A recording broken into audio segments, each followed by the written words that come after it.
Be gay, do crimes.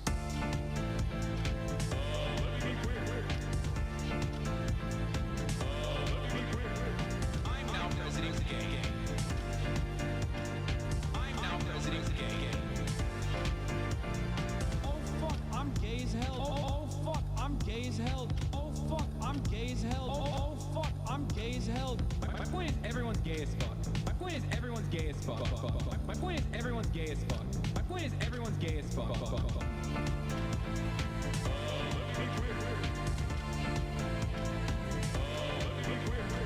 I'm now president gay. I'm now president gay. I'm sorry, lesbians. I'll try. I'm sorry, lesbians. I'm sorry, lesbians. I'll try. I'm sorry, lesbians. I deep throated your fucking dad. I deep throated your fucking dad. I deep throated your fucking dad. Bitch. Suck my cock.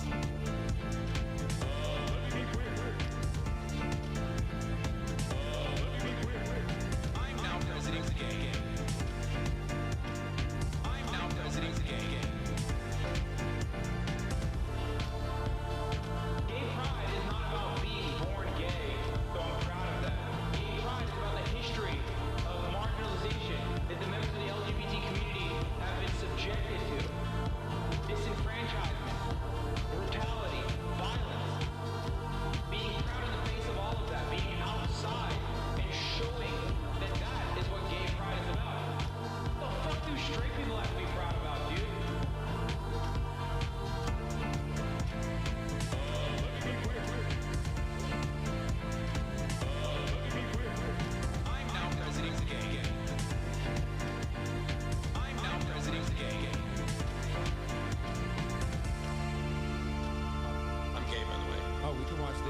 Sunny V2's video on it. What's going on, everybody? I hope everyone's having a fantastic evening, afternoon, pre-noon, no matter where you are in the world. I'm Hassan Piker, and this is the Hasanabi broadcast coming to you live from sunny California, Los Angeles, folks. We're live and alive, and I hope all the boys, girls, and MBs are having a fantastic one, because today's a beautiful day. Today's a wonderful day. Today is the 2nd day of June. That's right, it's gay day. It is Pride, baby. It's Pride. But not a lot to be proud of in the United States of America, let's be real. And not a lot to be proud of as far as my performance on the basketball court. We'll talk all about that, though, obviously. Don't you worry. Don't you worry about that. Bro, did the basketball announcer personally cook you and say you're 285? Why did they have to stack 55 on you? We'll get to all that in a second and more. All right, I'm Hassan Piker. I'm back. I'm live. I'm alive. We're all live. We're all alive. It's a beautiful day today, regardless of the fact that it's Pride Month. Anyway, folks, this is part of the broadcast where I tell you about my personal news about what's going on in the world of Hassan Hasanabi Piker in between the time period where I press the stop streaming button and press the start streaming button, so help me God. And honestly, that's what we're gonna do. That's what we're, yeah, I'm gonna talk all about it. All right.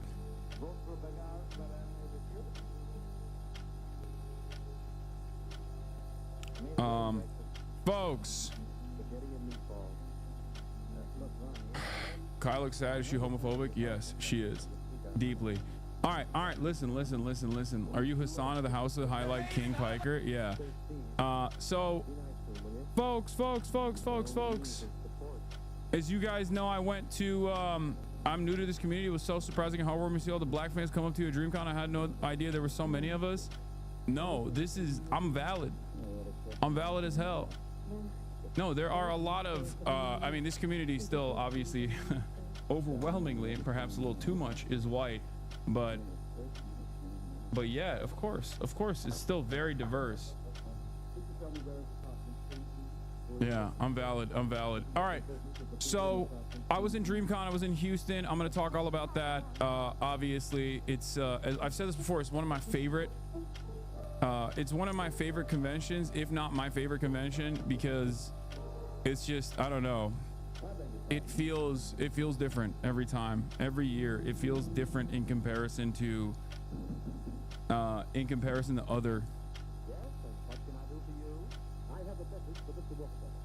other conventions that I attend.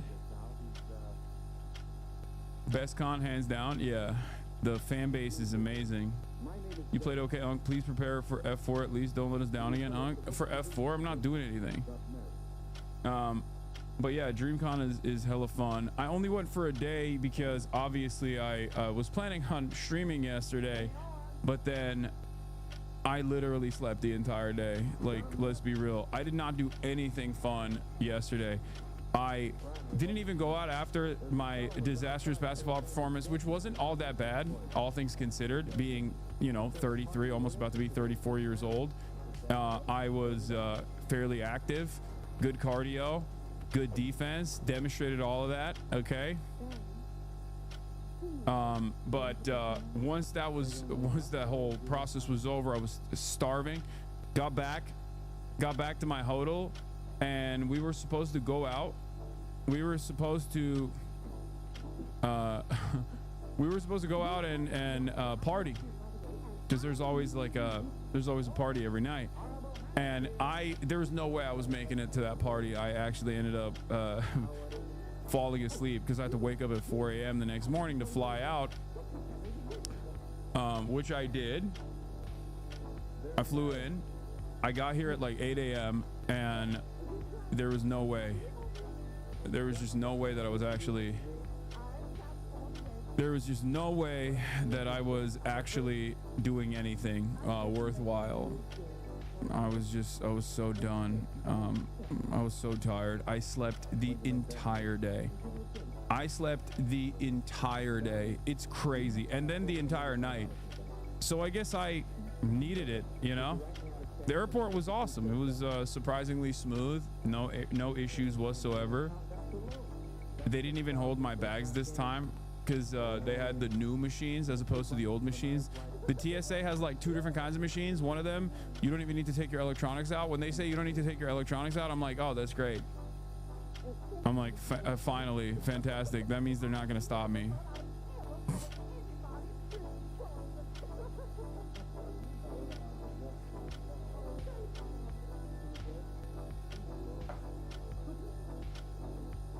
So, in any case, that's all it is. Let's blast off. I'm back. Officially deleted Twitter from my phone again, because I realized like Twitter and Reddit, even if I'm not like actively posting on there or whatever, they still end up breaking my brain a little bit. Like, even if it's not even negative stuff that I'm reading about me in particular, even reading negative shit about other people, I feel like puts me in a bad mindset. So yeah, deleted Twitter off the phone again. You blocked YPK first minute, the rest were trolling. I know, that was pretty crazy. That was YPK is a flop merchant, let's be real. No, I'm kidding. He's spectacular. Frika said I body checked him, I hip checked him a little bit, so it's fine. But he is very flighty. So when he's in the air, he's always, if his shot doesn't go in and when he's in the air, or even if it does go in, he's going to fall. Like, he is incredibly he's really good. I mean, dude, listen, let's get into it. Let's do it. I'm gonna do a DreamCon recap real quick, and then we'll get to all of the other stuff. Obviously there's so much to talk about. Jesus Christ, so much has taken place. The rest were crazy. Yeah, they were calling everything on our side and not calling nothing on the other side.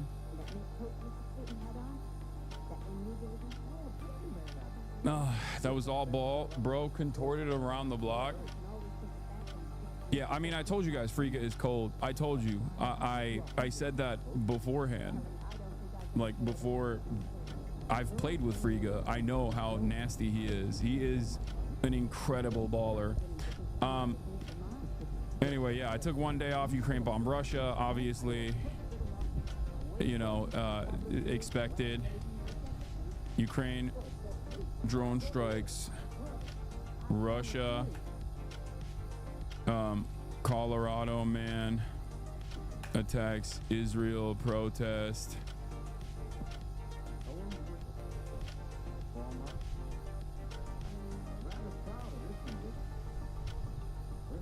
Were those the best? What? Glad to see you on the court, but my God, I need more rebounds from you, Sir Hassel. I don't think a lot of people understand. The people that I guarded, with the exception of Cam, who I wasn't able to, I was always doing cover. Like, I was always having to get back, to run back towards in order to defend. But like, Peyton, when I was guarding him, had 0 shots on me and 0 rebounds. Like, I was fucking boxing out like crazy. Cam on our team basically took all of the rebounds. There was nothing remaining, you know?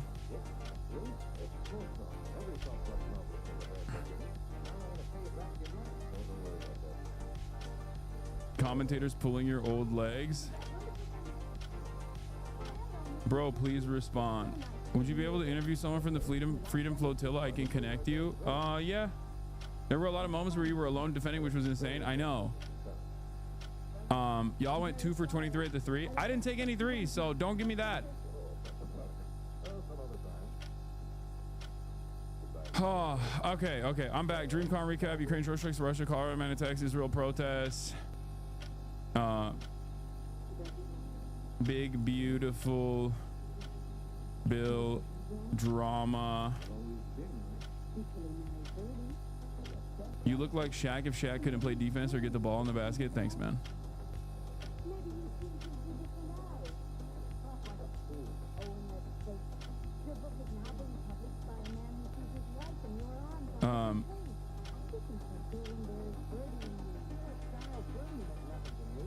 What happened here? Do you regret any of your draft picks? Nope, I don't regret nobody. Ask him about his the lack of scoring. Yeah, I was also going to ask you about the bench, the time, and the minutes. You mad at coach? Am I mad at coach? Why would I be mad at coach? I feel like I'm instigating.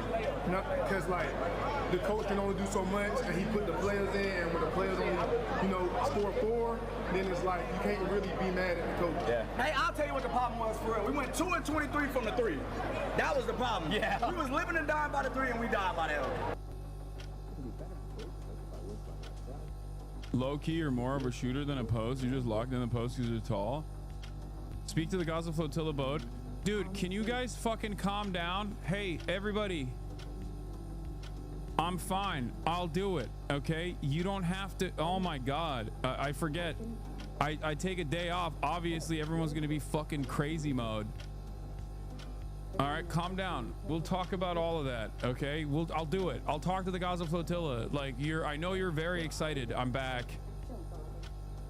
Oh my Lord. What a fucking way to start, dude. What a way to start my goddamn Monday. All right. Hold on. What are you doing? Place. Kaya obviously has been away from me and with my mom and dad for the last weekend, and she has like reversed her training. It is crazy. It is actually crazy. So too much freedom. Absolutely too much freedom. Spoiled by the grandparents. What is this? MAGA male attacking Fear Ann? Why? Is he just jealous because we're better? Is that what it is? All right, we'll look at that in a second. Hold on. I'm back. DreamCon recap. Controversial. Big beautiful Bill drama. Chris Hedges will be on later. Is on later, and also playing NITEREIGN with elements like Kuno.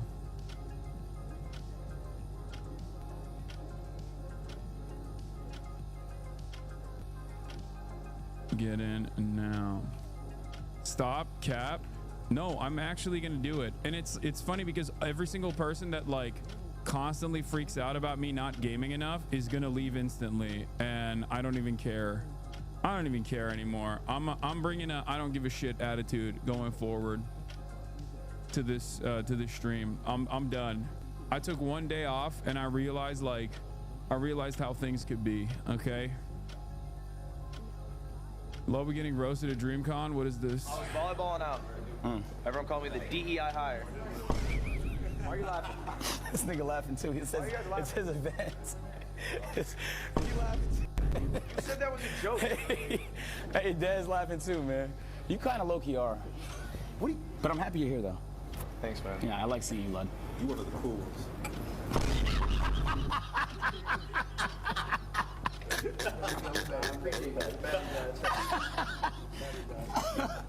Oh, shit. Yo. Are you comfortable? I'm feeling pretty good here, actually. The food is so flavorful. Mac and cheese. Oh, is there mac and cheese here? Yeah, it's delicious. That's funny. At least you look cool in this clip. Let's see. What is this? Oh, yeah. Come on, bro. Come on, bro. Get at me. Get at me. See, I looked cool there. I had another point as well. When in the beginning, I took a couple shots and I missed because I was like, I did not even warm up. He gets 2 points. That was a very difficult baby hook.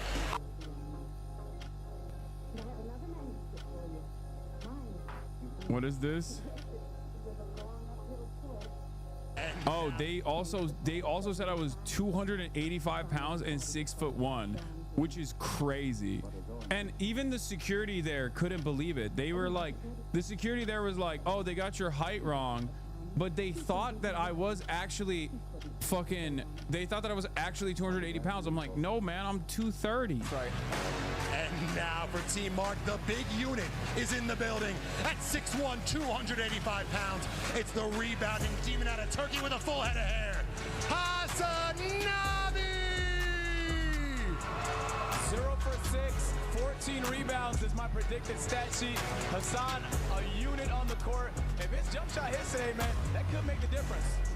That's asking for a lot. Coming out of the tunnel next, we got... Right. Yeah, that's crazy. They said I was 6'1". I'm 230. Agents at 0 for 6 is my prediction. I have to cook them. I have to play with all these guys, man. I have to play with all these guys.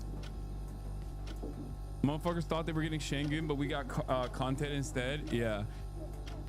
They're trolling. They're trolling. You being bigger than 250 would be hilarious. I used to be. I was 285 a couple of years ago. I was really fat. But real height and fat leaked.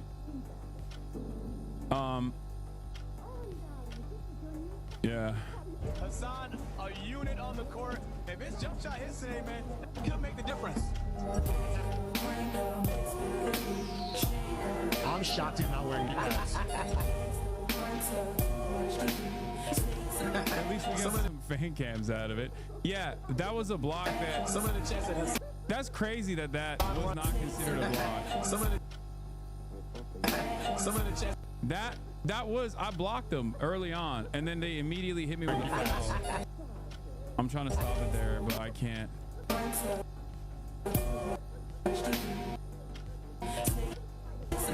Where is it? Hey, look at that. That's a block. That was dumb AF foul.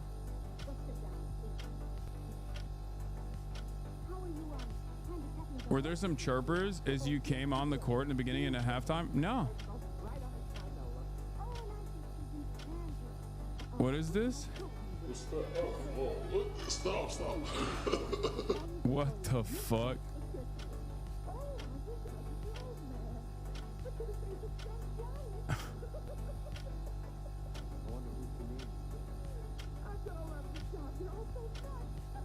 Why is he wearing Fitbits on his knees? Because I'm an old man. Is there a reason behind 42? No, I didn't choose my number this year.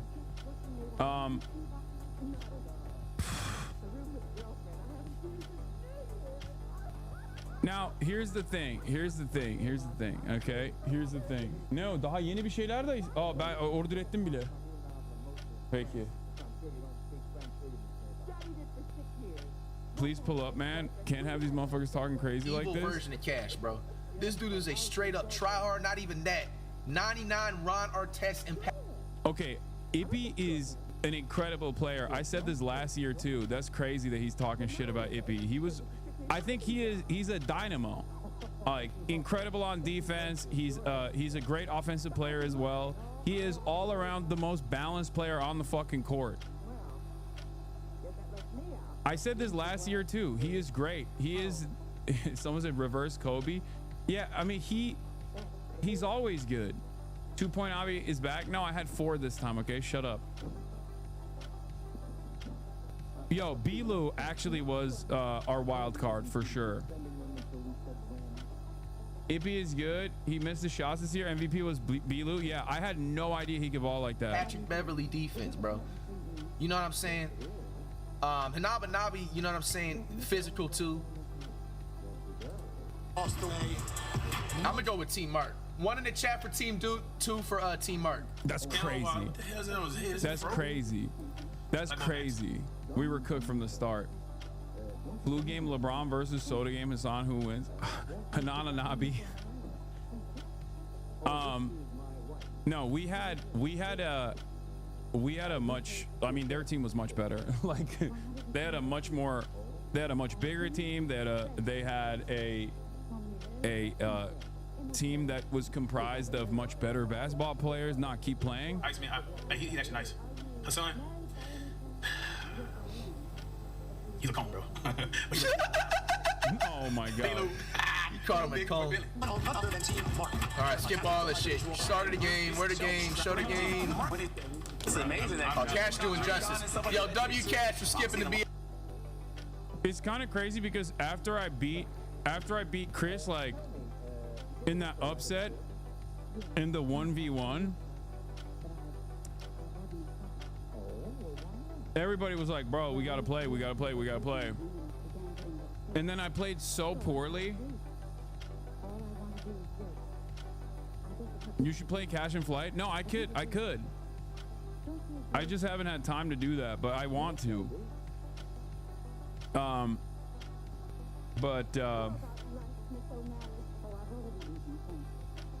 After I beat Chris on that one-on-one, like after I skunked him, Chris has been trying to play again, by the way. I just haven't had time. All these guys were like, damn, these guys are, bro, I don't think you can play anyone.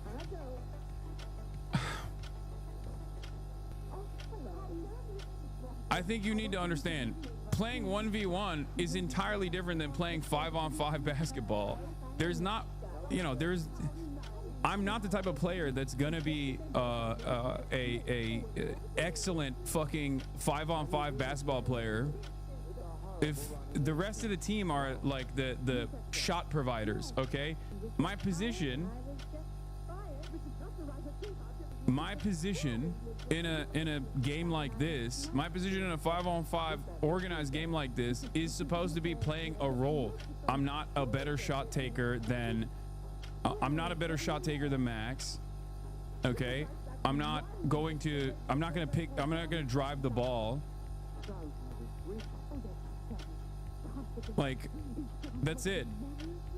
I have to play a specific role, and I tried to play that specific role to the best of my ability, but ultimately I think I did all right. Like, I wasn't super ass, but there was always, like, our defense, we were playing man, but it was like a leaky faucet. Like, I was on both ends, you know. I would go up, I'd get into the paint, look for an opportunity for a pass. I never got it because everybody would just fucking drive. They would just put their head down and drive. I would wait in the paint, wouldn't get any fucking passes, which is fine, you know. I'm not, it is what it is. And then I would just run back. There would always be one man that was completely off coverage. Every turnaround, every single turnaround ended up with a 3-point shot. Every single turnaround. I mean, it's not supposed to be that serious anyway, but every single turnaround, every single turnover turned into a bucket for them. And even when it wasn't, even when they would bring up the ball, turnover, even when they brought up the ball, there was always one person that just, like, literally was not covered at all. So I had to always run. I always had to run and find someone else. You said countless pick attempts, but they just went over the other way entire time. Yeah, that was the other thing.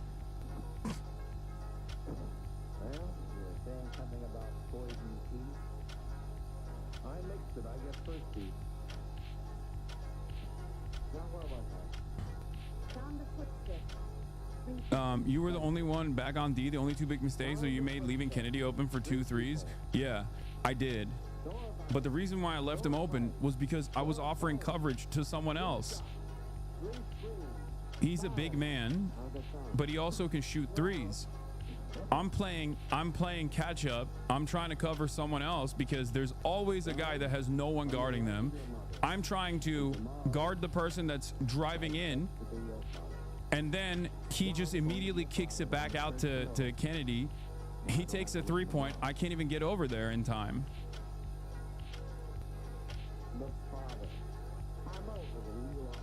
That's it.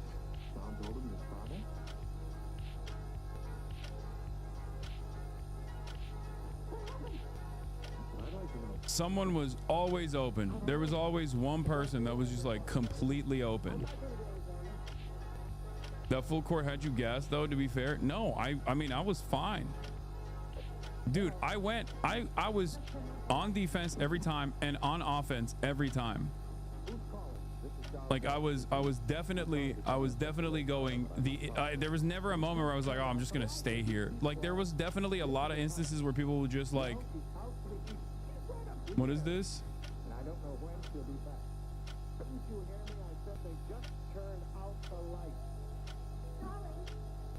Oh yeah, here. I mean, look, your boy can defend. Your boy can be a nasty defender if he needs to be. Look at this. Look, this is a person that's much better than me. Okay, look.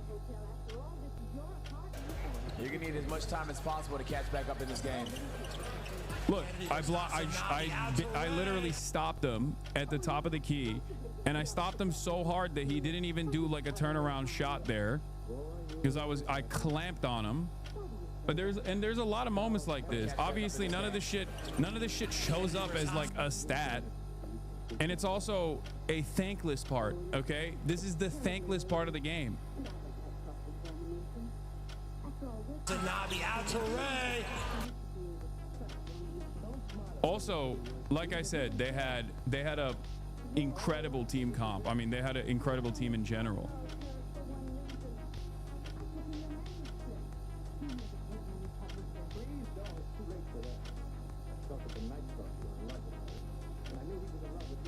Explain it in golf terms.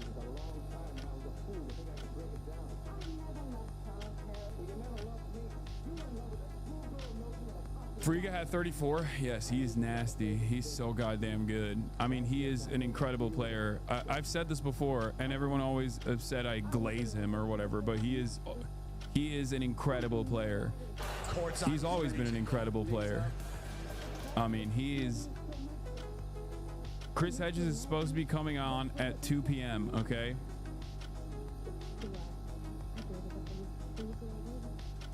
What is this? Tempo. Oh, high five! Yeah, I mean, dude, he's just so nasty. He doesn't waste anything. Like he just dude, look at that. Oh, high five! Freak! He doesn't waste. His shot is so good.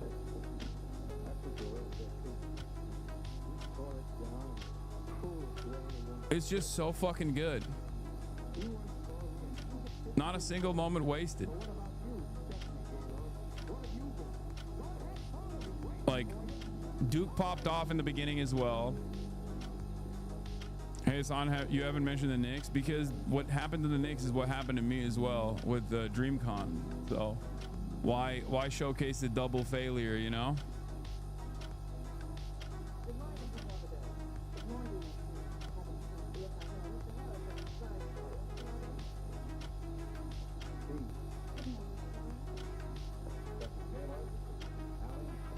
They're cooking RDC Mark. Size advantage. Jack almost dribbles right into a double team. Maintains possession. Oh, good defense by Ray! Like I was wide open, dude. I'm a wide open top of the key. Look. Like what more can I do there? You know what I mean? I'm in position. I have decent off the ball movement there. You know what I mean? Boom, turnover. Ray connection is lethal. Oh, that would have been such an amazing highlight. Marco on the counter.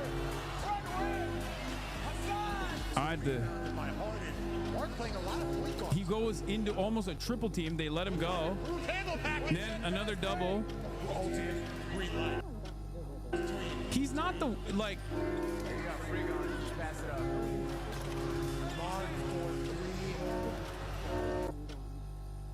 If this happens on top of that, it would just about scoring. He has to have a sense of importance. He was all right. Flight and Cash said they would have gotten a triple double if they showed up. Didn't Cash play last year?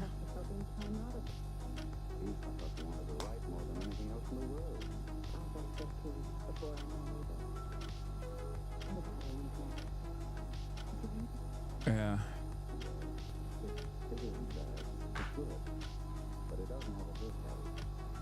Wasn't there a ball coach you were talking about doing some content with? Yeah. The thing is, Yeah, I mean, it was good. The fact that we even brought it back at all, the fact that even leave the basketball before the basketball leaves you. What? Oh, you mean like pass it off? The fact that we got the fact that what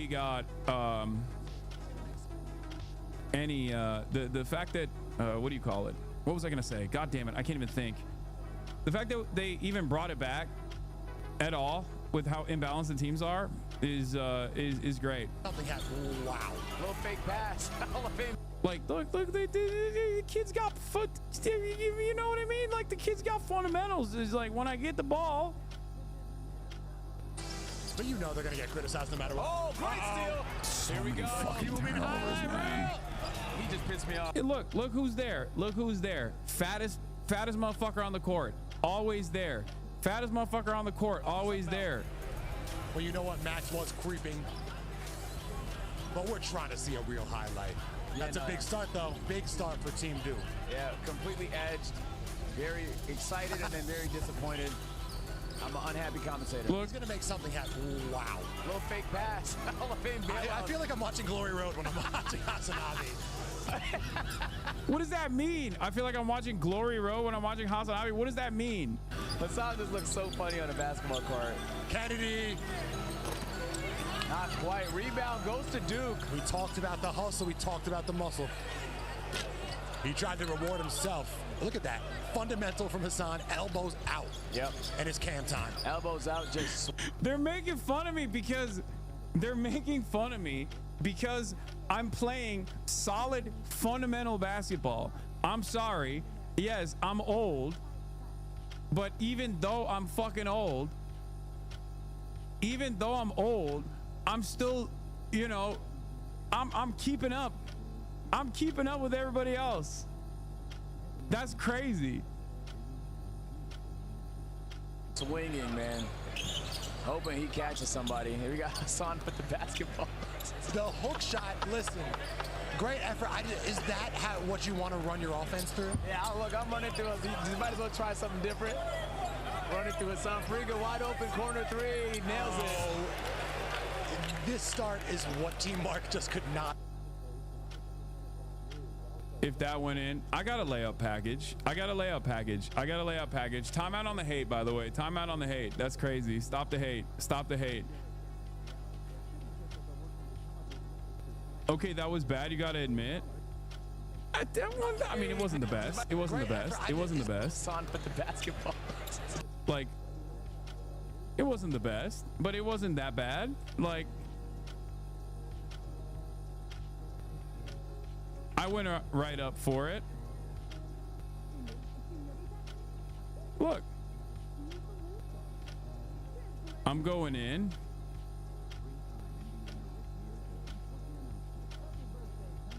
Good protection on the ball. I go up for the hook.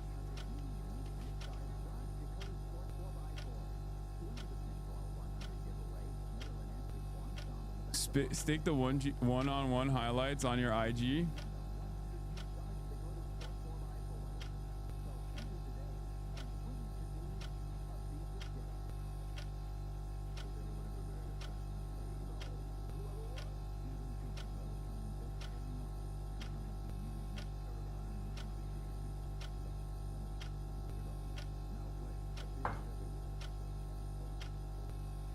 Like, you're a huge guy. That should be commended. Not saying you look weird on the cover. All these motherfuckers are so thin. You body them well. You did not turn up. Okay. I'm just not a flashy player, okay? I'm just not a flashy player. That's it. All of you want to see a flashy player, and all you're getting is solid fundamentals. I should have actually pump fake there. I should have basically stopped and then put it up. The hook shot, listen, great effort. Is that what you want to run your offense through? Yeah, look, I'm running through. You might as well try something different. Running through Hasan. Friga wide open, corner three. Nails it. This start is what Team Mark just could not afford coming out the locker room. Dude, 50 to 33. God damn. You play like the type of guy who gets mad at players are celebrating?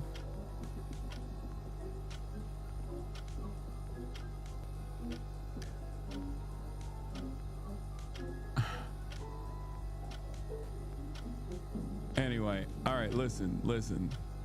Not my best performance, okay? I was 2 buckets for 4. I don't even know where the other point was. I think I scored 2. I attempted 4. I scored 2, 50%. That's pretty much it. Was it better than last time? No, I don't know. Also, people are saying why you couldn't get a rebound. Brother, on our team, we had a rebound demon, okay? Cam on our team literally had 20 fucking rebounds. 20.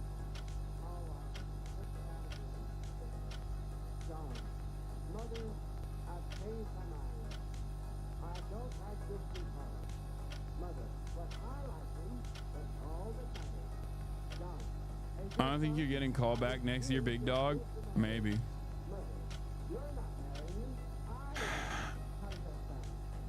Anyway.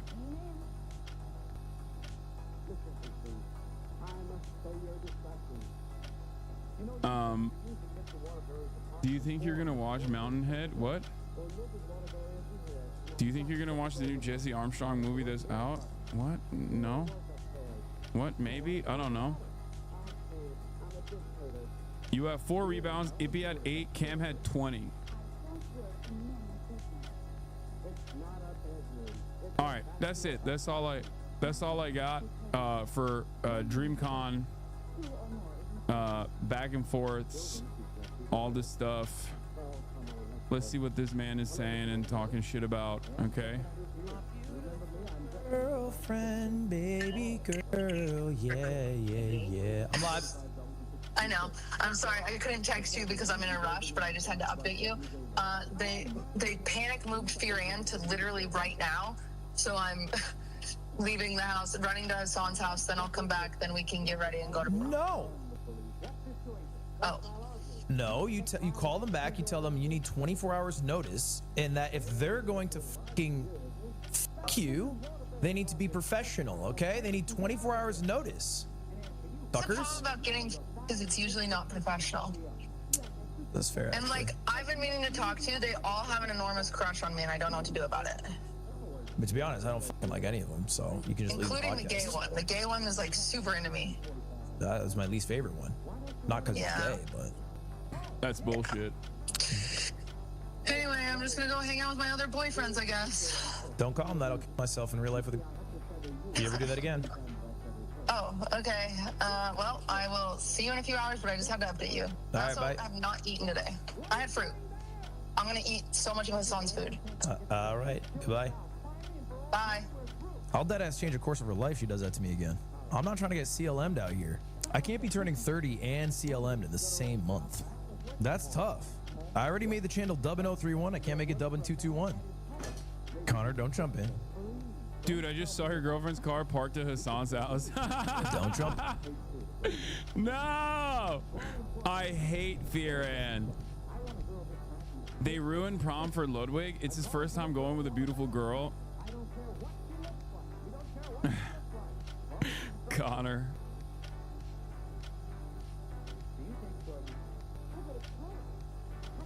Cutie hard launched the Firan merch. Yeah, I mean this has been the merch for a long time, like that we just haven't been able to put out there. But yeah, what is CLM? Cuck Lives Matter. It's like a E-Rob meme. But yeah, like I said, I want the record to show I'm 33 years old, do political commentary for a living. I'm playing against motherfuckers who played for college. I'm playing against dudes.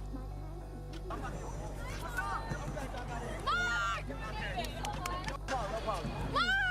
I need Hasan to turn up with the boards. Mark! You have to make Can't wait to spend 500 on that sick fear and black denim jacket. Your Italian radar is on point. Another Italian confirmed. What? Hello. Who is this guy? That's me, Christian. Oh. But I'm a different. That's me. Oh my God, there's two of me. There's two of me. Imagine two of him and two of me. Of course he's Italian. Obviously. I mean, he's the most Italian to ever exist. Let's be real. You ignored Extra Emily and Emery during practice. Her chat turned on you. Wait, what? I did. I said, what's up? I said, hi. I was nervous. I was nervous. I was nervous. I was nervous. I was nervous. I was nervous.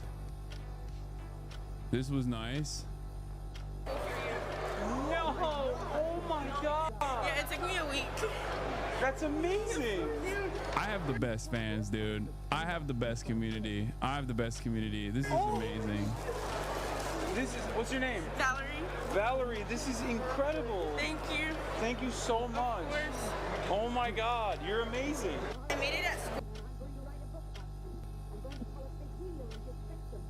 Did you have more fun this year or last year? I mean, I don't know. Both years were fun. How do I turn this off?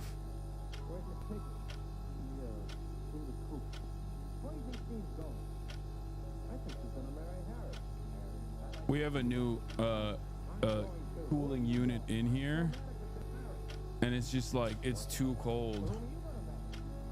Did you go to Pride Days today? No, I slept. I slept the whole day. What is this timeline we're living in? Maybe for later? I don't know. Yeah. Oh, this was insane. This was also insane. Timeout on hate. Keep aura farming king. Yeah. Thank you.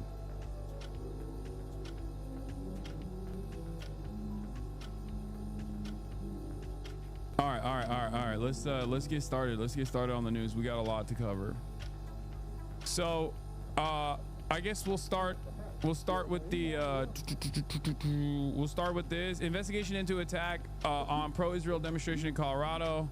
Some fucking psycho went up to a bunch of old Jewish people that were doing like a demonstration in support of Israel, and tried to like light them on fire or something. He was shirtless, you know, just real fucking insane shit. Oh, music's still playing. Thank you. Yeah, let's get started. He had like Molotov cocktails or something, I guess. He used a flamethrower and threw a yeah, someone said there was a flamethrower as well.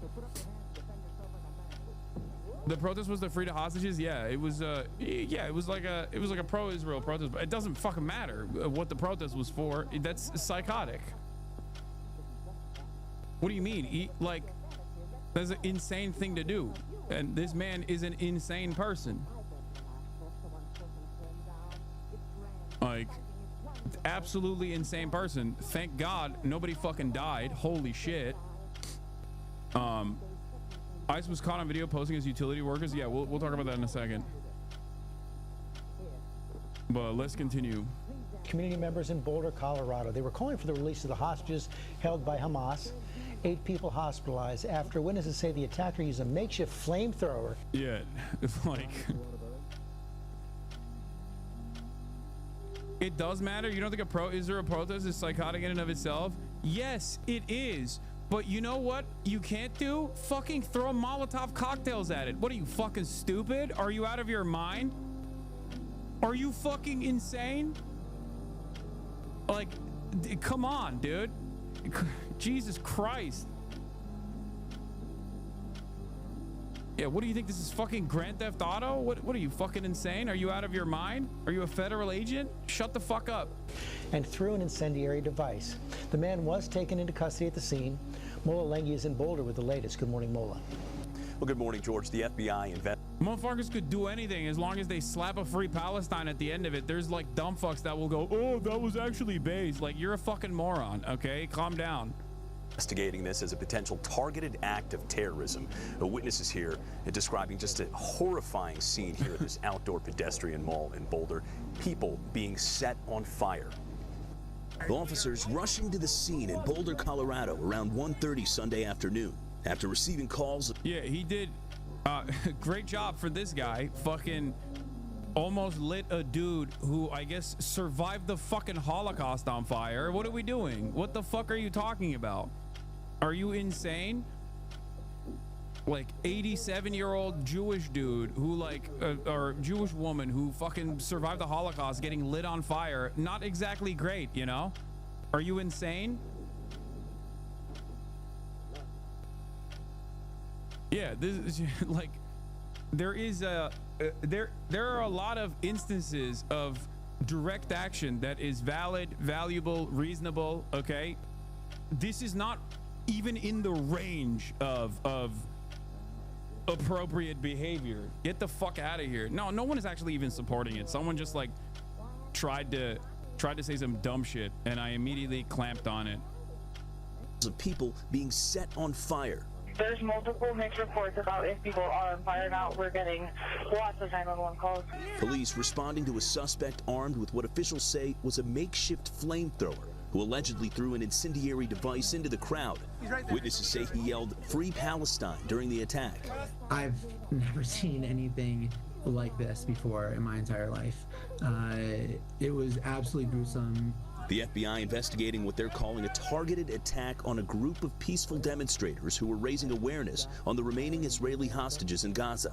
It is clear that this is a targeted act of violence, and the FBI is investigating. Why do you think they're doing this? Is it because people feel increasingly desperate? Because nothing they do changes the government's course? I think that's part of it, but like, we're in America, man. We're in the United States of America. What do you think? People are fucking insane here, okay? America is a uniquely violent country, and I think a lot of people just kind of forget how, again, uniquely violent of a nation this is, okay?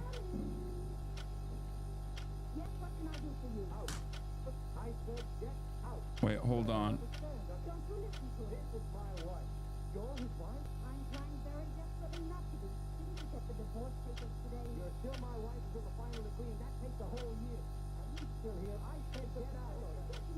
Like, there is a reason why the Palestinian movement, like, or Hamas, for example, has never had an instance of violence outside of the territory of historic Palestine. I talked about this when the embassy shooting happened, because they are laser focused on a singular goal. They are laser focused on a singular goal of ensuring that the occupation ends, okay? And in the process, do they personally engage in heinous acts of violence? Yeah, of course they have.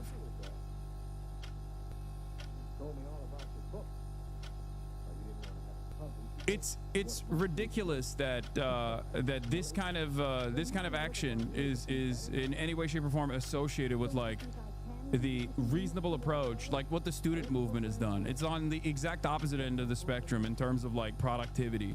It's not even like, this is just fucking I mean, this is just like, this is violence for the sake of violence and nothing more. It's senseless fucking violence. That's it. Like, you're not, it is utterly directionless. Going to a fucking pro-Israel rally or going to a like free the hostages rally and dropping Molotov cocktails on like 87-year-olds is psychotic, dude. It completely fucking psychotic, completely unacceptable. Not only is it inhumane and insane, it's also entirely counterproductive. That's it. As an act of terrorism. Like, revenge is not justice, okay? Also, revenge against other random fucking people is extra not justice. It is completely injustice. It is unjust. 8 people between the ages I don't even think this dude is like an anarchist or anything like that. He was like a fucking 40, 50-year-old guy, dude. I think he's a person who is unimaginably frustrated and like lost his fucking mind I mean, you're talking about a dude who took his shirt off to like try to, you know, use Molotov cocktails on a bunch of old people. You know? The 52 and 88 injured. 2 airlifted to burn units, 1 in critical condition. A source brief tells ABC News one of the victims. Yeah, from what I understand, he's an Egyptian national who overstayed his visa. Yes. And now they're gonna fucking clamp down extra hard. Not only are they gonna clamp down on you know, people like me. Apparently Jonathan Greenblatt is trying to say that like I'm responsible for this again, which is so insane. Dude. It's so psychotic. Like, the fuck are you doing, man? Again, yeah. Anytime any sort of like violence takes place against like a pro-Israeli rally or anyone out there, he just goes, oh, it's Hassan Piker's fault. Dude, what are you saying? What the fuck kind of psychotic nonsense is this? My number one op.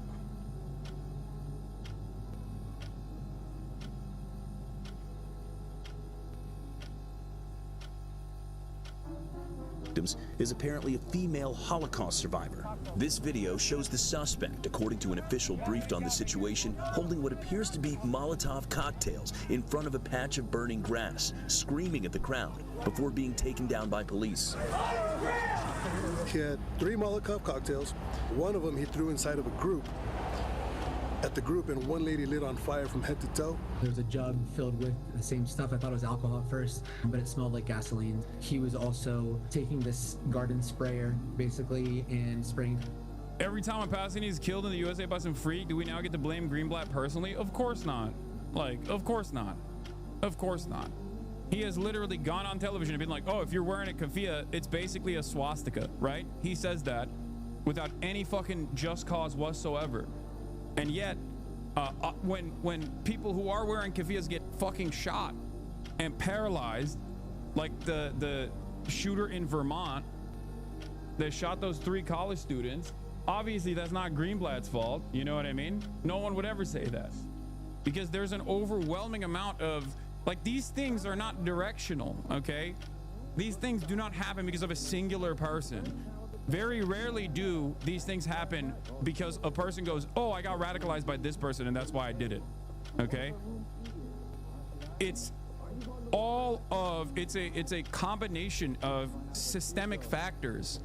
Our social fabric is ripped apart at this point. Americans are insanely violent and insanely desensitized to violence. Part of that is because of all of the violence that we have subjected others to overseas, coming back around. All of the violence that American foreign policy creates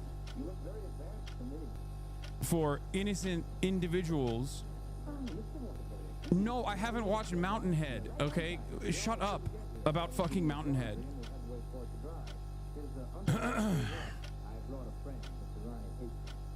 America's basically a fucking... America's basically like a PvP on a Grand Theft Auto lobby.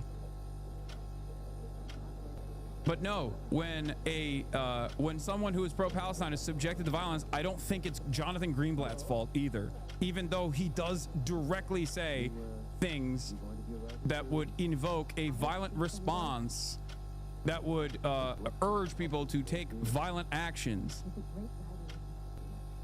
It's also the same reason why I don't blame like Ethan Klein for, you know, being detained by Customs and Border Patrol. You know what I mean? It's ridiculous. I'm losing my fucking mind right now. Oh my God. The AC is not shutting off. I'm so pissed. Oh, my brother, my whole family loves making fun of me for how much I love the AC and how much I turn on the AC, and now I can't even fucking turn it off. It's so cool. People with this gasoline and fire and flames. Authorities identifying 45-year-old Mohammed Sabri Solomon as the suspect apprehended on scene. This has every single sign of being a hate crime. The perpetrator was waiting for people who were engaging in peaceful activity. It was a group of Jews from Boulder who were making a stand for freeing hostages who've been in prison since October 7th. Overnight, the FBI descending on the suspect's alleged... I muted, yes, because I was talking to my brother. I was yelling at him. He was making fun of me for not being able to turn the AC off. Holy shit, that was so cold. The American state has endorsed insane violence overseas, and this emboldens violent and antisocial individuals within America. Violence abroad has altered the social contract in the most destructive way possible. Yes. Dude, I'm not gonna do that right now.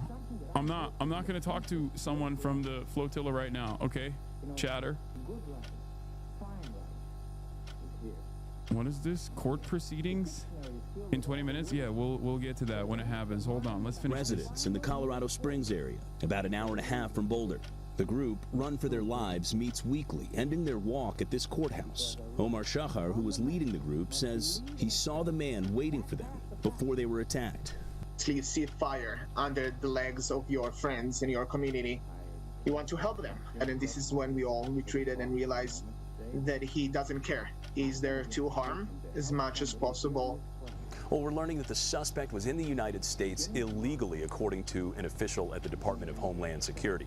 The Boulder County Jail database says the suspect is being held on a $10 million bond, in addition to a list of charges this morning, including attempted murder as well as murder. Now, we should note, according to police at least, that there have been no fatalities reported in this attack, but we are expecting more detailed, more formal information on these charges.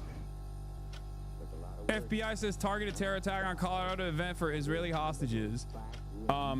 Yeah, also one other aspect of these kinds of like vigilante and I don't even want to call this like vigilante justice, because there is not, like, it's just a literally random unstable person behaving in an incredibly violent way. You know what I mean? It's like attempted fucking mass murder, basically. Okay? It's like beyond vigilantism.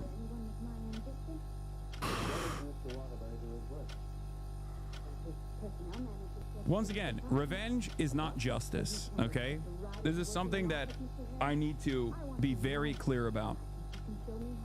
But outside of that, this is so perfectly designed for, one, the media cycle to immediately laser in on this.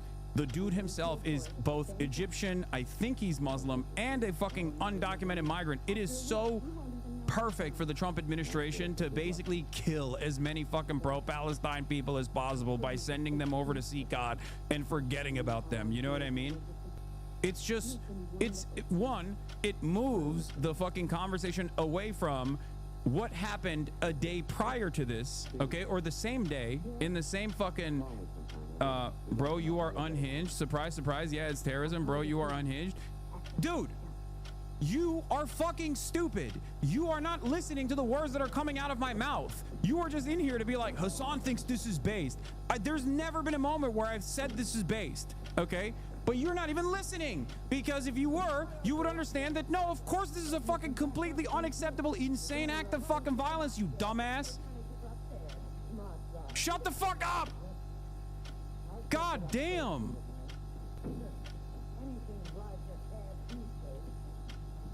Fuck, what's wrong with these people, bro? I swear to God, everything, you're so deeply unserious that you look at a situation where a dude almost fucking lit a bunch of like old Jewish people on fire.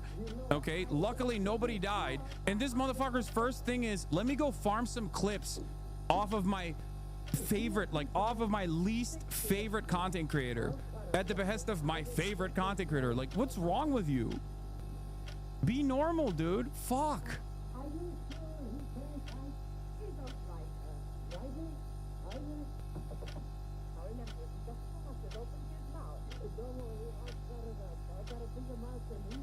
It's so crazy. It's so fucking crazy that, like, for so many people, their understanding of politics is just basically fucking drama between, like, friction between their favorite and least favorite content creators.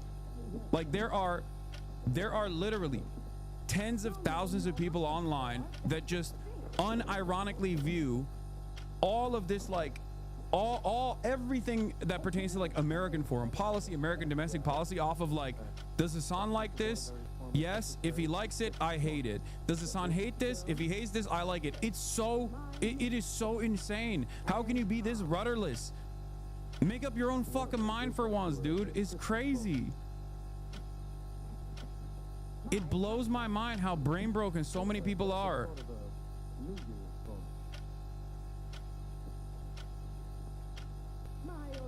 This is not team sports, man. Identify the issue at hand, please.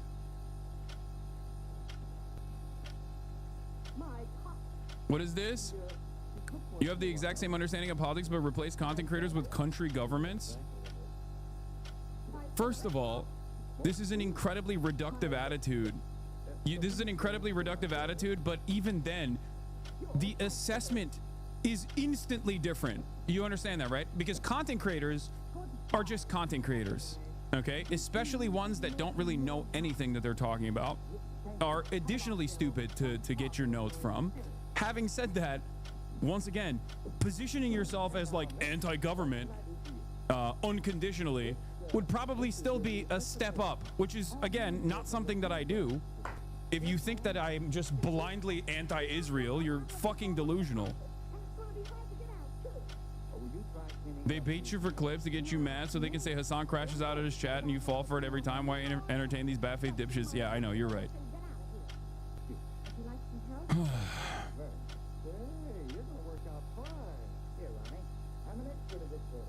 The FBI is calling it an act of terror. In Boulder, Colorado, at least 8 people injured in an attack on a peaceful gathering in support of the Israeli hostages being held in Gaza. The images emerging are disturbing. Smoke seen rising at the scene. And this comes after the FBI says a man used makeshift flamethrower and threw an incendiary device into the crowd. Witnesses described a horrifying scene. From my point of view, all of a sudden I felt the heat, like it was a Molotov cocktail equivalent, a gas bomb in a glass jar thrown. I saw it, a big flame as high as a tree, and all I saw was someone on fire. The suspect is under arrest. Law enforcement have identified him as 45-year-old Mohammed Solomon. CNN's Whitney Wild is at the scene in Boulder. She's joining us right now. Whitney, first and foremost, what are we learning about the victims this morning? Well, what we know is that... Thoughts on a potential false flag? No, dude, stop. Stop. I haven't seen enough details, but stop immediately assuming it's a fucking false flag, please. Jesus Christ, dude. Some of you guys are so unserious. This is just, again, another issue with like the way Americans view politics. Everything's a goddamn game. Everything's a goddamn conspiracy. Holy fuck. Sometimes what you see is what you get, okay? God damn. It's so ironic that the last time this happened with the Israeli embassy staffer shooter, I covered extensively the misinformation that flies around, talking about how I don't think it's a false flag, and covering it extensively, which led me to be banned for a day. Okay, one must ask why. One must ask why anyone instantly thinks something is a false flag. Okay, this happens with right-wingers. This even happens with leftists as well. The reason why is partially because everyone's brain is cooked at this point. No one can just like look at a situation and instantly go, I don't think that's a, what you see is what you get. There always has to be an alternative. There always has to be an alternative explanation. Okay, you have to stop doing this.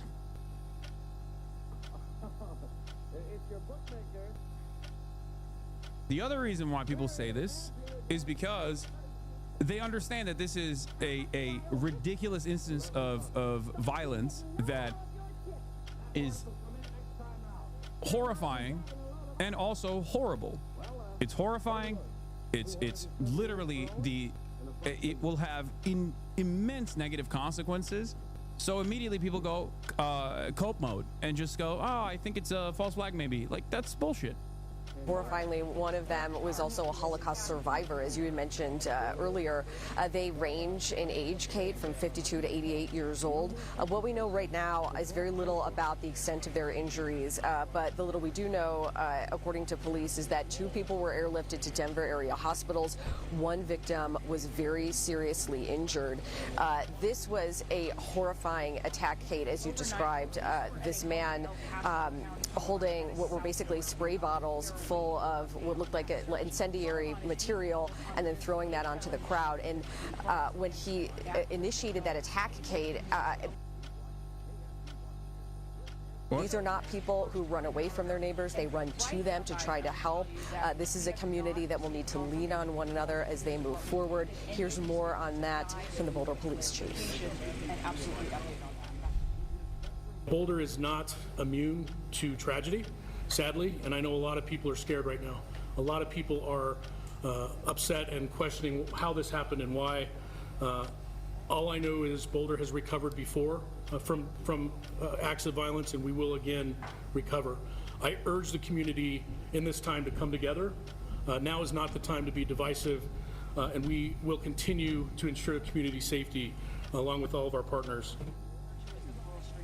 This is a pedestrian area. Okay, that help, that sense of community will be more important than ever as they try to move forward after this tragedy. Okay. And what more are we learning about the suspect right now? Well, some of these details are coming to light. Our law enforcement sources are telling CNN's John Miller that he had applied for asylum in the United States in 2005. The White House Deputy Chief of Staff Stephen Miller tweeted that he was here illegally, saying that he had overstayed a tourist visa. We've reached out to ICE to try to find out more information on that, Kate. At the moment, he is in custody in Boulder. He was booked just before midnight last night. He's booked on multiple charges, including 1 count of explosive incendiary devices used during a felony.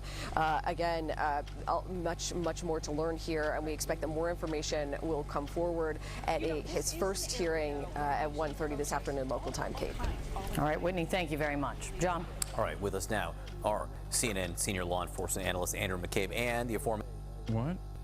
I think this was a guy that was on board with it until he realized the consequences of it. Then his acceptance of state violence allowed him to justify his retribution. Why do you report tweets as truthful? Are you talking to CNN? Oh. Mentioned John Miller, CNN chief law enforcement and intelligence analyst. John, what else are you hearing from your sources right now? Well, they're digging into the background of this individual, particularly looking at how he got here, when he got here, how he stayed here. But what you gather from careful viewing of the videos taken by people at the scene is, and this is going to be a large factor about charging decisions and motive, is he's yelling, "Free Palestine," according to police, but our review of the tape is also, he says twice, he yells, "We have to end Zionists." Oh, so that goes directly to motive. The chief called it's a targeted attack of hate. The FBI director called it an act of terrorism. And the fact that we see him at the scene, remaining on the scene. He didn't attempt to flee. Nobody seems to be holding him back. Now, bear in mind, he's holding 2 different bottles of liquid with red rags coming out of them that could be other incendiary devices, but he remained on the scene. He did not resist when police took him down and handcuffed him. Very much like what we saw at the Jewish Museum in Washington just several days ago in an attack involving a gunman, whereas we're seeing what appears to be people answering the call from multiple platforms from foreign terrorist organizations, calling on people to act alone on U.S. soil against public events with rudimentary tools. And we're seeing them remain on the scene apparently to underscore that message and that motive. So, Andrew McCabe, how do you go about an investigation like this? What are the key parts of it? And to that point that John Miller was just bringing up, these people being urged by organizations around the world to act on U.S. soil. How do you fight that? Yeah, John. So what the investigators are doing right now is very similar work to the things we discussed in the aftermath of the shooting here in D.C. at the Jewish Museum. They, as we know, executed a search warrant at this person's residence last night, and that's an effort to collect all of the devices. Dude, post 9/11, we're back. Post 9/11, war on terror meta, Islamophobia, oof, it is gonna be so back. We need more surveillance. We got Palantir already fucking clocking every single piece of information about every single American. The surveillance state is about to go extra nutty. Now, obviously, we already have the Patriot Act. We already had the great expansion of the surveillance apparatus justified by 9/11. It is going to be, oof.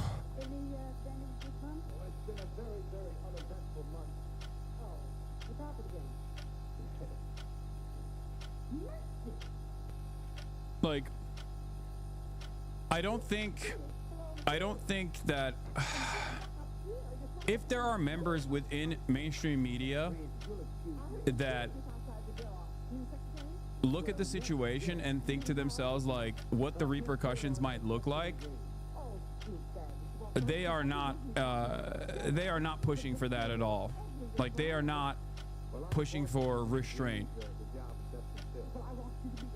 A similar thing happened already when this kind of random acts of violence was not taking place. As a matter of fact, hate crimes were taking place against people who were pro-Palestinian under the Biden administration, and they still actively kept repeating over and over again that peaceful non-violent protests on college campuses that were super buttoned up were all actually heinous anti-Semitic acts of violence, the violence that people were being subjected to, right? They lied about that over and over again, and it gave a massive opening for Donald Trump to abuse and clamp down on as many student protesters as possible and start doing this insane immigration enforcement scheme. And now liberals are either quiet about it, supportive of it, like Deborah Lipstadt, Biden's anti-Semitism envoy, okay? People like that are basically supportive of this kind of thing.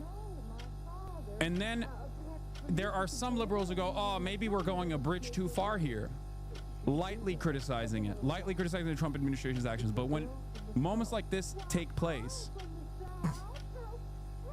when things like this happen, the media once again kicks into high gear.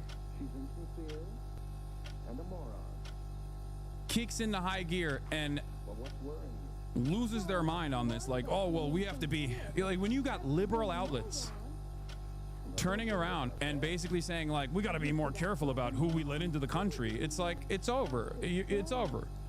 You are completely captive to the fascist administrative apparatus. You are doing their bidding. You are not thinking about liberalism, defending free speech, defending anything. You are allowing the Trump administration and the wave of hate that will come after this to take place. This is fucking terrifying. Acts of violence such as this one are completely unacceptable. Okay?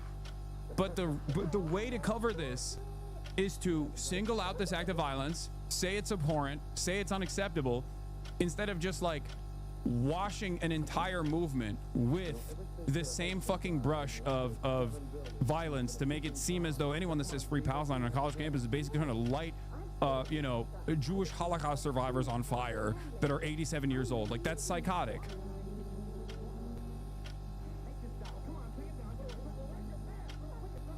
Meanwhile, while this is happening, simultaneously, Marco Rubio is talking about individuals who criticize Israel will be denied entry visas into the United States. We'll stand with the Jewish people. We have implemented a vigorous new... This is fake? This is a fake video? I lied. Apparently it's AI. No, I don't care about this video, but this is, first of all, fuck this video, except the processing of people who are criticize Israel is real. That part is not fake.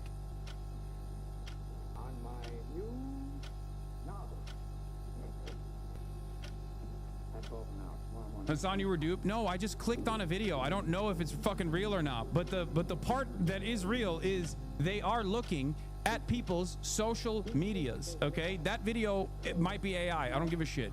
Someone fucking sent it to me. But the part that is real screening against criticisms of Israel is real. And it's been around for a minute. Fuck the AI video. This is real. They've been saying this.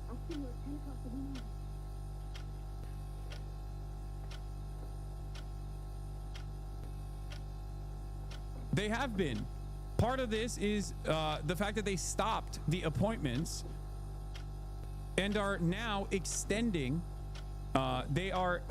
extending the process of vetting to social media, where they are going to look through people's social media profiles before giving them access, giving them visa access into the country.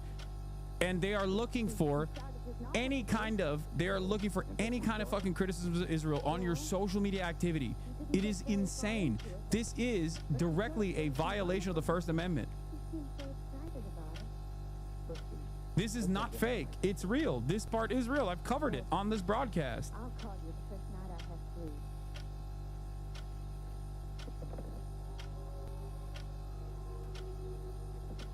U.S. Secretary of State Marco Rubio has instructed U.S. diplomats to scrutinize visa applicants' social media for criticism of the U.S. and Israel. The New York Times reports. Yeah, this is all the way back in fucking April. That part is not fake.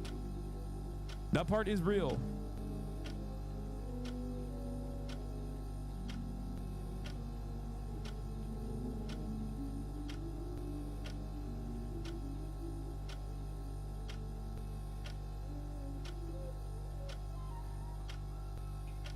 We are holding international organizations and nations accountable for rhetoric against Israel that resurfaces in the manifesto of monsters, like Iran and Sarah's killer.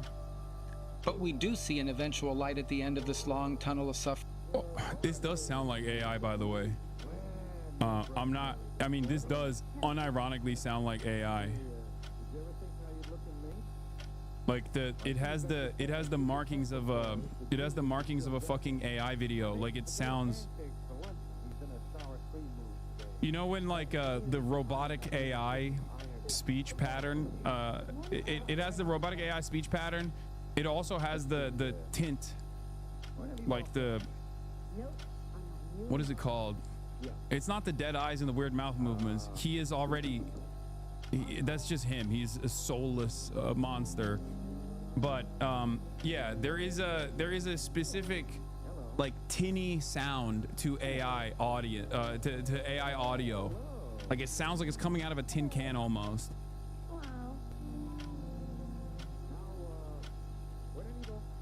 That's why people are saying is AI potentially. Free.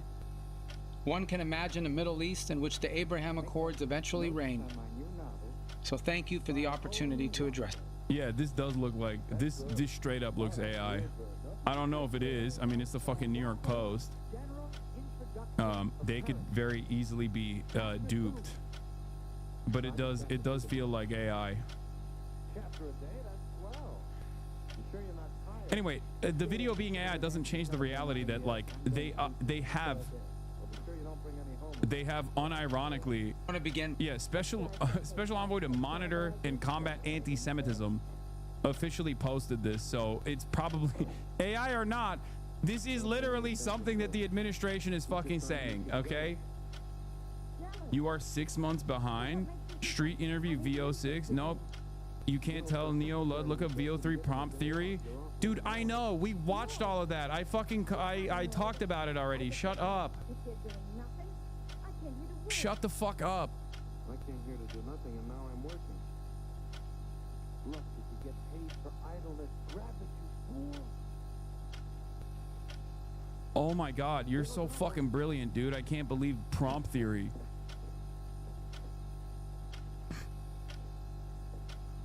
I want to begin by thanking Foreign Minister Sahar for this kind invitation, and I regret that I cannot be with you all in person. He literally, dude, this, oh my God, this unironically sounds like fucking AI. It's crazy. Again, this is the official account of the federal government. This is from the official account of the Office of the Special Envoy to Monitor and Combat Anti-Semitism in the United States. This is a part of the Department of State. And it literally sounds like AI, okay? I feel like I'm losing my mind. Oh my God, I'm losing my mind a little bit. Oh God, my job has gotten infinitely harder. If my goal is to go through misinformation and try to correct the record in instances of in like random instances of violence or whatever the fucking government is doing, welcome to the fucking new world where half of the stuff that we're gonna see, even coming from real outlets like this, could potentially be AI made but official. I'm going crazy. I feel like I'm going insane. Oh. Golda Meir once said, "It took Moses 40 years to find the only place in the Middle East with no oil. But Israel's wealth lay not under the ground, but in its people, the Jewish people, exiles, pilgrims, and dreamers from around the world who made the desert bloom into a high-tech superpower." Israel accomplished this miracle not by abandoning its history and identity, but by embracing. I'm going to literally, I'm going to put you on a spaceship. If you fucking bring up Mountain Head one more time, I'm putting you on a rocket ship to Mountain Head. Okay, one-way ticket. Why are you playing a fake video, man? Dog. Listen to me very carefully, okay? This is a video that the Special Envoy to Monitor and Combat Anti-Semitism, which is an official State Department organization, okay? An official State Department organization posted. It sounds like AI. It could be AI, but it is official, okay? As in, you have to treat this as though Marco Rubio said these words. Marco Rubio has already said similar words a million times over. Shut the fuck up.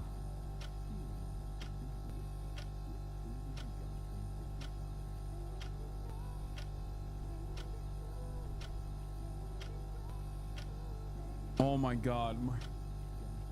My dad is watching some shit about AI in the background as well.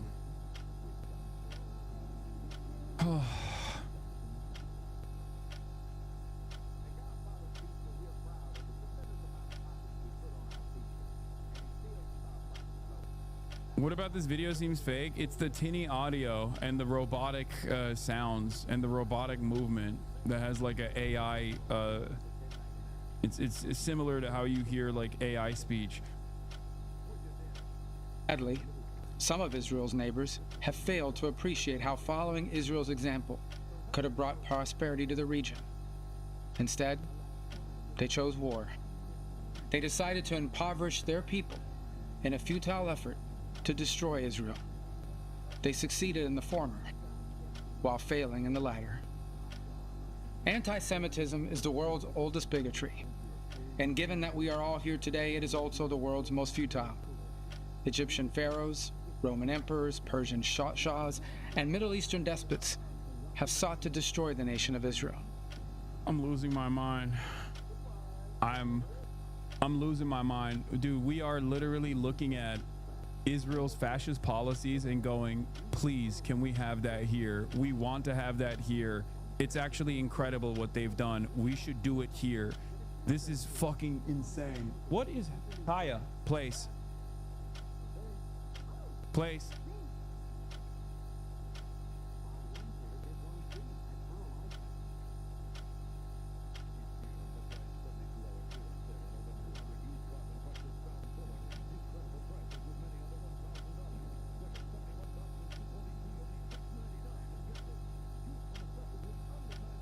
This does not look or sound like AI. It's a recording of him joining over Zoom. That's why it sounds like that. Our brains are all broken. This is just a real video. It does not look or sound like AI. AI is not that good yet. Yeah, anyway, while we were in the process of like trying to figure out whether this is fucking AI or not, regardless, this is a real thing that the administration is doing. Whether or not it's the video is AI or not, it's probably real, and it doesn't matter. It's, yes, as as some chatters pointed out, is most likely because it's a Zoom recording. That's why the audio sounds like that, or maybe it's written by AI. That could also be a part of it. It doesn't fucking matter, okay? What matters is what the administration is going to do in the aftermath of events like this, and I fear that they're going to actively suppress any kind of like an pro-Palestine speech.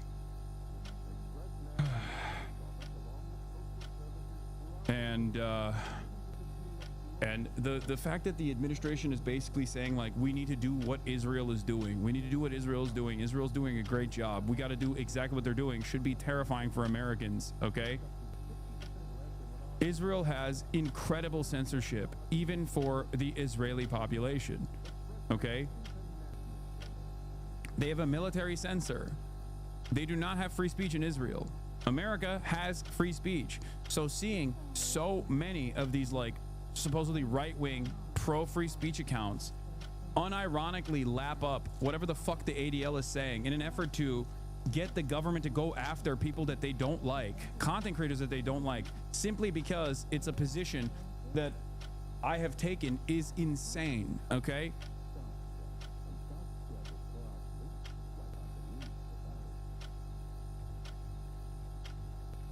Holy moly, this is terrifying.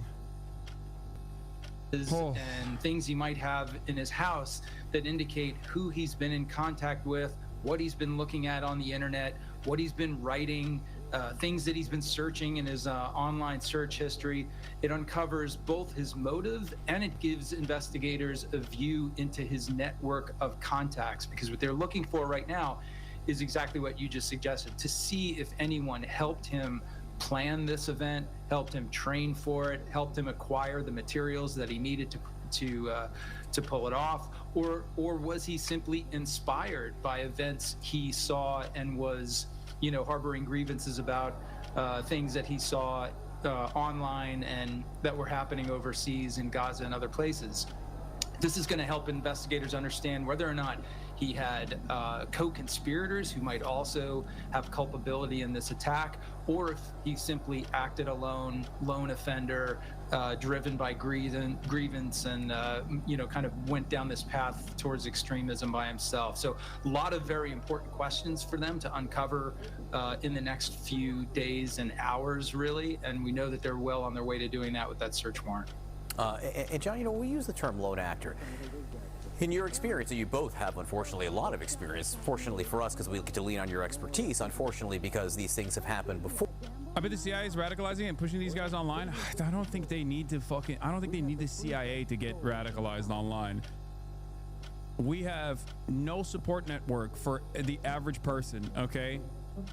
And an unlimited amount of access to weapons, an incredible predisposition towards doing violent things in general. It is, America's a powder keg. I say this all the fucking time. There's also a backdrop of a live streamed child Holocaust that's taking place on top of everything else.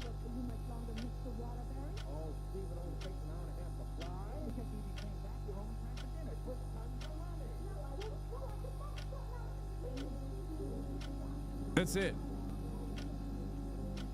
When we talk about someone acting alone, how alone? I mean, completely alone, no contact with anyone else, or how often do you start to see some tentacle spreading? Anything is in the range of possibility, including that a handler from a foreign terrorist organization or someone else directed him, told him what to do and how to do it. But what we're seeing pretty consistently is the opposite of that, which is people are going online, they are taking in the propaganda, they are considering the calls to violence, and they are going to public events, the Jewish Museum attack. They are picking specific targets. There's a person who is believed to be mentally unstable with a history of drug addiction who jumped over the fence with Molotov cocktails, set the Pennsylvania governor's house on fire after Passover dinner. So we're seeing these repeated incidents of individuals who are working with low cost, firearms, edged weapons, Molotov cocktails, low tech, not putting together a complicated IED, high impact in that these rudimentary attacks garner a lot of attention. And the targets, Andy, I mean... Yeah, look. The U.S. ambassador to Israel would like to state for the record that journalists correctly reporting on well-documented Israeli massacres in Gaza are causing terrorist attacks. Reckless and irresponsible reporting by major U.S. news outlets are contributing to the anti-Semitic climate that has resulted in the murder of 2 young people at an Israeli embassy event in Washington last month and the attempted murder and terror attack on a group of pro-Israel demonstrators in Colorado Sunday. Without verification of any source other than Hamas and its collaborators, the New York Times, CNN, and Associated Press reported that a number of people seeking to receive humanitarian food box from the Gaza Humanitarian Fund were shot or killed by the Israeli Defense Forces. These reports were false. Drone video and first-hand accounts clearly showed that there were no injuries, no fatalities, no shooting, no chaos. It is Hamas that continues to terrorize and intimidate those who seek food aid. The only source for these misleading, exaggerated, and utterly fabricated stories came from Hamas sources, which are designed to fan the flames of anti-Semitic hate that is arguably contributing to violence against Jews in the United States. Media sources who willingly parrot these libelous allegations should recant their fake news stories, apologize, and pledge to practice actual reporting. Say 10 Am Israel highs for you, okay? Here is Yona Lieberman from If Not Now that presents a great point. The news cycle underway will include countless people talking about how the attack in Boulder came only 10 days after the attack in D.C. In that time, Israel's killed 700 plus people in Gaza. The horrors in Gaza do not justify violence here, but that fact should be known.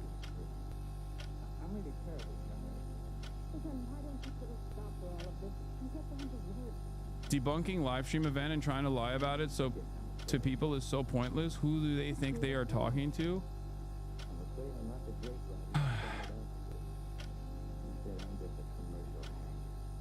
It's so incredible that this is the quiet part being said out loud. There is a reason why Israeli envoys, ambassadors to Israel, and numerous Israeli politicians in the aftermath of violence like this will quickly turn around and say, you know who bears the responsibility here? People who are correctly pointing out Israel's violent actions, because they are the ones who are radicalizing people. Okay? That's an insane statement to make. Like, it's not just people like myself, right? Obviously the ADL has directed the crosshairs, directed the attention at me specifically, okay? Because right after the Israeli embassy staffer shooting and right after this, Jonathan Greenblatt goes on television and immediately goes, this is Hassan's fault, which is psychotic, okay? Jonathan Greenblatt has played a larger role in the dangerous conflation of Jews and Israel, more so than anyone else. I work to try every single day to decouple Judaism and Zionism from one another, when Jonathan Greenblatt and many others are actively trying to say, no, you don't understand. This is the truth. It is what it is. Israel is doing this for Jewish people. It's horrifying.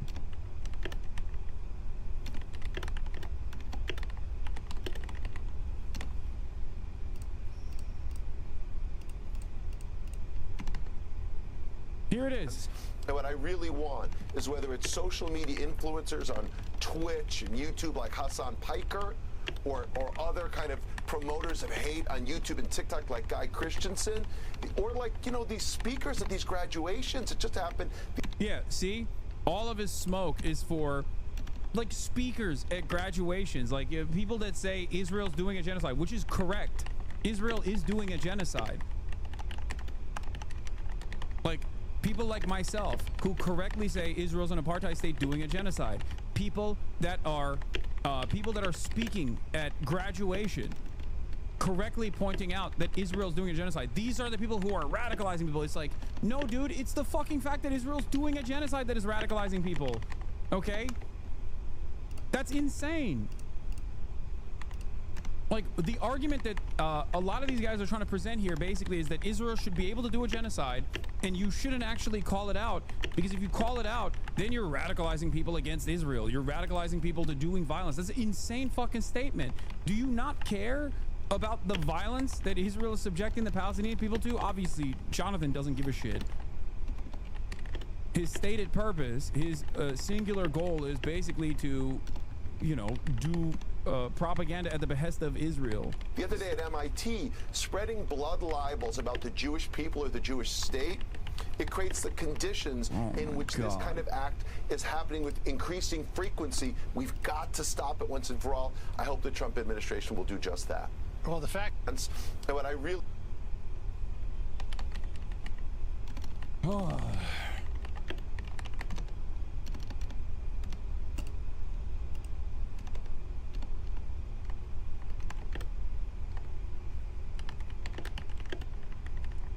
Yes, for the record,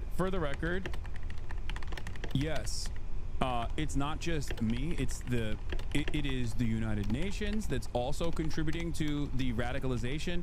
People obviously try to hone in and laser focus on their fucking assessments here. They try to hone in and laser focus on targets that are priority targets for them. But yes, just like this U.S. ambassador to Israel is claiming here, okay, Michael Fuckabee, it's all the journalists. When Israel actually ends up killing hundreds of Palestinians, overwhelming majority women and children and the elderly, and the media reports on it as Israel has done this, all of a sudden, this is blood libel. All of a sudden, you're like, whoa, whoa, what are you doing? You're bringing attention, negative attention to the state of Israel.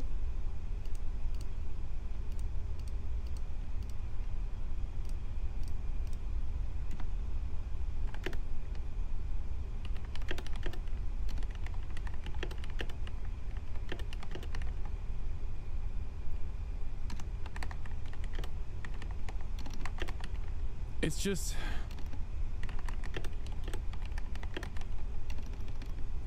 Fuck, man. It's so messed up. It's so busted.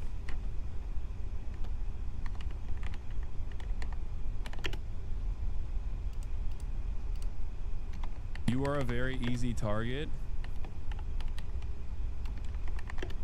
I don't think I'm a very easy target. I'm just... I'm just someone who he can singularly focus on to actively pressure and try to get banned. And it's because I'm one of the biggest targets. That's it. I'm one of the loudest voices with a major platform.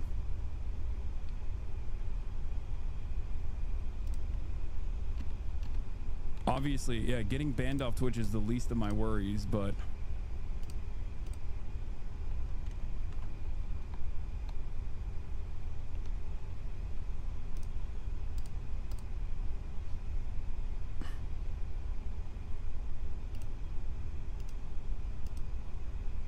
yeah. Just a few short months ago, it was blood libel to say Israel deliberately struck aid trucks and targeted relief workers. If they hit this flotilla like they've done before, you'll have about a day of acknowledging reality before it goes back under the blood libel tab. Yep. Like it literally, they already struck many aid workers. They've killed hundreds of aid workers. They've killed hundreds of journalists in Palestine. And I don't think these guys understand, or they do understand. They're just like actively trying to avoid the truth and the responsibility that is in the hands of Israel. And actually those who keep consistently saying that Israel is doing this for Jewish people. If you criticize this, you hate Jewish people. Actively pairing Judaism with Israel's actions is unimaginably damaging. It is as if CARE and every single like Muslim advocacy group was running around constantly saying ISIS represents Islam. It represents true Islam. If you criticize ISIS, you are Islamophobic. Okay? Ironically enough, that negative association with Islam was made by not Muslims, but actually those who wanted to damage Muslims living in the West. But this time around, it is being used, this conflation, this dangerous conflation between Judaism and Israel is being used and weaponized by those in positions of power, positions of prominence. It is so incredibly fucking frustrating to see unfold in broad daylight, right in front of our eyes. Oh.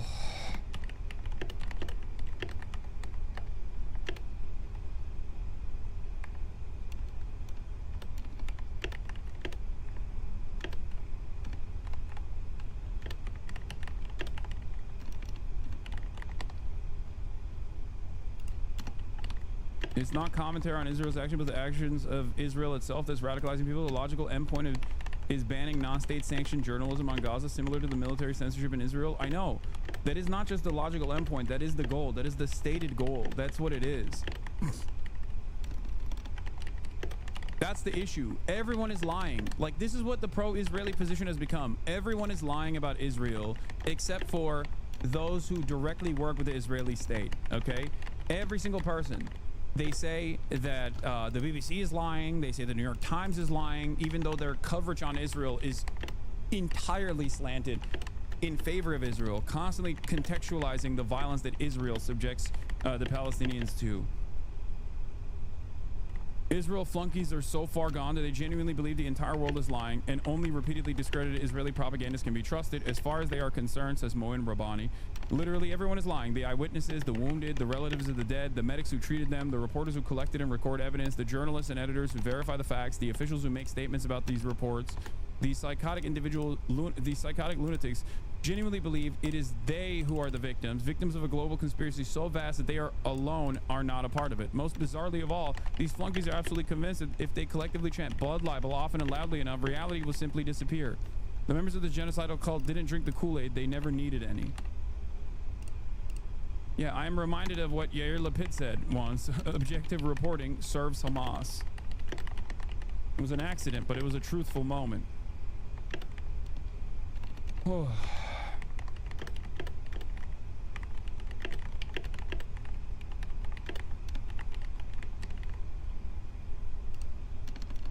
In, you know, soft targets. I mean, you're talking about a mixer in Washington, D.C. You're talking about effectively a peace march in Boulder with elderly marchers, including potentially a Holocaust survivor there. You know, if you were still at the FBI, what would your outreach be to Jewish organizations around the country engaged in, honestly, everyday life?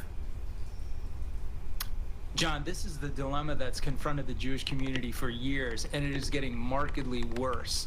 The ADL clocked over 9,000 anti-Semitic like, they're packaging this with like ADL's ridiculous new metrics for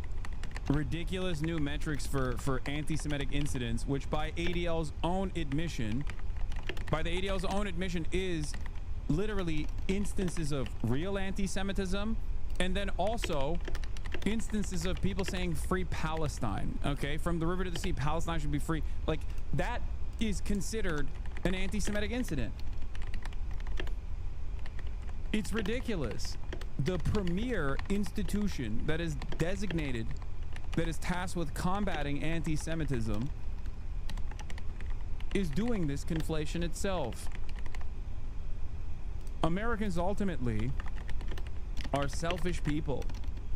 Okay, they're ultimately selfish people. If they see the ADL's actions as taking away their rights while simultaneously packaged as like protecting Israel's feelings and also claiming that this is being done for Jewish people, they will negatively polarize against not only Israel but also Jewish people. Okay, this is how anti-Semitism festers.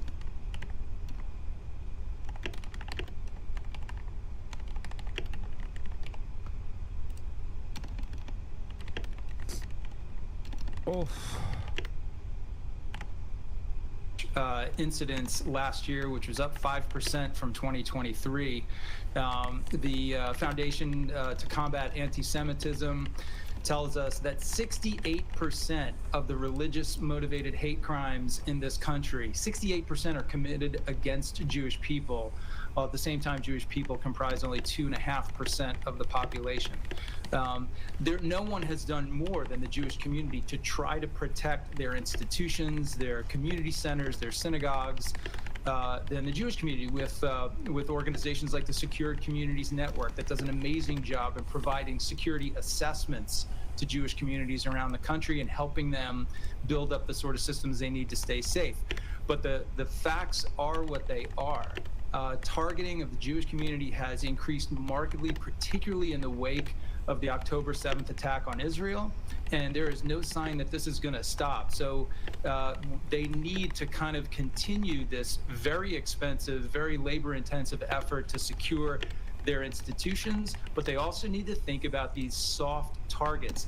Anytime there is a public gathering of Jewish people to do anything, to commemorate a Jewish holiday, to speak out about the hostages currently held in Gaza, as we saw yesterday, the public knowledge of that event turns it into a target, and they need to think very carefully about how they're going to secure those events.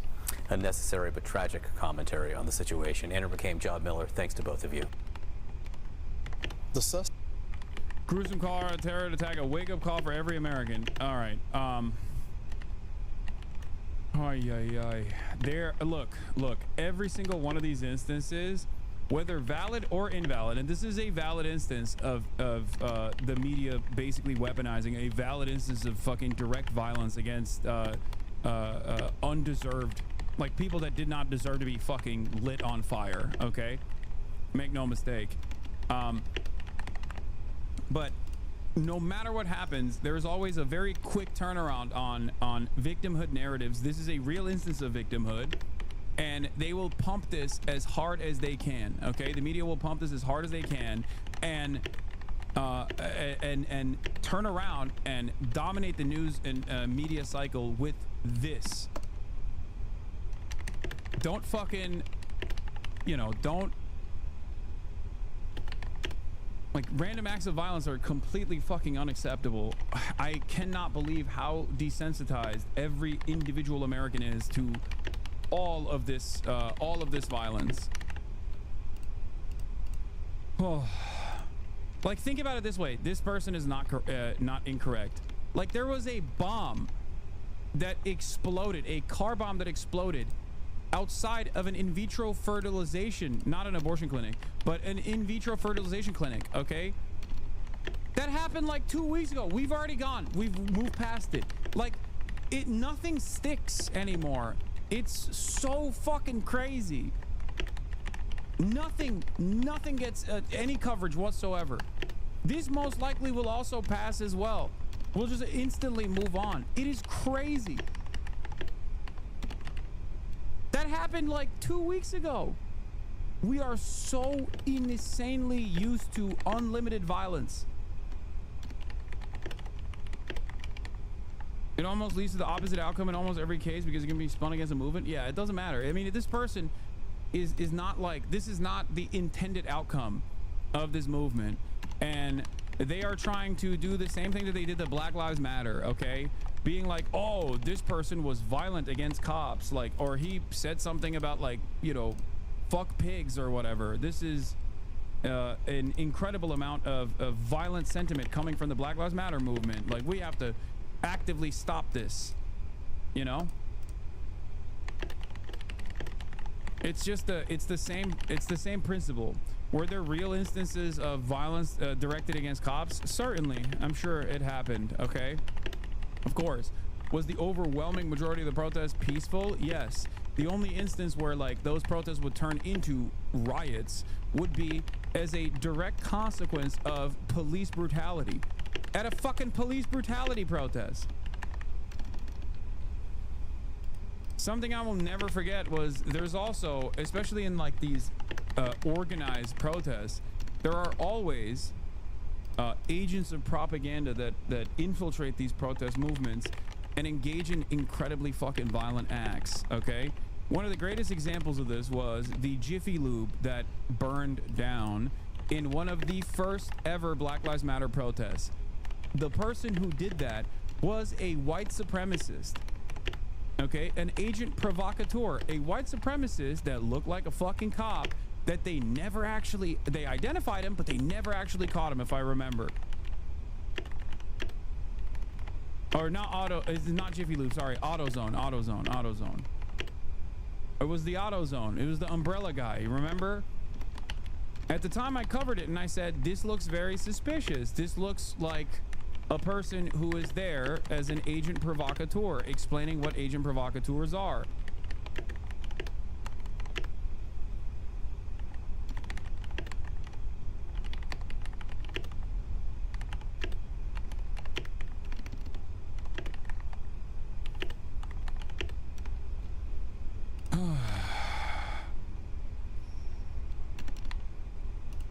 One of the biggest problems and divisive tenets of being pro-Palestine versus pro-Israel is that the acts of violence like these are used to cement both sides, and in a weird way they can be twisted in both of those ways. More anti-Semitic violence equals pro-Israel people will even be more sure in the need of a Jewish state, and will also compel pro-Palestine people to be even more sure that Israel's actions contribute to more anti-Semitism globally. Yeah, I mean, I've talked about this extensively as well. Obviously, like Israeli officials don't care about anti-Semitism. They actually like when anti-Semitism happens in the West. That is the reason why they have no issue collaborating with like active anti-Semitic politicians, because if anti-Semitism increases in the West, Jews in diaspora will feel more terrified and will want to work with Israel and defend Israel and actively keep sending support to Israel, even if they don't live in Israel. And the best possible outcome obviously would be for people to flee the West, Jews to flee the West and go to Israel directly and live there. But if they won't do that, then they will at least defend Israel.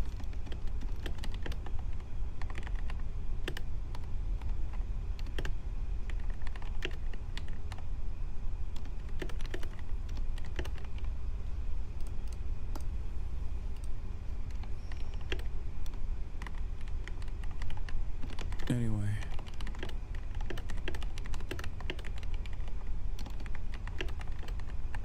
Umbrella guy was a St. Paul police officer. The AutoZone was across the street from where I worked, which also burned down. Lol. No, the umbrella guy was a police officer. The other guy was a white supremacist, I think. I'm pretty sure there was a white supremacist dude that like threw the first brick through the AutoZone.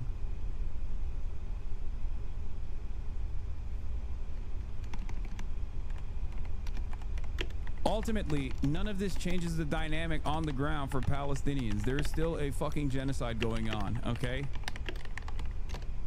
The focus on issues like this obviously are as a direct consequence of people that caring more about what happens in their own backyard and the fears that they have. This leans perfectly into said fears. Fears that people have about like the crazy, scary Muslims doing violence in the middle of Aurora, Colorado. Like that's all of a sudden that violence is in your backyard. You care more about that obviously than you do about whatever's going on over there in Gaza, right? The other secondary consequence, of course, is to hit the Israel is under attack. Israel and Israel defenders are under attack, and in this circumstance, it is valid as far as you know, a bunch of people that were victimized unjustly by some fucking insane person, and ultimately all that does is move the attention away from. Ultimately, all that does is move the attention away and the focus away from Israel's actions. Alonso responds to Eyal, who said, "You know what we never see? Pro-Israelis violently attacking Palestinians in the United States. I keep hearing Zionists are violent, yet only one side continuously perpetrates heinous acts of terrorism," which of course is obviously an incredibly stupid thing to say. U.S. woman indicted for attempt to drown 3-year-old Palestinian American girl, stabbed 26 times, a 6-year-old Palestinian child killed, and his mother injured in a hate crime. After chemical attack on pro-Palestine students, Colombia won't back down. Colombia protected the person who actually pepper sprayed or the pro-Palestinian students in Columbia campus. Obviously, there's the Palestinian student that was shot in Vermont and is paralyzed from the chest down. All of those instances. Also, the encampments that Zionists attacked in UCLA. That was another crazy fucking instance. There's the guy in Miami who shot the 2 Israelis who he thought were Palestinian.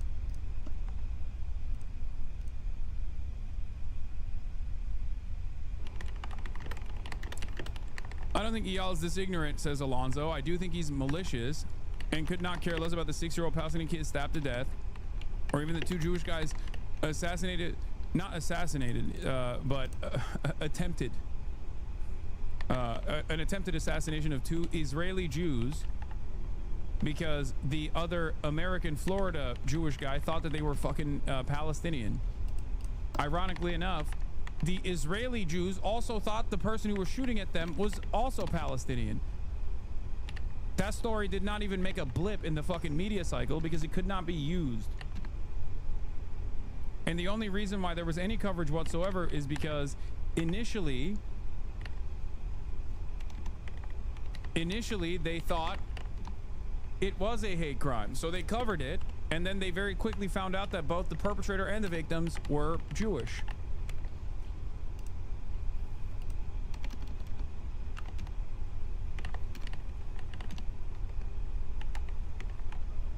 Another instance that perfectly proves the point that if you are pro-Palestine in any capacity, you are unimportant and you will never be covered is if there is an Israeli Jewish person that goes into a pro-Palestinian protest and gets beaten up, an Israeli Jewish woman with an Israeli passport that goes into a pro-Palestinian protest and gets beaten up, beaten and bloodied, okay? People are like throwing bricks at her. These pro-Palestinian protesters throwing bricks at her. That dominates discourse. This is a heinous act of violence. Except that did happen. But it wasn't actually an Israeli Jewish woman going to a pro-Palestinian protest. It was an Israeli Jewish woman that was an anti-Zionist that went to Itamar Ben-Gvir's speaking engagement and protested said speaking engagement and was brutalized by Orthodox Jews in America who were Itamar Ben-Gvir fans. That is the reason why you never actually heard about this story at all. This happened in New York City. So even if you are an Israeli passport holding dual citizen who is both Israeli and American, and you go and you protest a fascist speaking engagement on U.S. soil, and the people that are there, the little fascist supporters are there beating the shit out of you, it doesn't actually turn into a story that drives the media discourse.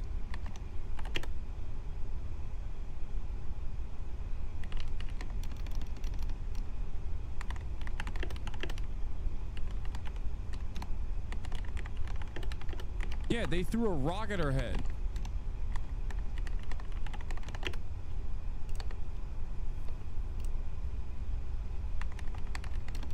The double standard is glaring.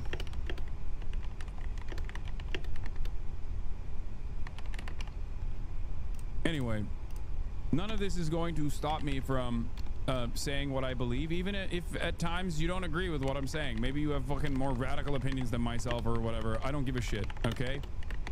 Suspect said not only free Palestine yesterday, but he said in Israel. I mean, the state charges are one thing, but federal terrorism charges are probably going to happen as well. Meanwhile, you have CNN saying, you had some of their analysts and then Andrew McCabe getting on air as this is happening saying, why is the FBI saying there are terrorism charges here? Why are they saying it's an act of terror? Well, the guy clearly said that he was targeting a certain group. He wanted to end the Jewish state. This is why they are saying, not only did the FBI say this, but the AG has said this, the governor has said it as well. And many people are wondering, when are we going to put an end to this? The same thing that he's saying, people are saying out on the streets, on college campuses, every single day. Yeah, the Israeli ambassador to the UN, Danny Danon, says this is not a political protester. This is a terrorist. You had one witness, Alex Osante. He was eating lunch inside and he heard the screams outside, so he went out to help the victims. He said the attacker was vicious and aggressive with his Molotov cocktail weapons, but it seemed like a couple of others were actually on his side, arguing for him, which didn't make sense. Hats off to the officers who made it there quickly so that they could arrest him. Dan Bongino, the FBI number 2 there, said The leadership team is there on the ground with the FBI. The National Counterterrorism Center is there, according to Tulsi Gabbard, and local law enforcement is also investigating. But here's the thing. Here illegally. Asked for asylum during the Biden years. They said no, but he kicked it out. Then somehow he gets a work visa to stay. Does anyone interview these people? But Brian, it expired in March. Yeah. So he shouldn't be here. Shouldn't have been extended to begin with. This is why Tom Homan and what the military is doing at the border and our great border patrol is doing matters as much too. We got to get these people who are breaking our laws, stop telling me they belong in the community and they're one of us. They go to the blue states, the blue cities, where they can thrive, and in this case, attack. Not just that, Brian, what Marco Rubio is doing with the visas as well at the State Department. If you don't love this country, if you're going to cause harm to people in this country, you got to go.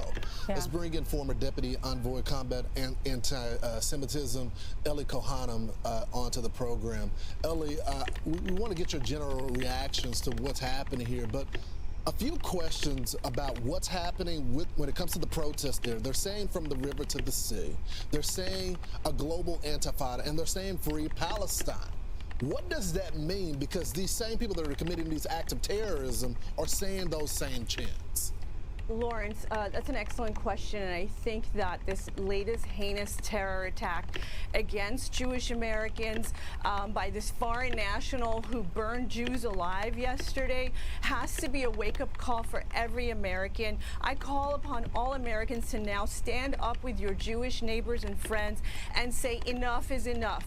We need to face the facts that this so-called Free Palestine movement is in fact a pro-terror movement, and we need to draw the line in the sand. There can be no longer any tolerance for this movement. Yeah, okay, sure. Like, what an insane fucking statement, dude. Yeah, nope, no more. Please, you have to stop. You have to stop allowing people from saying free Palestine or that like Israel is doing a genocide. You know what I mean? You have to.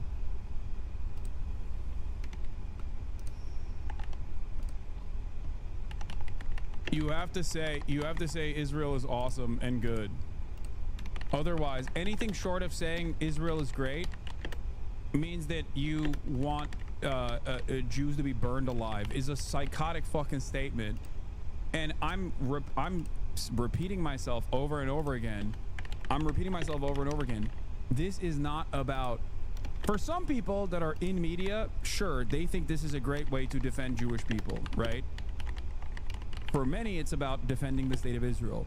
But for the administration, this has nothing to do with defending Israel and nothing to do with, even less to do with defending Jews.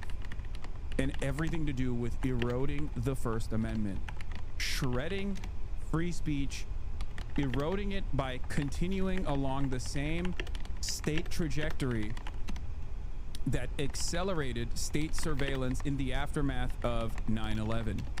Okay? This is precisely what's going on, and so many people do not understand how dangerous this is. If you think even for a fucking moment that Trump cares about Jewish people, you are the biggest delusional asshole on the fucking planet. Okay?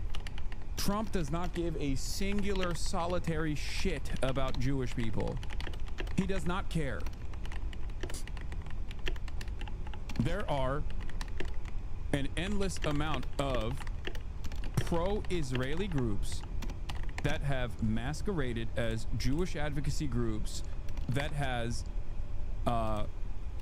basically masqueraded as Jewish advocacy groups that actively have a lot of speaking space and a lot of influence in liberal circles, both in mainstream media and in liberal circles in general. Trump recognizes, or at least Trump's advisors recognize, the influence and power that these groups have. Their goal is to undermine the First Amendment. Their goal is to undermine free speech. And that is the reason why they're doing this by the point of immigrant enforcement first and foremost, because they think this is the most successful, the easiest route into undermining First Amendment protection.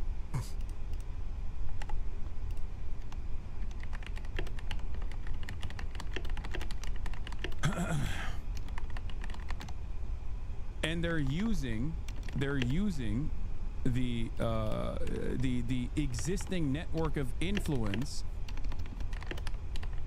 of Jewish advocacy groups that are actually Israel advocacy groups to do this, to move alongside the guidelines that Project Esther outlined. Okay? That's it.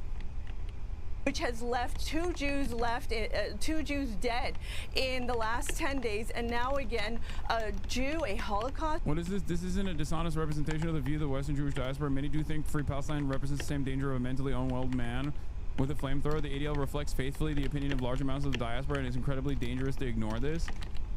Oh, dude.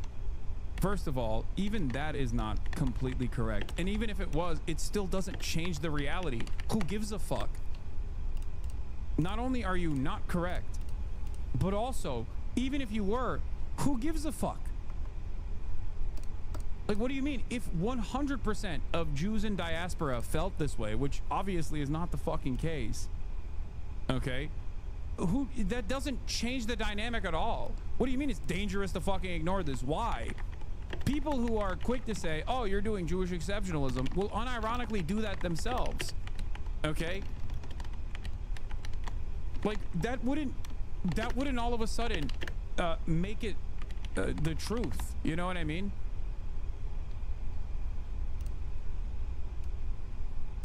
Also, Jews in diaspora is a statement that I find frustrating, even though I sometimes accidentally apply it as well. These are not Jews in diaspora. These are American Jews, okay? What the fuck? They're not living in diaspora, even though the Jewish nation state is Israel and they should be in Israel. Like, no, these are dudes who have been living here for fucking hundreds of years, or families that have been living here for hundreds of fucking years. They're just as American as every single person. It's not like they were born in fucking, all Jews are born in Israel, then they just like come to the United States of America. What the fuck are we talking about? They're Americans.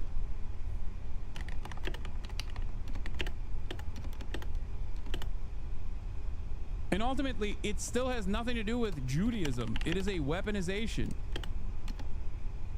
It is reactionary thought, Islamophobia, and a fuck ton of social conditioning that comes from Zionist groups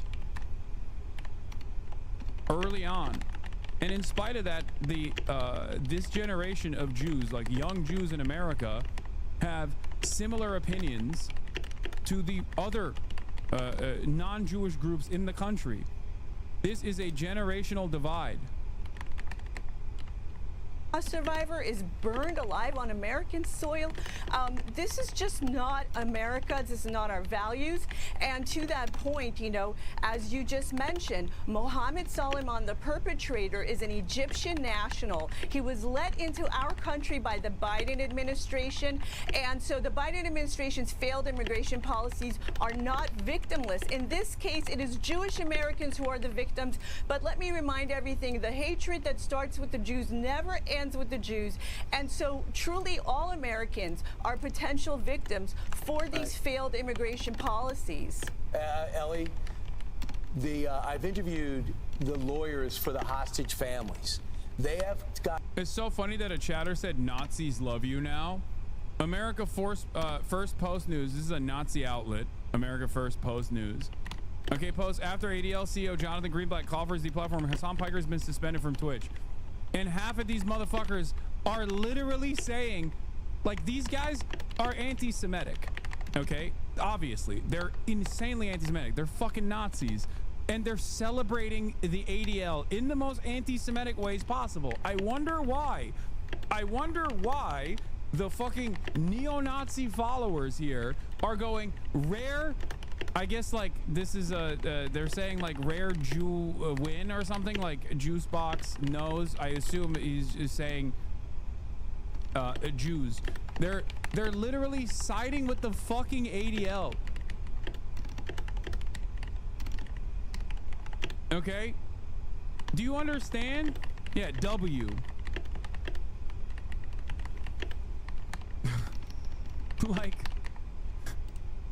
Think about that, dude.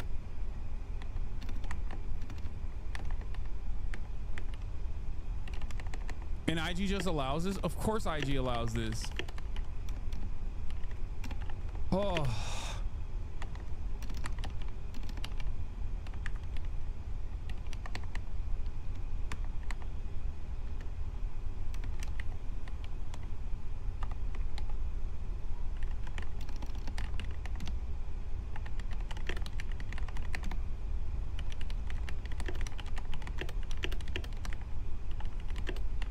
A direct line between Iran, the Hamas, and these college kids on campus who are a lot of times in their late 20s and 30s. Like Mahmoud Khalil is 30 and graduated from graduate school. They don't blow him. What are you doing?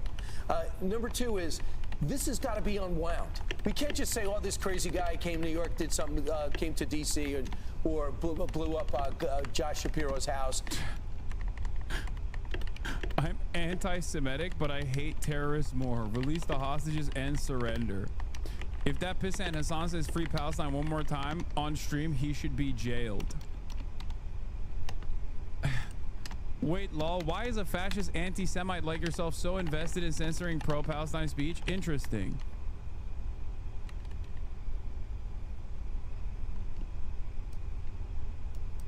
Dude, I see this all the time on Twitter, man. These people literally hate Jews, okay? They are neo-Nazis, but they hate me more, surprisingly enough. Actually, not surprisingly, unsurprisingly. You want to know why? Because I'm not fucking anti-Semitic. If I was, they would love me.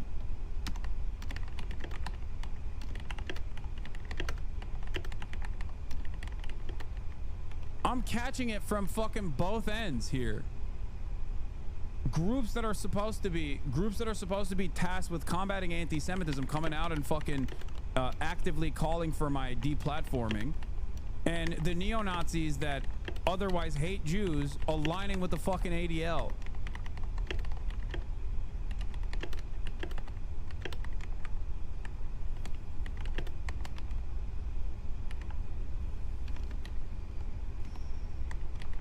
Yo, Hasan, do you think do you think Ye will ever go back to normal? I don't know. Oh.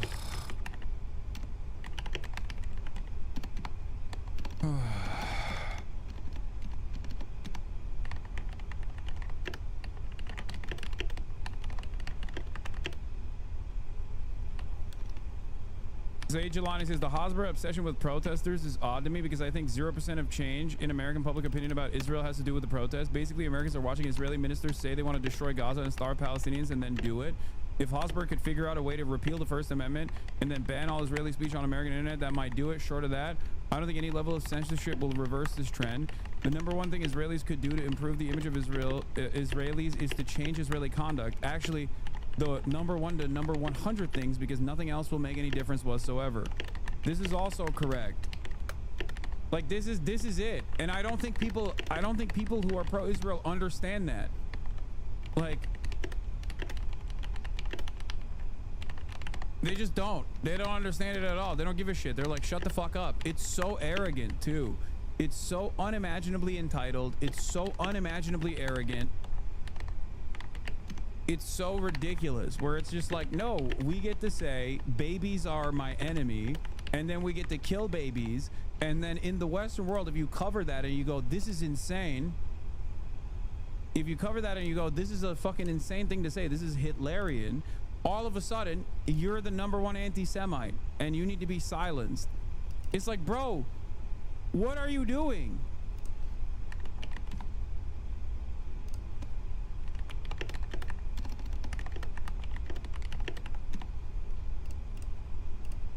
We are completely just liberal media is completely dropping the ball on this too. Like their coverage on this stuff is so ass.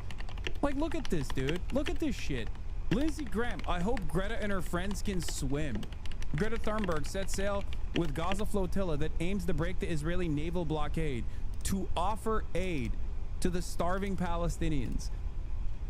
Israel shot the last ship off the coast of Malta thousands of miles away from the Israeli coastline. It didn't even make a blip in mainstream media. They shot the last flotilla ship off of the coast of Malta.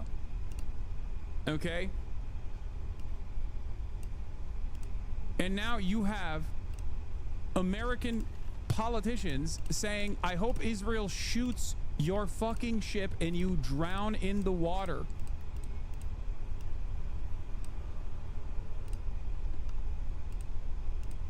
This is not the first time that Israel's done this. There was another humanitarian aid flotilla, Mavi Marmara, that was trying to bring in aid to the Palestinians all the way back in, I believe, like 2013 or 2014. Israel shot that one, shot that ship, that humanitarian aid ship, and then killed a bunch of people in it, killed a bunch of humanitarian activists in the ship.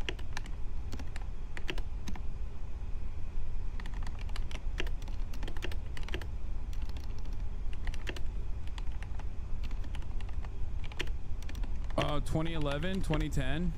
No, it wasn't 10 years ago. Mavi Marmara was before then. And then just burn somebody alive in Boulder, Colorado. These are just crazy people. There is direct links. That's right. And we're good at doing that. Ever since Al-Qaeda and 9/11, we've pulled back on that. We got to get back to that right now and start identifying the direct line to Gaza and Iran.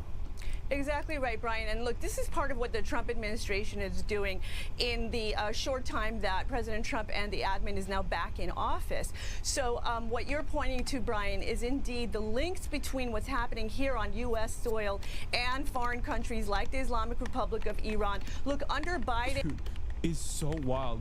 We need to bring back Islamophobia. Like, as though it went away, you know? We've been too quiet about these fucking Muslims in our ranks. We got to bring it back in a big way.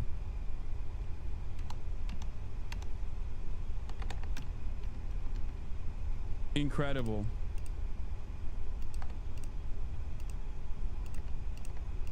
Incredible stuff. Oh my Lord.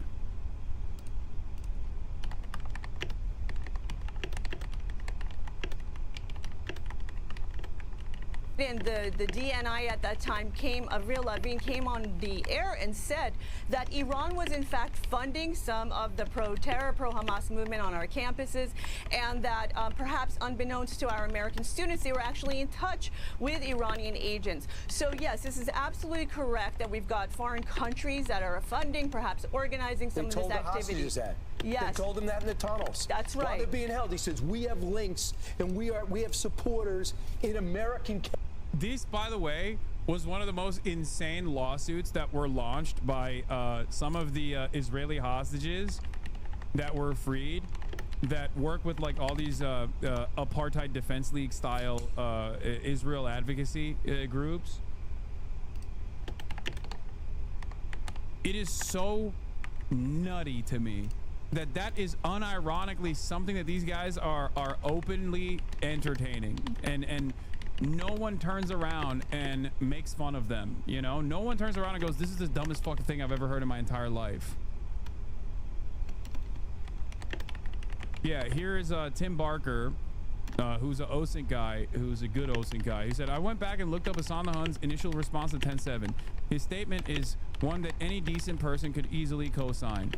I am not going to be one of those people that says like, oh, they're settlers, they deserve the violence, they deserve getting shot in the street. No, nobody deserves that, Piker said of the Israeli victims before speaking at length about what he described as the inevitability of Hamas's October 7 attack, blaming it on Israel's treatment of Palestinians in Gaza.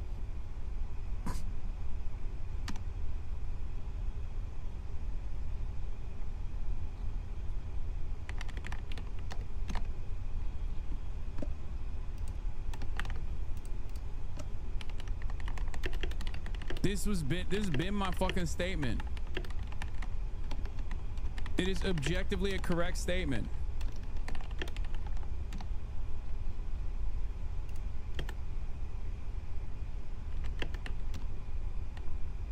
Oh.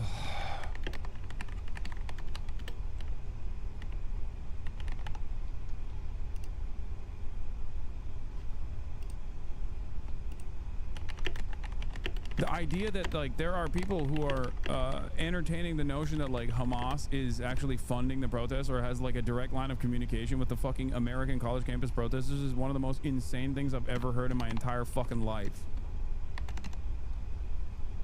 That was from the Jewish Insider article, by the way, that was calling me anti-Semitic. Despite Hassan's well-documented record of anti-Semitic hate, prominent journalists and liberal podcasts have frequented his online show. Oy, oy, oy. Piker problems from Gabby Deutsch from December 4th. She also recently had this to say. Hasan Piker is now saying the quiet part out loud, that Hamas is good actually. This streamer has 2.9 million followers on Twitch and major profiles on New York Times, CNN, NBC, Vox, Rolling Stone, et al. All seeking his wisdom on how DEM should reach young people. Is this how? I said, there's no comparison between Israel and Hamas. One is a militant resistance comprised of orphan soldiers born into a 77-year occupation. The other is an ethno-religious supremacist apartheid state with nukes doing a genocide backed by the USA.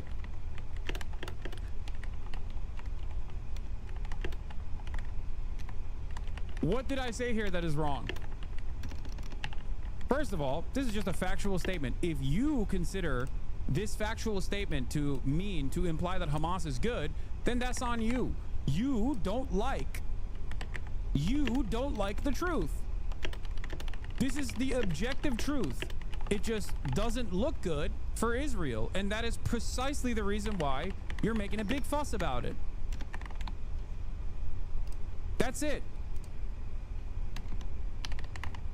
This is at the heart of all of the, oh, this guy is terrorist, this guy is pro-terrorism. This is where all of the argument ends and begins. Okay? That's all this is. Some examples, they aren't hard to find. Here's USA Today columnist opting not to consider concerns about anti-Semitism from Piker. Nothing to see here, basically. And if there is, he wouldn't have tens of thousands of people listening to him daily if his ideas weren't popular. He tweeted more about me than he tweeted about his own district, Piker said, noting that Torres comes from the poorest congressional district in the nation. That's crazy. That's not normal. That isn't the only skirmish he's had with Democrats. In November 2024, Representative Richard Torres, D of New York, called on Twitch to investigate Piker for using anti-Semitic rhetoric. Piker said the reaction was unwarranted and in bad faith. He also gets a lot of heat from the right. Fox News aired a segment calling out his pro-Hamas radical anti-Semitic views, lamenting that he has any influence. Despite the people who perceive him as too extreme, it's clear he's doing something right. He wouldn't have tens of thousands of people listening to him daily if his ideas weren't popular. I think a lot of people, if they were truly invested in combating anti-Semitism, would recognize I am one of their greatest fucking allies. But they are so goddamn invested in defending Israel that they just can't comprehend that someone could hate Israel and not be anti-Semitic in the process.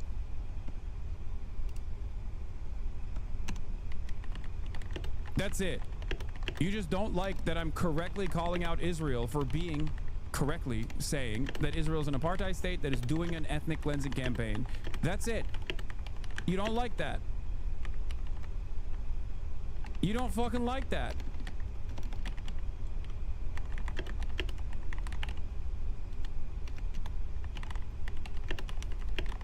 It's annoying to keep tweeting about this, but when a person continuously named by serious people as someone who the Democratic Party should pay attention to now says Hamas are the good guys in the conflict, it matters. Oh. Remember, I didn't even fucking say that. You did.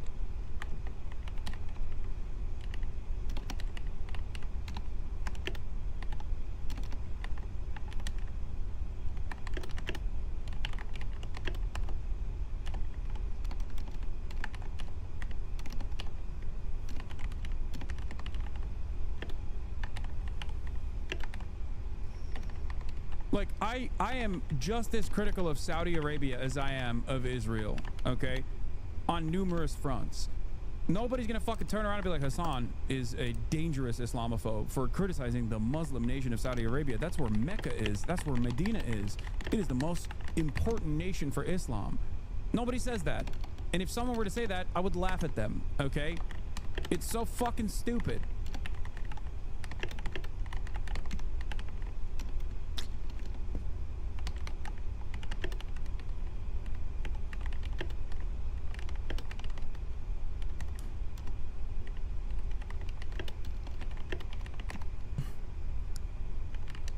Elise Stefanik, the loudest cheerleader for the ongoing mass murder of the Palestinian people, responded to the attack on Israel supporters in Boulder by calling for CARE, a Muslim civil rights group that defends Muslim Americans from discrimination and violence, to be designated as a terrorist organization.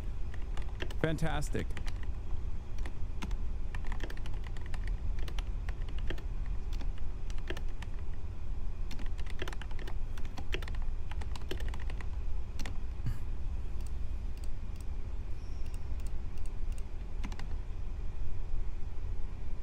Amazing. Everybody has their own pet project, their own personal project for like undermining and further shitting on Muslims. Ryan Grimm post, by the way, this is from the Guardian. 4 further school buildings have been marked as potential targets to be bombed by the IDF, according to the sources. The locations identified as potential targets include 4 schools: Halawa, Al-Rafai, Nusiba, and Halima Saadia. All 4 are in or near Jabalia in the north of Gaza.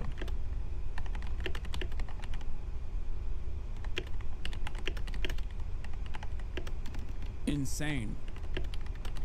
Insane. Speaking of insanity and people that are trying to fucking distance themselves now that they are no longer in power from all of the violence that unfolded, all of the violence that they defended, by the way, who should be charged as war criminals. Matt Miller. Matt Miller had the audacity to say, without a doubt, former Biden official says he believes Israel has committed war crimes in Gaza. I said, you directly helped cover for those war crimes so we could keep sending more munitions to do new crimes with. Here it is. Nearly 5 months after leaving office, former State Department spokesman Matt Miller told Sky's Mark Stone on the Trump 100 podcast that it is without a doubt true that Israel has committed war crimes in Gaza, but added that in almost every major conflict, you see individual members of the military committing war crimes. Miller stressed this was his personal view, not the U.S. government's, and noted Washington has not formally found Israel responsible. He also dismissed accusations of genocide, but admitted he wished more had been done to pressure the ceasefire between May and mid-January in 2025, when thousands of Palestinian civilians were killed. Do you think what's going on in Gaza now is a genocide? I don't think it's a genocide, but I think I think it is without a doubt true that Israel has committed war crimes. You wouldn't have said that at the podium. Yeah, look, because when you're at the podium, you're not expressing your personal opinion. You're expressing the conclusions of the United States government. The United States government had not concluded they've committed war crimes. This is literally, I was just following orders, happening in real time. What an incredible admission. What an incredible fucking admission. He's just saying like, nope, I was just following orders. Sorry. I still have not concluded that. But your personal view is they have. And they were while you were there. But yes. But here, let me qualify that. There are 2 ways to think about the commission of war crimes. One is if the state has pursued a policy to deliberately committing war crimes or is acting reckless in a way that aids and abets war crimes, and that I think is an open question. I think what is almost certainly not an open question is that there have been individual incidents that have been war. Yeah, he's trying to individualize the violence, by the way. Here, Matt Miller today saying Israel has without a doubt committed war crimes versus Matt Miller covering them up when he was in power. Bureaus that look at facts, apply them to international law, and make assessments. Those assessments are ongoing, and we have not yet at this time concluded that Israel has violated international humanitarian law, but we have ongoing assessments across a number of different fronts. So all these organizations are just... At the start of October 7th, the head war weapons guy quit. Yeah, there were members in the State Department that knew exactly what Israel was planning, and a month in basically were like, this is unconscionable. They are not listening to what we have to say. You have to put an end to this immediately, and quit. People who had signed off on weapons transfers to Israel in the past from the State Department that quit because they were like, I don't want to be associated with this. They're not listening to my warnings. It is going to be an absolute fucking bloodbath. It has already started as a bloodbath. Matt Miller is not one of those people. He is a careerist and a liar, and he saw the opportunity, and he was a willing servant of genocide. Wrong? They just see the law different. I'm telling you that we have ongoing assessments, and we have not yet reached that conclusion. Failed to implement all of the things that we recommend in that letter. Now, that said, we are not at the end of the 30-day period, and we are in. Here's Washington Post journalist Jeff Stein. In all sincerity, is the argument here that saying things you don't think is true is okay as long as you're a government spokesman?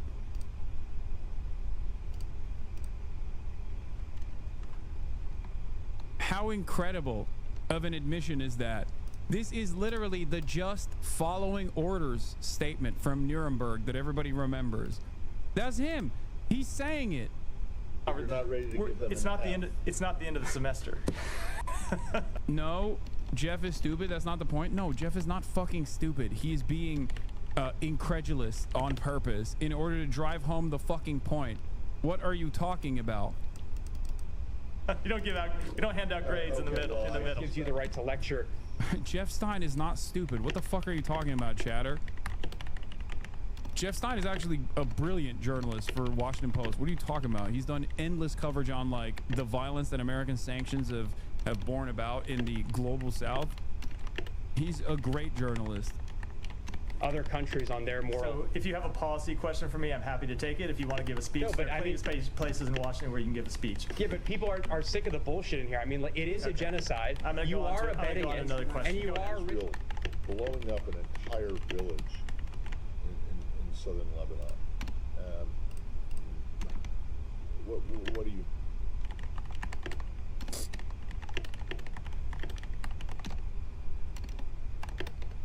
Yeah, I mean, as you can see, yes, he is aiding and abetting it, and then all of a sudden he turns around and is now saying like, oh, I don't know if this is a genocide, but also, yeah, Israel definitely did war crimes, and I covered it up because that's my job.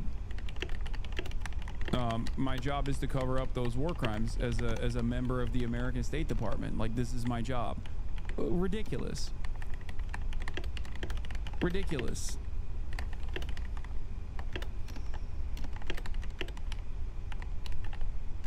War crimes where members of the Israeli military have committed war crimes. So ultimately, in almost every major conflict, including conflicts prosecuted by democracies, you will see individual members of the military, militaries commit war crimes. And the way you judge a democracy is whether they hold those people accountable. But Israel hasn't. I mean, that's been one of the... No, that's my point, right. Is we have not yet seen them hold sufficient numbers of the military accountable. Sufficient numbers, any numbers. They haven't done it at all. This is also, once again, insane to admit as a spokesperson for the American State Department. Why is this an insane thing to admit? Because this is a direct violation of pre-existing American laws, okay? There are laws in the books in the United States of America that dictate that you are not allowed to give any aid or any weapons to a country that is committing war crimes, okay? The Leahy Law is what I'm talking about, yes. And that is a question that was directed to Matt Miller on numerous occasions, and he knowingly lied. He is admitting that he knowingly fucking lied, knowing full well that the aid must continue. That is the reason why him lying like this is extra fucked up. Do you understand?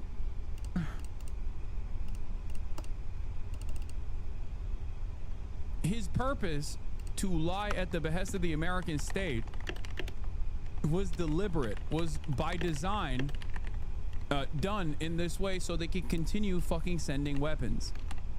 The reason, like him trying to distance himself from both the current American administration and both the Israeli government right now is still in service of that, in service of a lie as well. Now he's saying, oh, well, Israel didn't actually fucking do sufficient investigations. Israel didn't conduct sufficient investigations into war criminals amongst their ranks. Okay? While that statement is true, this notion that is actually in the hands of Israel and not in the hands of America to put an end to this is also a lie. Because we have all the power. The American government has all the power. Do you think Matt Miller doesn't know that the American government has all the fucking power here? If Matt Miller knew that we were powerless in this process, then they would be more honest about all the war crimes that Israel is contributing to, because we're powerless at the end of the day. What can we do? We can just stop weapons transfers to Israel. They'll still continue. Except that's not the case. Do you understand? if America was actually powerless in this process, we would have cut ties with Israel a long fucking time ago. Okay? We wouldn't have to lie at the behest of Israel. A long time ago, this would have stopped. And Israel probably would have still continued doing what it's doing without America's help, right? But that's not the case. Israel cannot continue doing its genocidal campaign on the Palestinians without America's go-ahead and without America's munitions.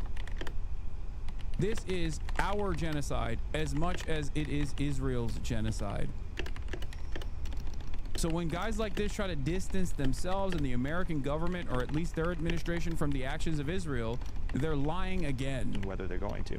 I'm really struck that you think now that Israel did commit war crimes, and yet at the time, and I get why, but at the time you were at the podium and you couldn't say that. I mean, personally, that must be very difficult. Well, so the State Department itself had concluded, not in these, they didn't phrase it in these terms, but I think I did at the podium a few times, had concluded that it was likely that Israel had committed war crimes. But I do think it's almost certain that they have.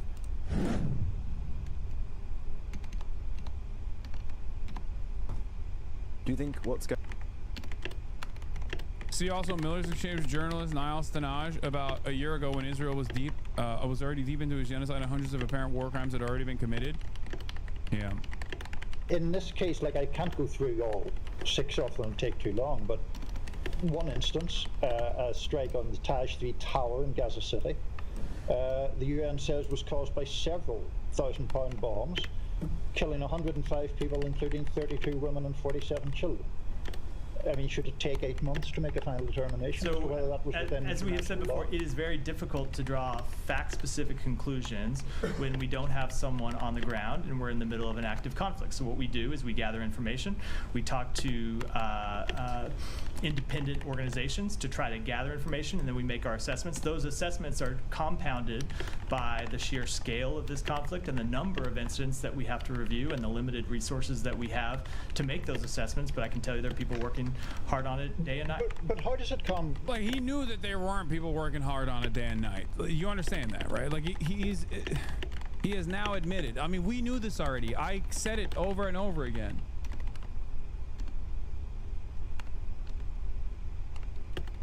Yeah, here. Matt Miller now admits Israel committed war crimes, yet as the State Department spokesperson, he watched Stacey Gilbert quit her 20-year Department of State career over a report she said was falsified to absolve Israel of war crimes and justify continued U.S. weapons sales to Israel. Remember, this was a major fucking point of contention. And remember when 60 Minutes actually held the coverage of this, when there was a point where U.S. aid actually created a report, okay? U.S. aid created a report that showed that Israel was actually doing war crimes, okay? That report went all the way up the ranks to Blinken's office. And Blinken read that report, saw that report, and said, give me another report that says the opposite, okay? Doors open.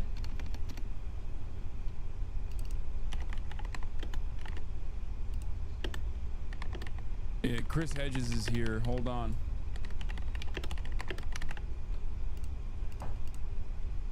One second. I'm gonna bring him in here real quick.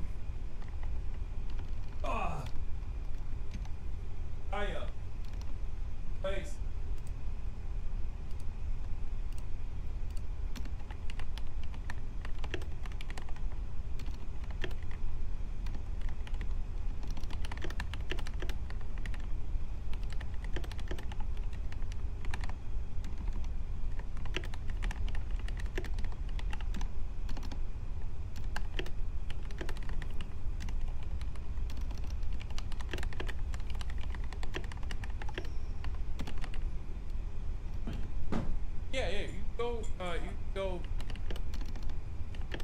The bathroom, the first left. Yeah.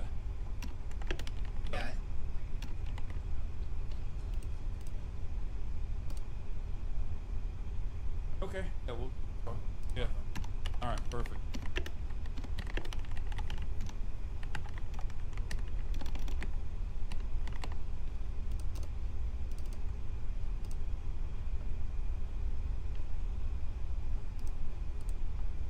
I mean, there's a noise gate, but yeah.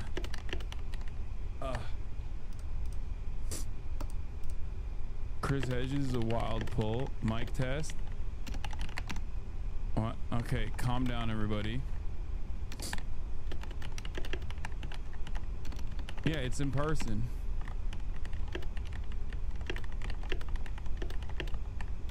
All I meant to say was the government doesn't care if it's right or wrong. All right, let's continue with this. War crimes in Gaza. I was shocked to see that it said in very clear terms, it is our determination that Israel is not blocking humanitarian assistance. You had advised that that wasn't the case. Is that correct? Yes. Okay.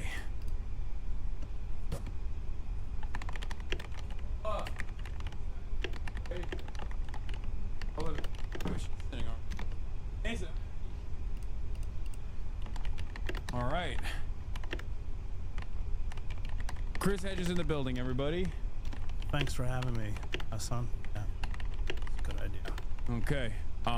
Just all you got to do is speak close into the microphone. This is probably nothing you've ever done before. This is unlike any other media hit you've ever done before, right? Completely new experience. Yeah. All right. Well, perfect. So Christopher Lynn Hedges in the building.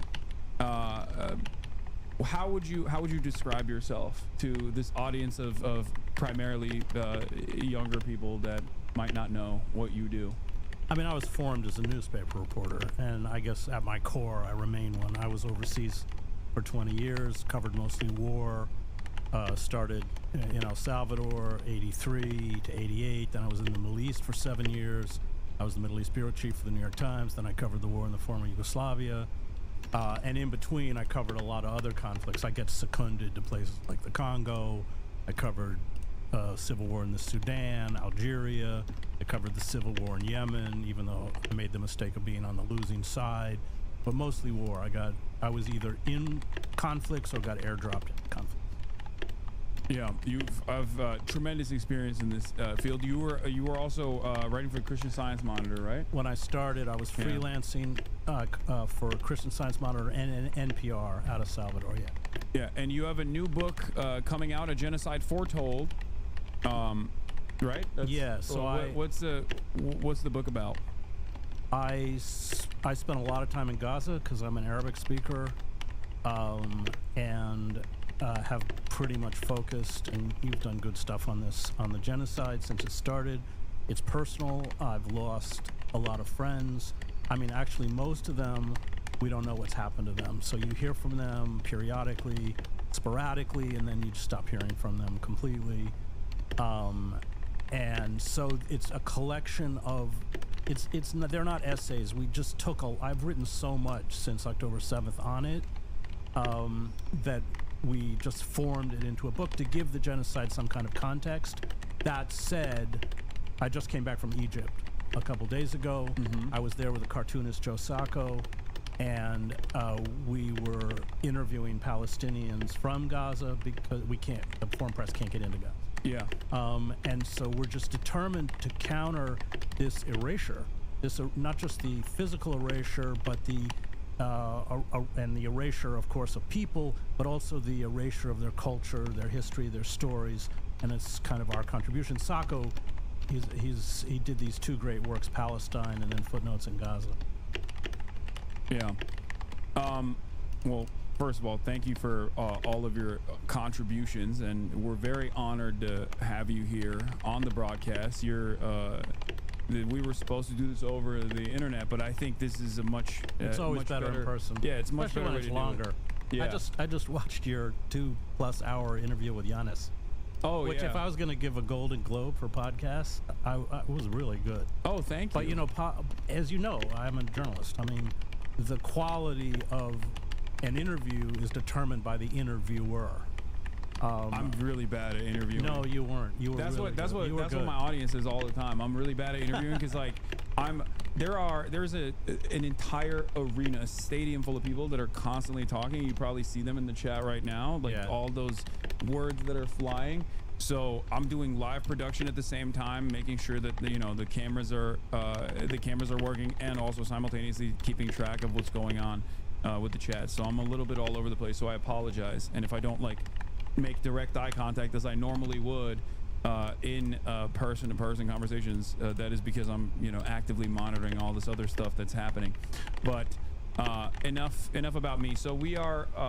You came in at the right time. We were just talking about Matt Miller, former spokesperson for the U.S. State Department, now coming out and distancing himself and distancing the previous administration in a way from the actions of Israel, and openly admitting that maybe undeniably Israel had done war crimes, and that openly admitting that, see, this is the type of stuff that happens, openly admitting that the war crimes were not properly investigated by the Israeli authorities. Have you seen this at all? No, I didn't. All right, well, let's watch it once again, I think, then, from the start, and because I want to hear your perspective on this, as well as someone who obviously has been closely covering everything that has been going on since October 7th. In this case, I can't go through it all. Wait, no, this is not what I was looking for. Hold on. Here is the 2-minute video. This is on Sky News, as a matter of fact. Going on in Gaza now is a genocide? I don't think it's a genocide, but I think I think it is without a doubt true that Israel has committed war crimes. You wouldn't have said that at the podium. Yeah, look, because when you're at the podium, you're not expressing your personal opinion. You're expressing the conclusions of the United States government. The United States government had not concluded that they've committed war crimes. Still have not. That's first and foremost. That's just following orders, like the Nuremberg defense that failed. Yeah. They're saying that, well, that's the American government's official position, so what can I do? Which is insane.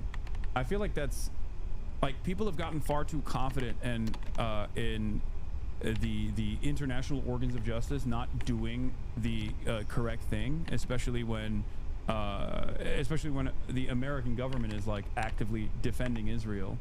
And there's some truth to why they feel this way. There's understandable reasons for why they feel this way. But it's crazy to me that he's just openly admitting that.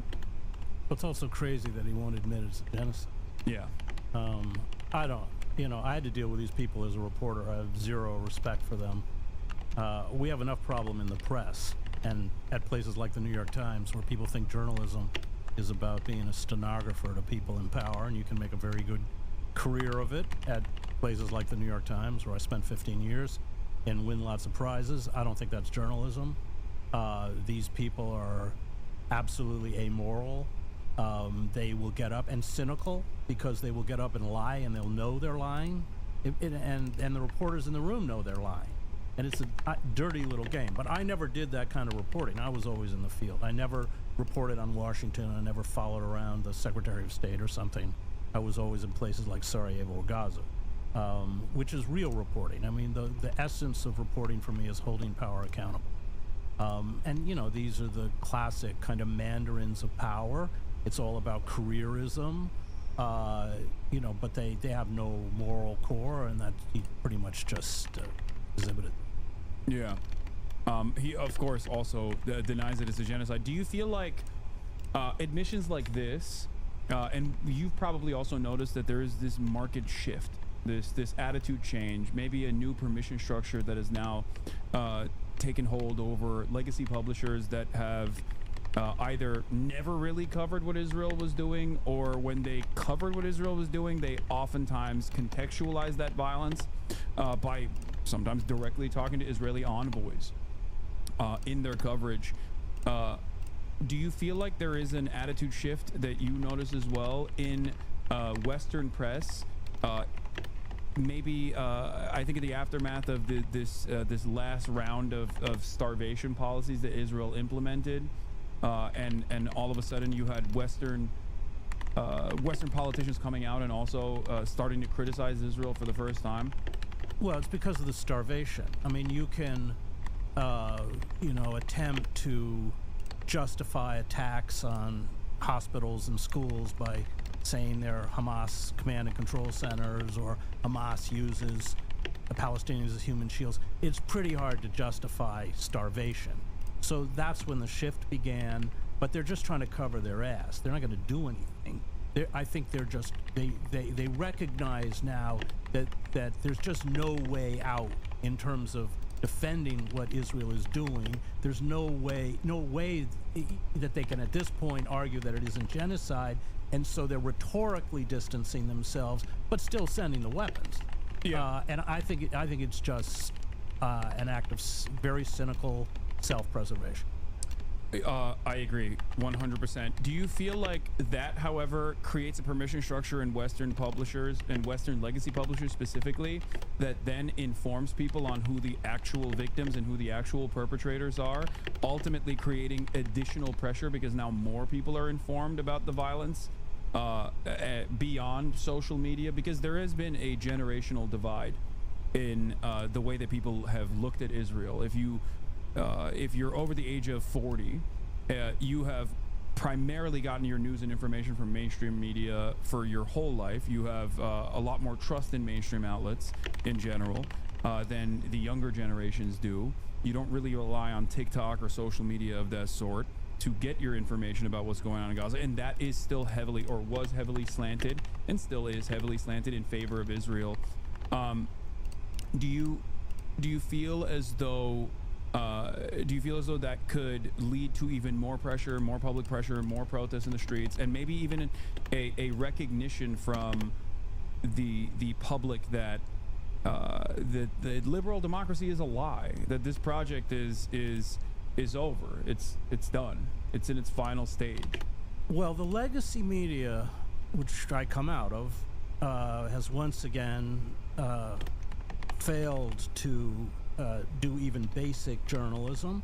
I spent time in the encampments at Columbia, Princeton. I have tremendous admiration for these students who, at the risk of their degrees and their status and everything else, stood up to do the right thing, were slammed by the country, by the media, and by their own universities. And what was the narrative that was peddled about these encampments? It was that they were filled with Hamas supporters and anti-Semites. Well, it's just patently untrue. Yeah. And it's just, what angered me is that they didn't even bother to go report. I mean, if you watched closely with the New York Times, they'd race up to Columbia and go to the Hillel house and find some Jewish student who felt uncomfortable. Yeah. Meanwhile, what was it, 108 Columbia students were thrown in jail by the cops. So they fed the narrative, and this was from the beginning. So after October 7th, Columbia banned the student chapters of Jewish Voice for Peace and Students for Justice in Palestine. They hadn't even done anything yet. Yeah. There were no protests yet. Yeah. And so they fed a false narrative, and this is now being used by the Trump administration. They gave credibility to this lie. Yeah. And now this lie, which they created, is now including the Democratic Party. Let's not be Schumer was one of the worst. So 3,500 student protesters were jailed under the Biden administration. Yeah, exactly. So that now they and they were self-flagellating themselves too. You know, you saw it with Claudia Gay and all these going before the Congress. And I watched it and I thought, you know, they're going to lynch you anyway. It was a complete misreading of power and a complete misreading of motive. Like Trump cares about anti-Semitism. I mean, he's got neo-Nazis, you know, in his cabinet. And so they misread power. They gave credibility to a false narrative. And essentially what they did is hand the bullets to their own executioner. And that's what's happening. So look at Harvard. I mean, Harvard was one of the worst in terms of crushing any kind of dissent on its campus, giving credibility to this idea that, I mean, look, I've taught at Princeton, I taught at Columbia, I taught at NYU, I did my graduate work at Harvard. The idea that these places are bastions of anti-Semitism is just absurd. It's so absurd. Even Steven Pinker, who I don't think I agree with any point on, literally came out in this last round of attacks against Harvard and was like, you guys are being ridiculous. Yeah, they are. Like, and it's interesting because, like, so many of the Harvard graduates then ultimately go and work in Republican administrations. Yeah, of course. It's a war criminal factory for the most part. And, you know, having spent 4 years there, the left is about as welcome at Harvard as Trump. The idea that these are leftist, you know, bastions of, exactly. But, so I fault the media, I fault the Democratic Party, And you're right that the only people with a conscience came from that kind of generation which has separated itself from the legacy media. Yeah, completely. But the legacy media has just failed us over and over. We go all the way back to the Iraq War, weapons of mass destruction, the fantasy of Russiagate was, for which the Post and the Times won Pulitzer Prizes. Even though the Mueller report exposed that all of it was garbage, it's just a complete and utter collapse of any, real pretense of journalism at all. And this is just the latest chapter of it. Yeah, I think like some of the more recent examples I would say that happened almost in real time that because I remember like covering it was when Cy Hirsch came out with his reporting initially on the Nord Stream pipeline explosion, and I could not believe that the immediate notes from mainstream publishers was, oh, maybe Russia did this to itself. Yeah, right. Which doesn't make any sense. Which was such an insane thing to say. It defied all reason, it defied all logic, and yet they still attempted to do so. Like they still attempted this narrative, and I could not believe it. It was such an unbelievable narrative. Let's just on a minute with Cy, because he's a friend of mine. He's our greatest investigative journalist, hands down. Me lie. He's the one who exposed the images from Abu Ghraib. He's the one who imploded the false narrative about how Osama bin Laden was killed and assassinated. Well, he couldn't publish that in the United States. It got to that point where he had to publish that. I think it was in the London Review of Books. He's been completely blocked out. And the Nord Stream pipeline is he now just runs a Substack like I do, because he can't. And this is, he's the dean of investigative journalism. He's what we all aspire to be. Yeah. So speaking of like active suppression, I feel like everything that's unfolding right now was decades in the making. And it's not like those who are in these right-wing think tanks or just any think tank that is adjacent to the State Department was sheltering the public from their opinion on what must be done. You had Project 2025 and even Project Esther coming out of the Heritage Foundation. These are all detailed reports on how to undermine or how to manipulate public consciousness and utilize the Trump administration to basically finalize the unitary executive theory, but also simultaneously make America into a full-blown tyrannical dictatorship. The reason why I'm talking about this specifically is because I think, just like you pointed out, Trump is not a defender of Jewish people. Like, I don't think he gives a shit about Jewish people. He cares about money. He cares about the Adelson family when Sheldon gave him, $100 million. And then this time around, Miriam, once Sheldon died, Miriam gave another $100 million. All of a sudden, he's offering endless amounts of leeway to Israel in the identical ways in which the Biden administration did. But all of this suppression, all of this like combating anti-Semitism narratives, I think, are a way to open up the floodgates of complete control and complete dominance over Americans, the way they think and the way they speak, in an effort to erode the First Amendment. Yeah, it's a total subterfuge to destroy the left and the liberal class. I don't really like liberals, and I've written a lot against them. But at least liberalism pays lip service to pluralism and inclusiveness. And so there's two things. One, any authoritarian state is about destroying any pluralistic narrative. There's only one narrative, which is the deification of the old white slaveholders who created America. And just as we deify them, we have to deify, the old white people who are in control. So there's that, the destruction of pluralism. But it really, what it is a way to eviscerate the left. And there I'm thinking of the students, not so much the faculty. Very few faculty have stood up with these students. And that's what's happened. So in the name of anti-Semitism, and then you have this weird tautology where Jewish students are being persecuted by non-Jewish figures for being anti-Semitic.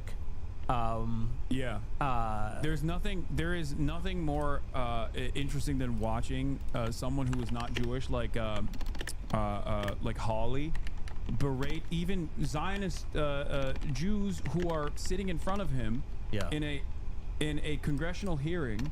And these guys are from institutions that actively do work to suppress pro-Palestinian speech. And even they're like, well, this is a bridge too far in terms of deportations. And Josh Hawley is like yelling at them, being like, no, I know better than you on how to deal with anti-Semitism. Well, the other thing is that all the right-wing anti-Semites who are real, including in the Christian right, are given a pass. Because they look at that ethno-nationalist state that Israel has set up, that settler colonial project where they're eviscerating and killing people of color as a model and ignoring humanitarian law, any law, the Genocide Convention, the Geneva Convention, whatever it is. And that is, they love it. So I think the connection between the far right, who are anti-Semites, and Israel is that they are carrying out a kind of settler colonial project and white supremacy. Remember the deep divide in Israel, and I lived in Israel, between the Ashkenazi, who are of European descent, like Netanyahu, and those Jews who come from Middle Eastern countries like Iraq. There's a huge social, cultural divide. Avi Shlam wrote a very good book about it called Three Worlds, I think it's called. Anyway, it's very good. So that's the attraction of the far right to Israel. Yet at the same time, and I wrote a book on the Christian right about a decade ago called American Fascists, the Christian Right and the War in America. They, unequivocally blame Jews for killing Christ. Yeah. I mean, which isn't even true. That was really interesting, actually, that you just brought that up, because there was an IHRA definition bill that wanted to that wanted to basically make it so that any sort of criticism of Israel was declared anti-Semitic and potentially punishable by law, which again is a direct violation of the First Amendment. And Marjorie Taylor Greene yelled about getting a specific carve-out where you could say that Jews killed Christ. Right. And that anti-Semitism combating bill inevitably ended up featuring this hilariously anti-Semitic canard in it.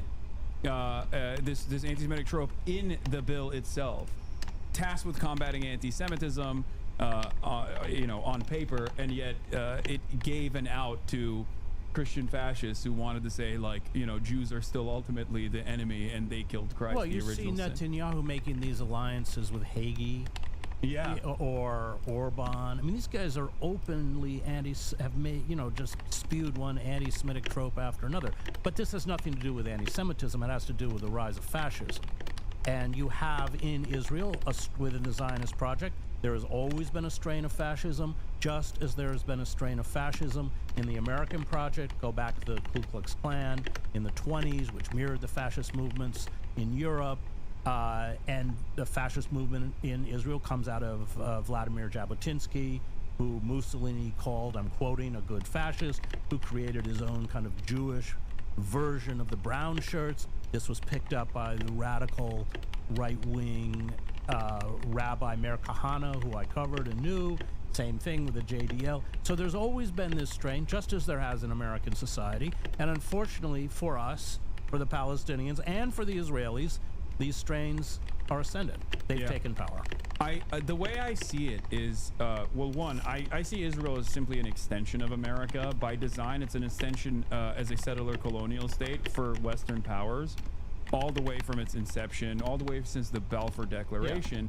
But in its current formation, it's still used as a agent of espionage and of resource retrieval and unsinkable aircraft carrier, which is why there's been so many allowances for the Israeli state to even at times directly counter the CIA, which is why there are people within the CIA that don't like Israel for good reasons, and then there are obviously people who overpower the skeptical individuals within the CIA. But the reason why I'm mentioning this also is because I feel like people refuse to contend with that, and while Israel is an extension of America, Israel also is America's future. I feel as though a lot of our politicians are openly admiring the policies of censorship and the complete domination of an underclass, a permanent underclass that is the indigenous population, and they want to take some of those policies and bring it here, or policies that we already have in the books. They want to have closely resemble the Israeli fascist policies. Yeah, and Netanyahu, who's not stupid, says that. He says everybody thinks the future is liberal West. That's not the future. The future is this kind of authoritarian, neo-fascist, whatever term you want to use. And unfortunately, I think he's probably right. Yeah. And you're exactly right that the admiration, because Israel just acts without restraint. I mean, I think it's Ronan Rise and Kill, you know, that book by Ronan Bergman, where he's about Israel's assassination program. Israel's assassinated more people than any other Western country. Yeah. And of course, in Gaza, targeted assassination occurs. You know, and it's not daily. It's not just Hamas. I knew many of the Hamas leaders, but it's like they're poets, they're writers, they're doctors. Yeah. Like when I just came from Egypt interviewing Palestinians for this book I'm doing, and what was so chilling was, and I was interviewing doctors and journalists and others, was that the moment the journalist would go off the air and go to his house, a drone would appear and kill him. Yeah. Or the moment the doctor finished his shift or was on his way to Shifa, the drone would come and kill them. And when the drones would come, they would often take out just the apartment. So you have a 4 or 5 story building. Yeah. They would take out just the apartment where that doctor or that journalist lives. So there's no question. I mean, they've killed over 200 journalists. I don't know how many doctors. Of course, what they're doing, now we see it with the starvation, is they're decapitating civil society to create just chaos. Chaos, anarchy. They love it, the fact that, and I mean, this very cynical food stations they've set up in the South. Yeah, the Gaza Humanitarian Foundation. The whole idea, look, I covered the war in El Salvador, or go back to Vietnam. That's classic counterinsurgency technique. You starve a population, you set up food supply. Remember, to get to these areas where they get food, they have to go through an armed corridor of U.S. contractors and Israeli soldiers. And it becomes a way to kind of bait, you know, it's like baiting mice into a trap. Yeah. That's what they're doing. And what they're doing, there's a 9-mile border between Gaza and Egypt, and they're going to push all the Palestinians into these densely packed concentration camps. And they're not, by the way, they're not getting anywhere near enough food. It's just a lure. It's not like they're actually feeding anybody. Plus, all the food's dry, and nobody has any cooking oil. Nobody has any water. Nobody has any. And I think, you know, this is speculation, but you reach a point where that cauldron of misery just is. I mean, it's already horrible. But then there are parts of that border that's just a fence. You know, you just breach it, and. But it's clear that the intent is to depopulate all of Gaza. They've already, have achieved much of that in the north. Yeah. But they want all of it to be gone, and then they're going to turn on the West Bank, and they'll get away with it. I mean, the fact is, the only impediment to stop them is the United States, because they've depleted long ago their weapons stocks. I don't see it. I mean, those of us who cover it are, we're really black. We're really pessimistic, and the rest of the world just watches it. Do you feel as though this market notable shift in attitude, turning Israel into a pariah state, at least in the eyes of the Western world, which is basically the last bastion of defense of Israel? Because, like, popular consciousness in the global South has always seen the truth about Israel being a settler colonial apparatus for Western superpowers, but now you have, at least in my experience, I've been an advocate for Palestinian emancipation for a decade plus in my professional media career, and I've never seen this level of animosity, anger, and resentment correctly applied to Israel from regular people. Right, from everyday average people that don't pay too close attention to what's going on in the news at all. Do you feel like that creates a a pressure valve as it did in Europe for European leaders to try and, like, at least aesthetically try to sever their ties from Israel while they're still simultaneously, of course, sending weapons to Israel. But, like, do you feel like there is a point where the dam might break? Or do you think that this level of suppression will ultimately be successful? Because it seems to me like they're right now recognizing that there's no way to reverse the way that people feel about Israel as it's continued out. This they don't give a rat's ass how we. I mean, you know, Democratic Party doesn't function as a political party. The base doesn't count. What was it? 77% of registered Democrats wanted a ceasefire, arms embargo on Israel. They don't care what we. I mean, we've undergone a corporate coup d'état, and it's over. And on you know, what was that poll a few years ago on just basic issue, holding big banks accountable, Medicare for all. I mean, these all have majoritarian support. It doesn't matter. I mean, something as basic as Joe Biden being senile was seen by Americans who don't pay close attention to the news. Many people, 75% of all Americans wanted Joe Biden not to run in 2022. And now you have the likes of Jake Tapper running selling his book, like running this propaganda tour, saying like, oh, I was one of the brave ones to actually call this out. How could we have been duped? It's like no one was duped. No one was duped. Everyone saw it. And all of these people like Jake Tapper, I saw the segment on Tapper, which I loved almost as much as your takedown of the odious Jordan Peterson.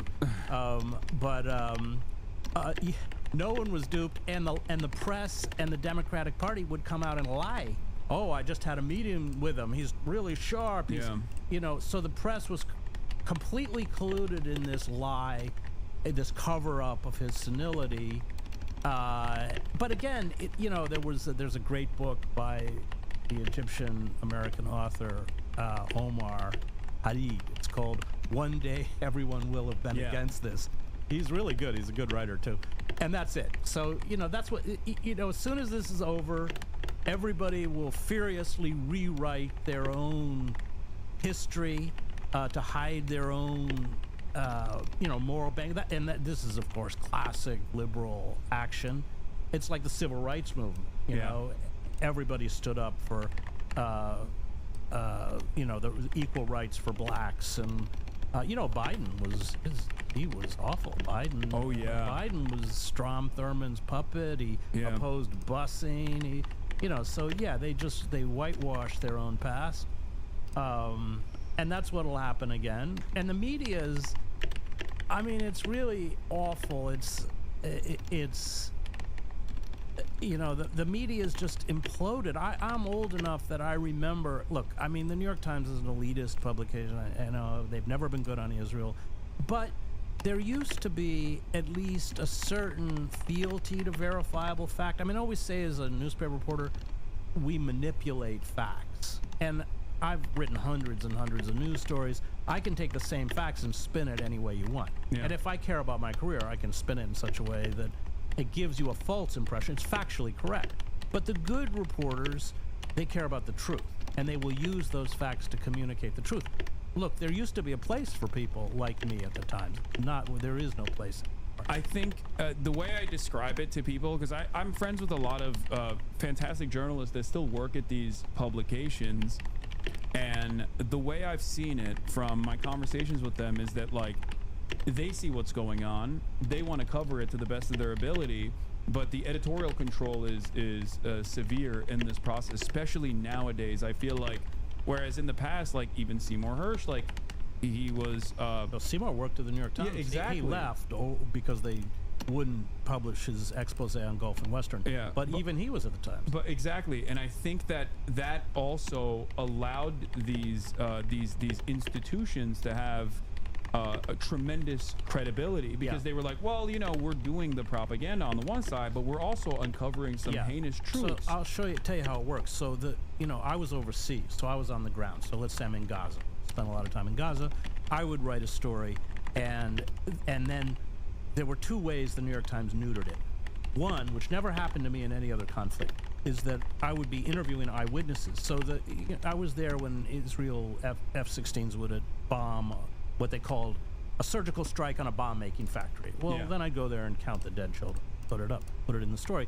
And what they do is every other paragraph to neuter the story is they quote an IDF spokesperson in Jerusalem or Tel Aviv or somewhere to neuter the story. So by the end of it, you could believe whatever that didn't happen to me in Bosnia, although I still had problems. So you reported something in Bosnia, and then you have this powerful Washington bureau, and all these reporters, they make their living by kind of doing lunch, it's all about access.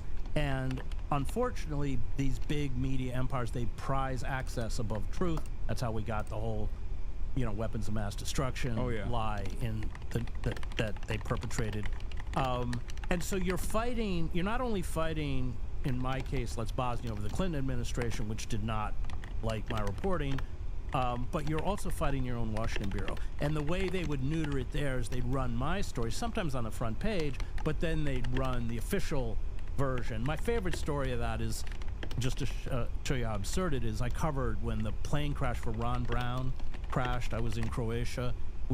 Unfortunately, we had a reporter on the plane, and so these pilots,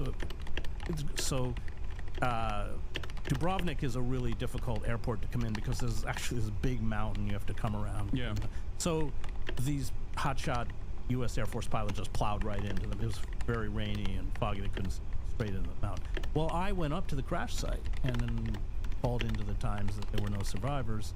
And R.W. Apple, who was in the Washington bureau writing the official version, said, no, the Pentagon says that there's wreckage in the sea. I said, no, I was there. So, no, the first edition of the paper went with that, even though I was there. It was a classic example of the power of the established institutions to whatever the narrative is, which is almost always false. I mean, I.F. Stone said these establishment reporters know more than me. Unfortunately, most of it's wrong. So, but there were people like myself, Sidney Schanberg, and I don't know if you remember who he was. That's the Killing Fields cover camp. Sidney was a great journalist. He got pushed out too. But there was a place for us. We were management headaches. We weren't careerists. We were never going to be made editors. And now that's been erased. And, watching the Times just breaks my heart, frankly. I mean, I know the encampments sound like a small thing, but for me it's not, because you've got, 750 reporters. Just send one up for a day. Yeah. I mean, on those encampments, on Friday nights, this was true at Columbia, it was true at Princeton, they would lay down a tarp, the Muslim students would say their prayers, and the Jewish students would have Shabbat on the same tarp. Yeah. That's the kind of world we want to create. Yeah. I actually did go to the encampments at UCLA and covered them extensively and we had a couple other people in my community that are also, that were also routinely at the encampments, and it was actually shocking because I've covered protests and I've been a participant in protests. I've spoken at rallies, and I had actually never seen such tremendous messaging discipline from these students that were so incredibly organized against all odds, and they were fantastic. So I could not believe what my direct reporting was, as opposed to how the LA Times would cover it. And they were met with so much resistance from both the administration and so much resistance from the police force and of course counter protesters that were not from the school that were there and caused physical harm. Well, attack them while the cops stood by and watched. Exactly. And it was shocking to recognize that. But I guess being 33, my assessment, I didn't grow up in an environment. I lived in the weapons of mass destruction environment. So my assessment always is that, yeah, of course they're going to lie about certain things. And that's a part of what I try to do is explain to my audience, hold their hand through the process of looking at media coverage, always explaining to them that there is going to be instances of omission, and try to bake in media literacy, force feed media literacy in that coverage, even though I still, of course, rely on mainstream reporting for that, because no one else has access I mean, so the lie of, let's be clear, the lie of omission is still a lie. Yeah. And that's very effectively used. Yeah. So, yeah, I mean, it's just another abject failure, and you know, in a way, these legacy media outlets are just committing suicide, I think, by doing this. Yeah. I mean, who watches MSNBC or CNN or and also, let's be clear, these people aren't journalists. I mean, people like Jake Tapper, they're what's their name, Rachel Maddow. Yeah. I mean, what does she make, $10 million a year? I can assure you no real reporter makes $10 million. Yeah. They're, you know, celebrities. But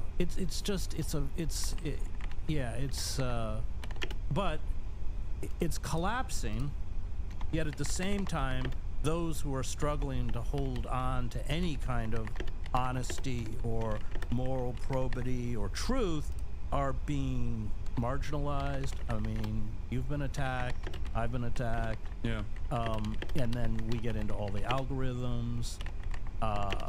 Because the legacy media, it's like Israel, because the legacy media really doesn't have an argument to cover their own complicity in their own lives. They're trying to shut down those people. There's always been that battle in American journalism. I mean, I think that the alternative media was a force. I'm thinking of like Ramparts and Village Voice and Mother Jones before it became a piece of shit. And all of these publications, The Nation before it decided to sign on for the Democratic Party project, but all of these publications, they forced the legacy media to do their job, because like COINTELPRO, I mean, that was broken, I think, by Ramparts, but it comes out of the alternative media, like Julian Assange. Let's take Julian, who was a friend of mine, very good friend of mine, and who for 14 years, I mean, I went to London, covered all his court cases, who I think is the greatest journalist of our generation, hands down. But when Julian, when the WikiLeaks and the Iraqi war logs and everything came out, you had the legacy publications, El País, The Guardian, Der Spiegel, I think, or I don't remember, the New York Times. They all published it. Why? Because if they didn't, they would have been exposed for who they were. But what you saw is, as soon as they were published, they set out to destroy Julian, because they never, I know, I come out of these, or they hated Julian for what he had done. Yeah. And they were, you know, the media, including The Guardian, or Bill Keller, who was my executive editor at the New York Times. He was actually my foreign editor. I mean, it was vicious. And it was vicious because Julian he ripped back the veil on the inner workings of empire and showed it. And these people are tools of empire, propagandists for empire. Yeah, no, absolutely. I think what you're saying is something that I'm like, obviously nothing I do is even remotely comparable to the sacrifice of the likes of Julian Assange, of course. But I see this in a smaller, like in a microcosm, in a much smaller capacity with my coverage as well, where you have someone who works for the Israeli state, the ADL, I call them the Apartheid Defense League. Oh, I saw this. Jonathan Greenblatt, after any kind of like violence occurs, he will rush to CNN, and today he did it with Fox News, to immediately say it's Hasan Piker. I saw that. We have to deplatform him. But he's blaming you for the assassination of the Jew. And he's also blaming me now for the Aurora, Colorado thing, where this guy tried to throw Molotov cocktails at like people that were doing a pro-Israel march for releasing the hostages, and it's crazy because on the one hand, they're giving a lot of allowance to Jonathan Greenblatt to say certain things, but on the other hand, they also not Aurora, Boulder, Colorado. I apologize. But also on the other hand, there is this noted shift in tone where these headlines are no longer applying passive voice to the violence that the Israeli occupying force is subjecting Palestinians to. So there is this attitude shift, but they're still holding on to like the people that have been correctly reporting, the people that have been correctly reporting on all of the atrocities, where they're trying to single people like myself out and say, no, these guys are bad.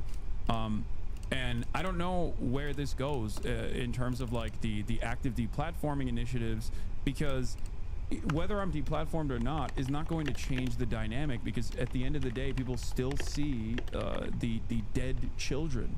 Yeah. They still see Israel's unlimited violence and starvation campaign on the Palestinian population, and I feel like the toothpaste is out of the tube at this point. There's no way to put it back in. Yeah, but they're desperate.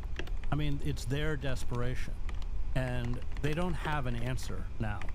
And so what they're doing, and it's very crude, is just trying to censor anyone with a significant media platform like yourself. So I was very outspoken against the call to invade Iraq. I came out of the Middle East. I spent a lot of time in Iraq. Yeah. I knew that Iraq had nothing to do with 9/11. And there were two things that when I was eventually booed off of a commencement stage, and then I was issued a formal written reprimand by the New York Times for quote-unquote impugning the impartiality of the New York Times. And then so guild rules, you give the employee the reprimand, and then if they violate it again, they're fired. I left the paper after that. But what was interesting was the assaults that were, and I was lynched by right-wing media, and the same as you've been here. But many of the people who lent credibility to that assault were liberals, George Packer or Michael, all these kinds of figures. And that's what the liberal class does. Chomsky writes about this really well. He said they set the limits by which you can never question the virtue of the state. You can question its excesses, but you can't question its virtue. And then what happened after the war and everything, when it all went bad, is that the people who were right were not resurrected. Yeah. It's the people who were wrong, people like Thomas Friedman and all these figures. But it wasn't a mistake, because these people, their job is to serve the centers of power. Yes. And now they're desperate. You're right. I mean, I think it's incontrovertible that there's genocide. I mean, you really can't make that argument anymore. Yeah. And so they're going after people like you. And I saw that. It was really sleazy and awful, and but they're sleazy and awful. I mean, I've fought the Zionist lobby for decades. Yeah. It's I mean, it's a very pervasive network of influence, and it has a lot of institutional control even to this day. I'm not specifically talking about like the Zionist lobby, but I'm talking about like advocacy groups that masquerade as Jewish advocacy groups, but then spend every waking moment of their time trying to defend Israel's war crimes and Israel's genocide. Those institutions do have a lot of, I mean, it's waning. Their control or their power to influence certain things in the media is going away as more and more people are critical of what Israel is doing. And then there comes the dual motive that mainstream press has, because like if their goal is to propagandize, they have to still have some veneer of credibility, and if they propagandize too hard, then they lose all of that credibility as the public attitude shifts, and then they can no longer propagandize, right? So that's the reason why you see this like attitude shift a little bit. That's the reason why you see like 5-6 months after Haaretz covers some horrifying atrocity, the New York Times will make a brief admission of it or a brief note of it after they bury the lead, like the Sdei Taman rape riots that took place in Israel. They will cover it so that it's in the paper of record, but they'll bury it. That's exactly right. They bury it, or like I don't know if you know the Steve Donziger case where he of course got this. Okay, so this amazing lawyer who won this, what is it, $30 billion, I can't remember how much it was, settlement for the indigenous of Ecuador whose lands have been poisoned by Chevron. Well, the New York Times technically covered it, but they were like 600-word stories, completely neutral, and buried. That's right. That's exactly how it works. And barely a blip on his unjustifiable detention. Oh, it was outrageous. He was under house arrest. Or the fact that it was a civil court that was it was doing something so unceremonious. Well, they turned it over to this crazy judge, but also they hired, I can't remember the exact details, but it was like they passed it to a judge or lawyers who worked for Chevron. I mean, it was so dirty. But yeah, they never covered that, ever. They never touched it. It's really frustrating to see. I ultimately don't care, you know, the suppression and all of this. Like, I don't take the platform that I have for granted, and it is I never thought that I would reach this level, like this many people at once with my coverage, especially with my position that is antagonistic towards the American state, and for very good reason, I think. But having said that, I keep stressing over and over again that, like, even if they were to deplatform me from Twitch, if they were able to, you know, successfully pressure Amazon, or I don't know, pull me in front of Congress or something and try to like pin me down for anti-Semitism, despite my advocacy for years against anti-Semitism and my consistent decoupling of Zionism and Judaism, or the crimes of Israel and Jews in the West. The truth is out there, and I feel like there's something that there's something that I worry about with respect to like some of the most prominent voices now that are critical of Israel. A lot of them are, especially right-wing content creators, like a lot of them are anti-Semitic, and they do not shy away from openly stating anti-Semitic things. And it's always been interesting to me that the ADL spends more time coming after someone like myself, who is anti-Zionist and also against anti-Semitism, rather than someone with a much higher profile like Candace Owens, or even the likes of, you know, Dan Bilzerian and many of these other people who are actively marrying anti-Semitism and anti-Zionism. Well, they love those people. Yeah. Because that equates, they will, because of, exactly right, because they are anti-Semites, that allows Zionists to couple criticism of Israel or criticism of the genocide with anti-Semitism, because they are anti-Semites. Yeah. You don't offer them that opportunity, so therefore you must be silent. Yeah. And I think that's the reason why I'm saying, like, they actively will go after people who aren't anti-Semitic, because they see people who aren't anti-Semitic as like playing a very dangerous role of de-radicalizing like young American Jews and moving them away from the Zionist project. And I think that's why that is a significantly more dangerous proposition for them, because you can always point to Candace Owens and be like, well, she's anti-Semitic, that's why she hates Israel. Yeah. Well, they are. Yeah. So, okay, so there's that. But you don't think that the attitude shift is going to create more pressure upon the American government? Well, the attitude shift among the population, especially among the younger, that's already taken place. I wouldn't call the kind of statements by Starmer or Macron or others an attitude shift.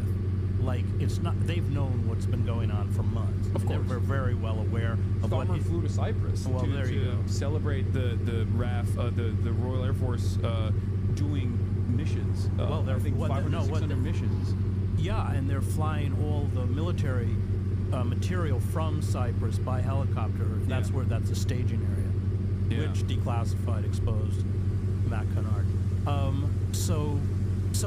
No, as I said earlier, I think these people are trying to distance themselves rhetorically, because it's now just impossible to deny what Israel is doing, while at the same time keeping the pipeline. Yeah, I think this, what I was trying to say is I think that this is a unique opportunity, because once that permission structure is given to Western press to also try and criticize, apply more criticism, warranted criticism, far too late.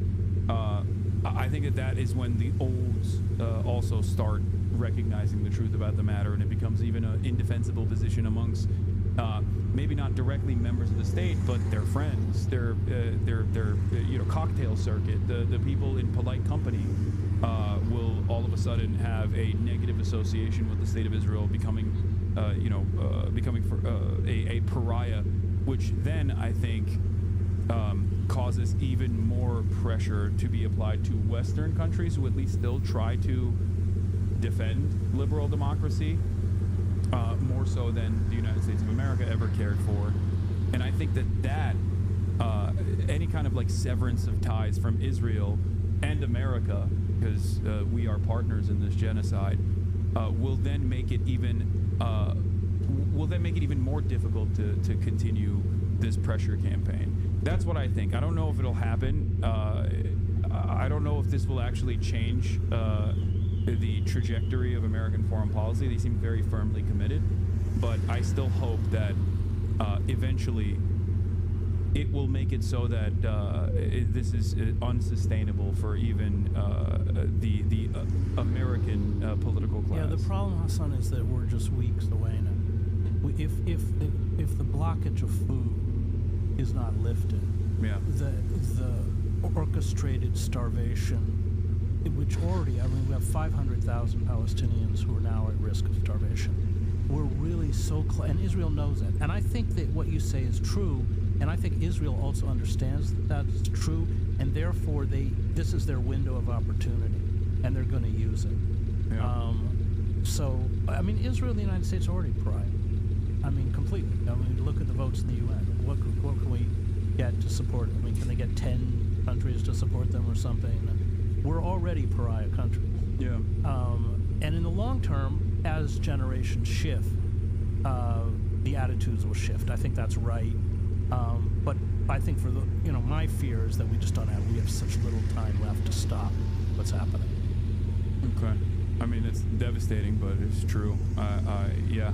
I mean, even in this last moment, they are, again, using the delivery of aid as a way to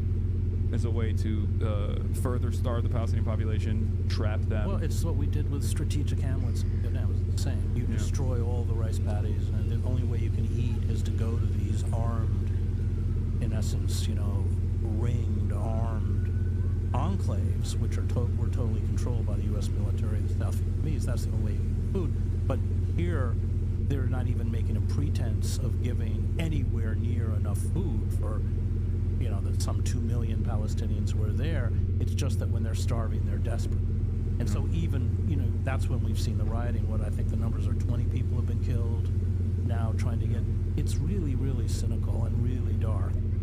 And the goal is to depopulate not just the north now, but let's say 75% plus Gaza, and push everybody into that border area around Rafah. Yeah, and then ultimately push them into the Sinai yeah, I mean, I just came, I was with the foreign minister, the Egyptian foreign minister, and they're adamant that it won't happen. But I, given having lived in Israel and covered, given Israeli hubris, coupled with racism, I know what the Israelis think of Arabs. They think of Egyptians. Yeah. Or even their own, or even the Palestinian citizens of Israel. Of course. Yeah. Of course. So I was just with, I don't know if you know Pankaj Mishra, he's an amazing Indian intellectual. He wrote a very good book called The World After Gaza. He also wrote another great book called The Age of Anger. But I just had dinner with him in London on the way back, and I mean, he's in agreement that this is, we're guessing, but this is where Israel's going. And so despite Egypt's protestations that this will never happen and it's unacceptable, they just may do it. There is also a flotilla that is making its way right now to go through the Israeli naval blockade to directly deliver aid to the Palestinian population. And there are Irish actors, like I believe his name is Liam Cunningham, if I'm not mistaken, Greta Thunberg, and numerous other people that are involved in this. And you have, well, I mean, obviously you're familiar with Mavi Marmara, of course. but you have the likes of Lindsey Graham basically saying, like, I hope Israel shoots they will, don't worry. I mean, this flotilla down and drown these people, as they did. Well, they didn't drown them last time, but like they shot the previous aid ship miles off the coastline of Malta. I know. Thousands of miles away from the Israeli coastline. Well, and it didn't even make a blip in Western how many people press. died on the Mavi Marmara? It was 8? I think it was 14, if I'm not mistaken. They just killed them. Yeah. They just, they helicoptered into the ship and just like slaughtered everyone. And then they did the same classic thing that they do, where they like laid down all the knives and batons that were on the ship to be like, these were the dangerous weapons that they were delivering into the Gaza Strip. And also simultaneously made like fake correspondence, as though like the people in the Mavi Marmara ship were saying like, oh, go back to go back to Poland or go back to Auschwitz is what they claimed. They were saying. Wait, how many people were killed? Maybe it was 9. I might have gotten it wrong. I mean, let's be clear. Israeli commandos helicoptered onto the ship with long-barreled weapons and shot people. Yeah. I mean, it wasn't a drone. It wasn't from a distance. This was up-close killing, unarmed activists. Yeah. 9 killed, 40 injured.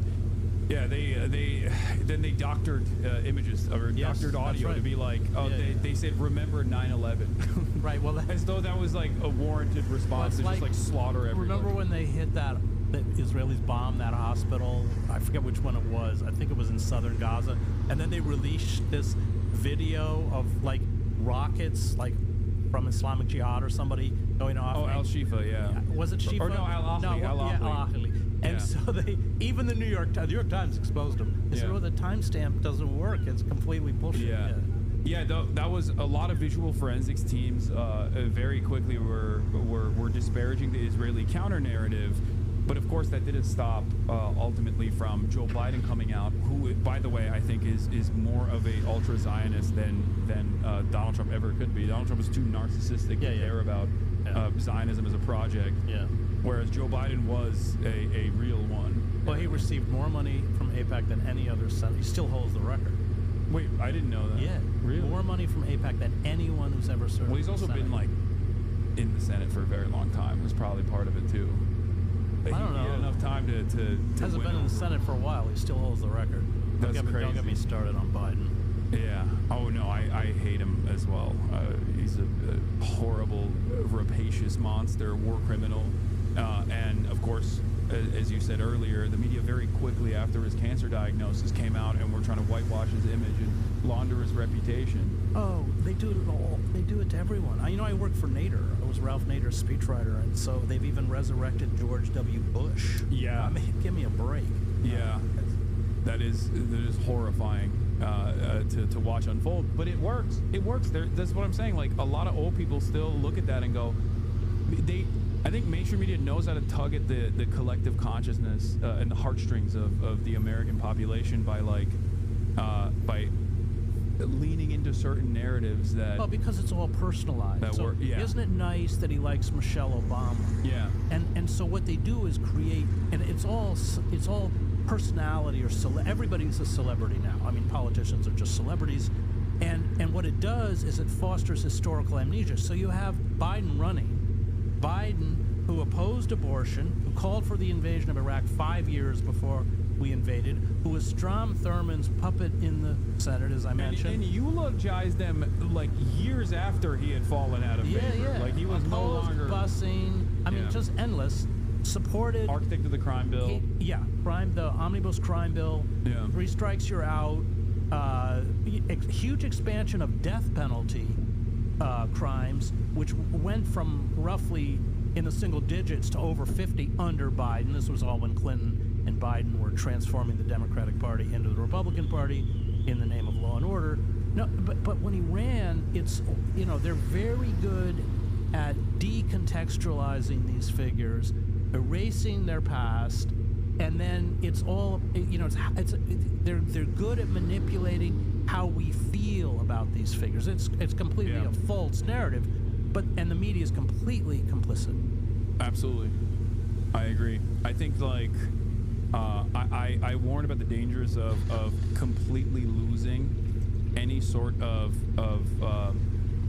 professionalism or any sort of the remaining shred of credibility that mainstream institutions have, because at the end of the day, how many reporters does the New York Times hire? What, 7,000? No, they have the New York Times. Well, when I worked there, they had about 1,500 roughly people. It's probably less now, but about 750 reporters. Oh, okay. Well, maybe I'm wrong about this, but I feel like there's New York Times. They don't have 7,000 reporters. That's New York Times, unless you're counting freelance. Yeah, they might. Yeah, I think it's with the freelancers. Okay, it's 1,700. Okay. Yeah, but that counts editors, journalists. See, you only have about 750 reporters. The point I was gonna make is regardless of how many they have, it's this is incredible. This is immensely valuable. That's not. I know.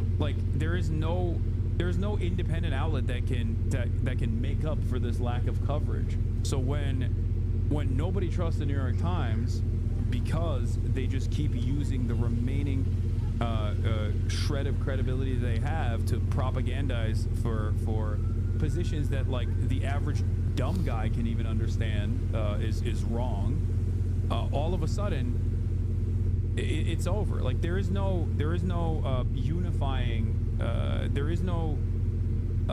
unifying credible institution that is going to cover things truthfully, even by accident. Well, the problem is the alternative media doesn't have the resources to hire reporters. Yeah. So, I mean, what you do is great, and you may go out and do periodic reporting, but the internet, because it used to be that you needed these news organizations to connect sellers with buyers. Now, with the internet and all of our personal profiles are, well established within the system, they don't need that intermediary. And that's that first classified advertising, that was 40%, that went. But then this went. And so that's what scares me, that, and I talk to these kids in journalism schools, great, but there's almost no place for them to go. Yeah. And if they go to the New York Times, it's hard to get a job at the Times, and it's a very careerist-oriented institution. And so there aren't rules written on the walls, but you know what's going to get you in trouble and what isn't. You want to advance your own career. If you really, truly care about reporting, you are going to clash with the institution, and there's just a really small number of people who are willing to do that. Yeah. And that's what scares me. And where do these great, honest reporters, Cy Hirsch, he started as a freelance reporter. I mean, freelance investigative journalist. Where do they go now? That's what. Yeah. They can do stuff in alternative media, but it's not the same in terms of like its broad coverage. The most, as you acknowledged earlier, the most that we can do in the independent media sphere is basically try to expose as many truths as possible, and then maybe with the additional public pressure, get institutions like the New York Times to start leaning in the direction of the truth, so that they don't lose every aspect of their legitimacy. I think, having worked there, it's a Byzantine organization. They're completely self-referential. In fact, with the decline in advertising revenue, they've become even more cautious about what they will take on because they're terrified of losing. They run their own advertising. They run their own advertising company, an offshoot of the Times. I forget what it's called, T something. Well, their biggest client, Chevron, which is precisely why they work on a cover Don's. Yeah. The Times has always focused, and these are their numbers, that 30 million upper class or upper middle class, that's always been their target. The rest of the country could go to hell. That's why they don't cover New York. That's why they don't cover poor people. That's why they don't cover labor. It's why all of their sections are about the difficulty of maintaining the second house in the Hamptons, who has a second house in the Hamptons. That is their primary focus. That is where they make their money from. And it's interesting that as they shifted to digital subscribers, so they had a huge uptick in digital subscriptions after the first election of Trump. And digital subscribers are much more fickle than people who got the old paper copy. Yeah. They're fickle in the sense that they'll cancel the subscription and they pay less.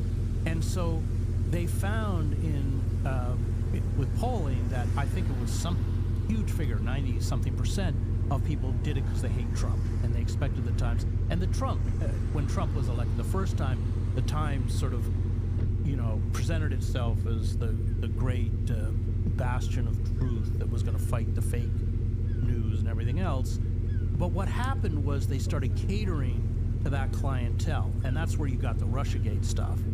And they don't pay a price for it because it's what the people who subscribe to them want to hear. Yeah. And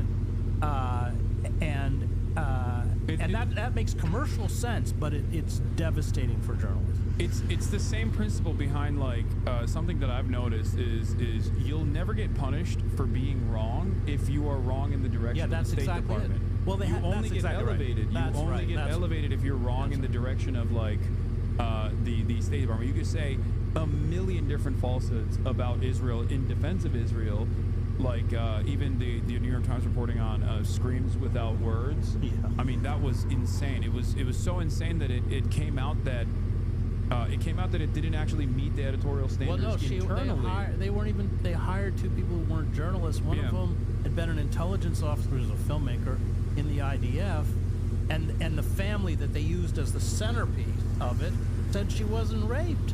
I mean, that was a really embarrassing. That was awful. Yeah, there was no punishment for that whatsoever. There was no like, are we doing things correctly? Well, no, you don't have to pay for it. Well, you know. So when I was denouncing the war in Iraq, John Burns, who was of the paper, was also speaking about the war in Iraq, but he supported it. So I was attacked because I opposed it, but he was untouched because he supported it. Yeah.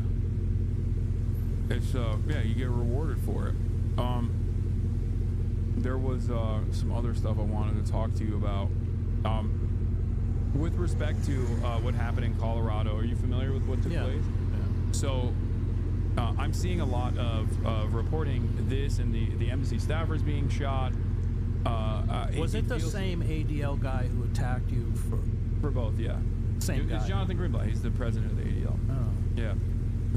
He's I jokingly say I'm his white whale. Like he's just he's not going to stop until I'm like sufficiently deplatformed. And it's like interesting because there are a lot of Hasbro rags that will immediately work the SEO. Like every now and then a mainstream institution will write an article about me that will not even like scratch the surface of my positions that they consider to be too radical, but it's almost like a nod by individual journalists who are like, we're trying to say like this person is a person of credibility. And I didn't think the New York Times article on you was so bad. No, but even then, I mean. But you know what it was? It was like how you lifted weight. It was how you lifted weights or something. So it's exactly that thing of they're minimizing what your positions are to turn you into, a celebrity or something like that. Yeah. But though the headline was, which they replaced, was hilarious. What was it? The MAGA body. MAGA, right. Yeah. Yeah, that was crazy. They took that down pretty quick, I saw. But that's the best for the New York Times. Like they're at their best when they write a headline that nobody likes. Like Republicans get mad at that, and liberals get mad at that too, and that's like perfect because it drives clicks, I guess, the article itself. But let me just ask on the ADL thing. So I saw the first one. I didn't see the one in Colorado. Were you the only person he named? No. By name? By name, yes. Yeah. I think there was a TikToker this time. No, but I'm talking the first time around. First time around, I was the only person he named. Yeah.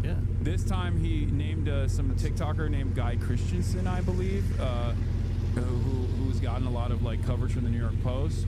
I'm not entirely familiar with what he said, but this time he named both of us, and then very quickly moved on to. And the speakers at college campuses. Oh, did they? Like the student protesters on college campuses, they're responsible for this. And what I really want is whether it's social media influencers on Twitch and YouTube like Hasan Piker or other kind of promoters of hate on YouTube and TikTok like Guy Christensen, or like, these speakers at these graduations. It just happened the other day at MIT, spreading blood libels about the Jewish people or the Jewish state. It creates the conditions in which this kind of act is happening with increasing frequency. We've got to stop it once and for all. I hope the Trump administration will do just that. I feel so left out. Yeah. I think what's really interesting about this, what's really damaging and dangerous about this is that like I don't think these guys genuinely comprehend that for the average American, I feel like the average American is very selfish, right? And they don't necessarily care about everything that's going on, even though they think like, yeah, this is really messed up. Like, oh, children are dying. I don't like that. Our taxpayers are funding this genocide. I don't like that at all. But when you are engaging in censorship, that does directly impact Americans in a way that they are. It's worse. They're not just engaged. What they're doing is essentially accusing you, when he uses the term blood libel, of an accessory to murder. That's what he's doing. It's not just censorship.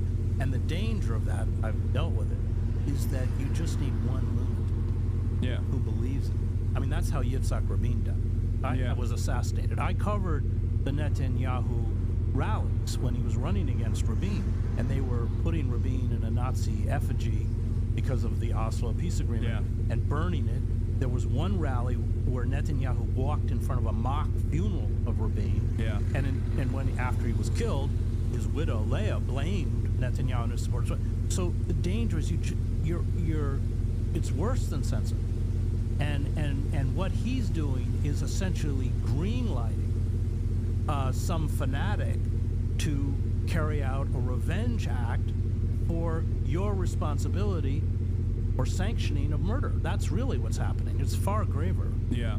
No, I recognize that for sure.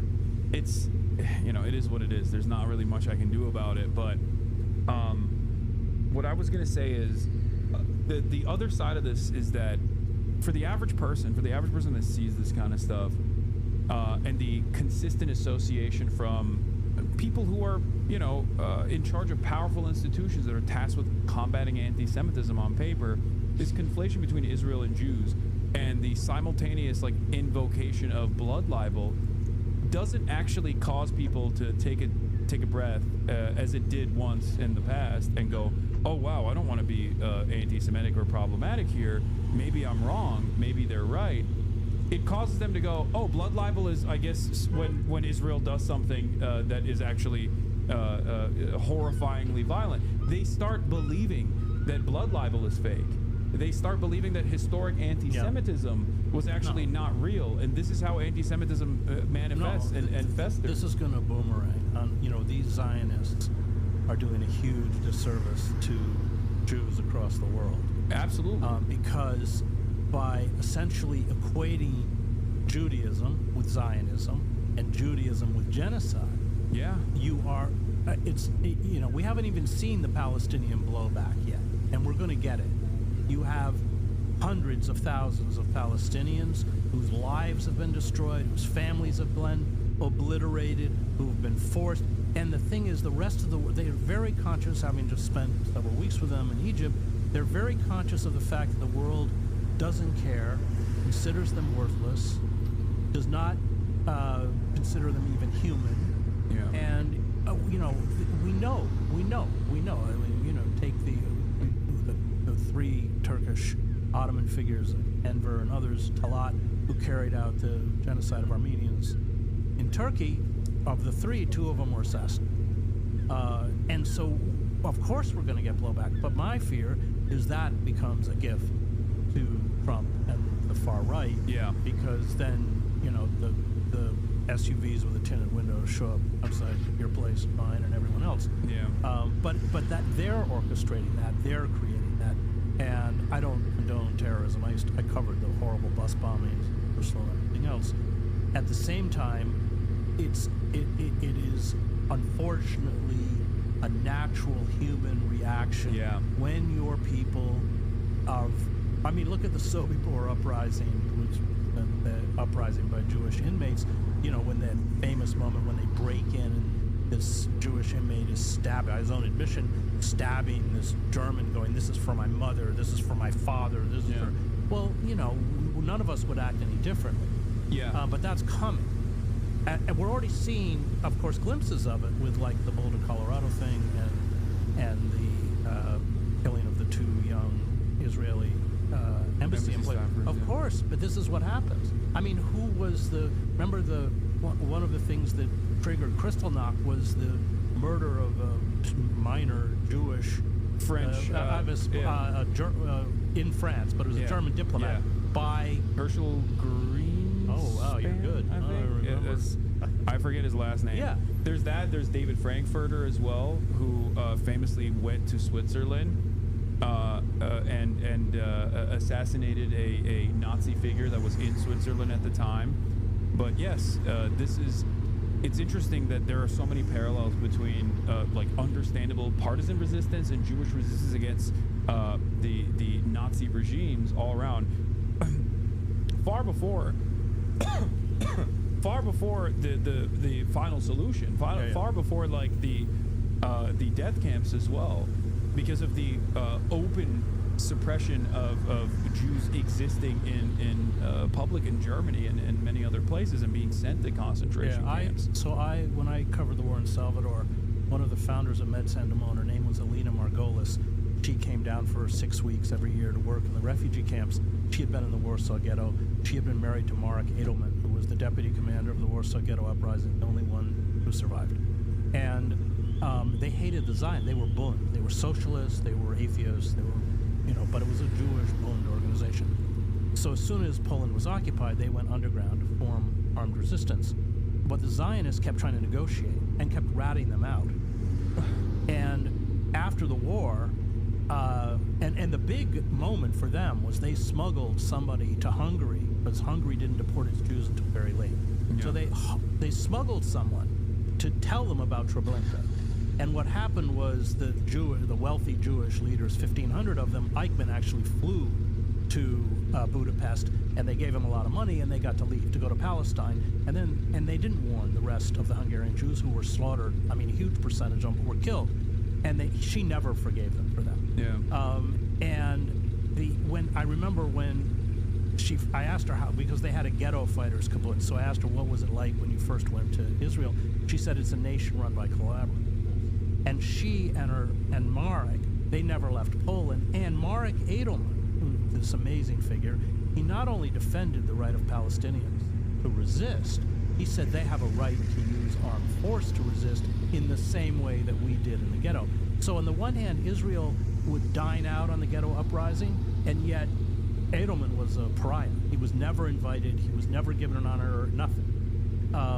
And I think that history of the conflict with Zionism, within Judaism itself, is often lost. Yeah, because I feel like there is this dual purpose of the Holocaust where everything I've read about Israeli society is so critical of the survivors of the Holocaust. Well, that was true at the beginning.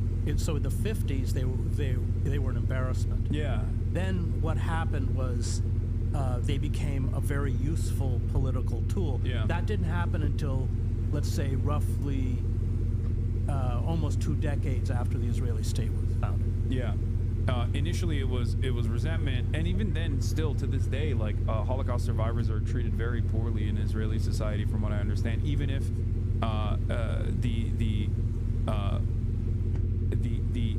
narratives have been weaponized at the behest of Israel to continuously say, like, this is a horrifying act of violence, understandably, because it was. And that we must never allow it to happen, which is why we have to be a militant nation, a nation that's constantly engaging in conquest. Well, it's about eternal victimhood. Yeah. So it's about the sanctification of their victimhood. Elon Poppy's written about this really well. So is Norman Finkelstein. Yeah. And therefore, you're able to carry out this genocide and paint yourself as the victim, which is precisely what this guy is doing, what Greenblatt is doing. Yeah. It's interesting to see, like, so many liberal Zionists openly adopt the framework of Meir Kahan, saying never again just the Jews. Yeah. Like the notion that never again is supposed to imply just the Jews. Like, well, that's what we mean when we say the problem with all the Holocaust studies, and Primo Levi got it, is that we forgot the fundamental lesson of the Holocaust. And it's not that Jews are eternal victims. It's that when you have the capacity to stop genocide and you do not, you're culpable. Yeah. And this is a really, for me, of course it's personal because I've spent so much time in Gaza, but I think this is a really seismic moment in history. The global South, I don't think that Israel's going back from this, but more importantly, we in the global North have exposed who we are. It's just the mask is dropped.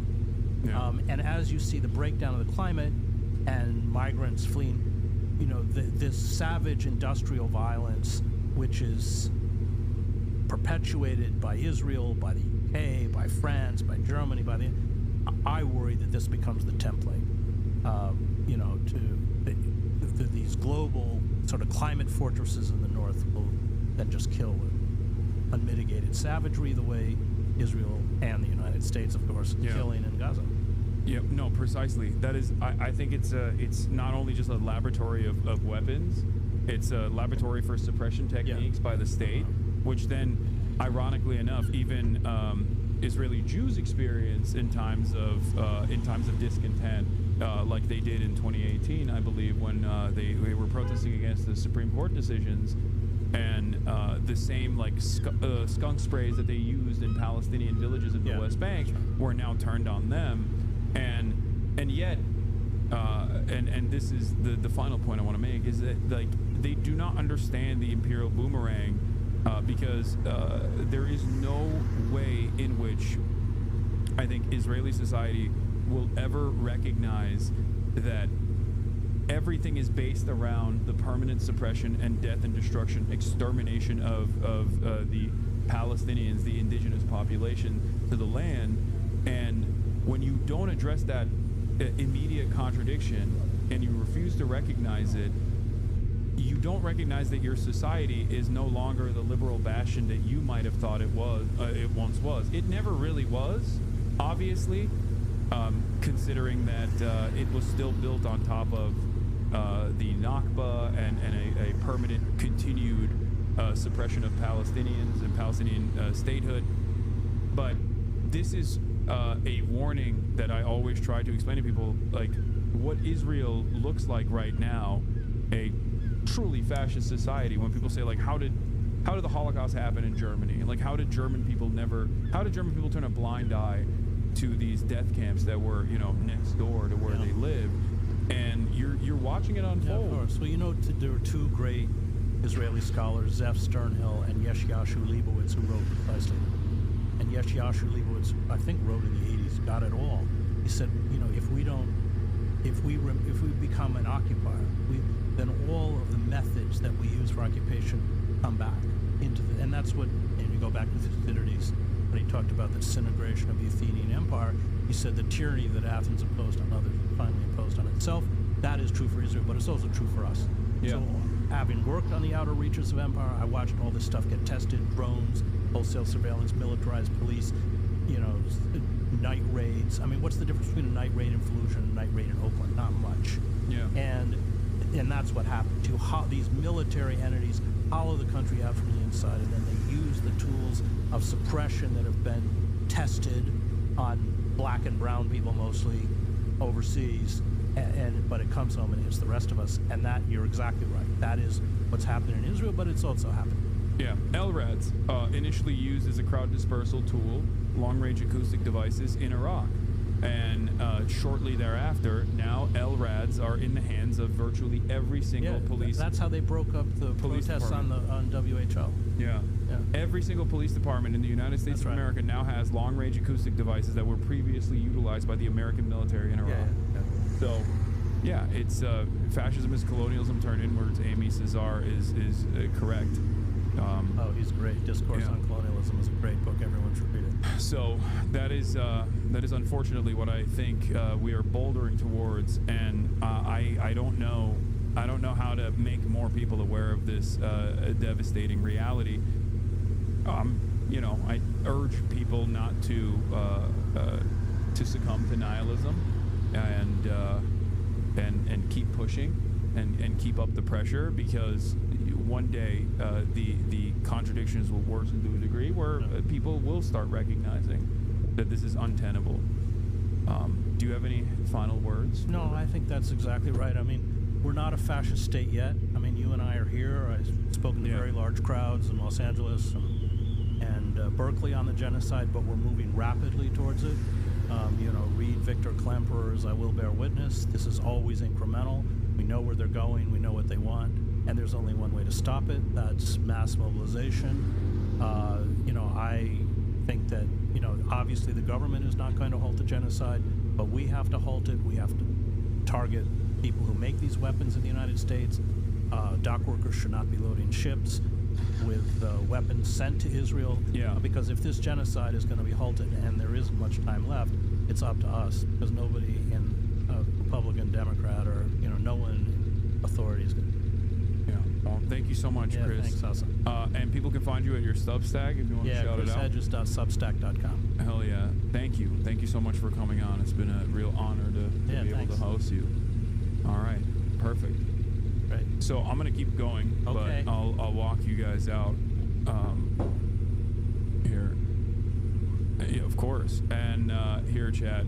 We'll continue with the coverage.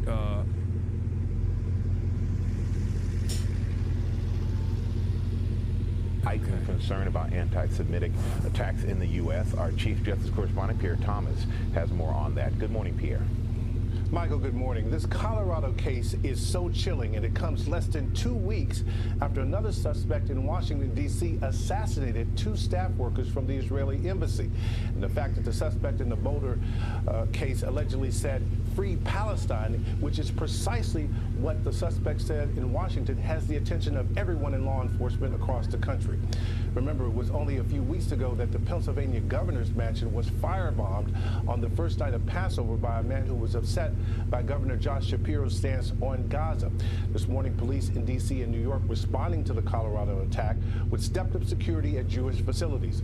And the number suggests it's for good reason.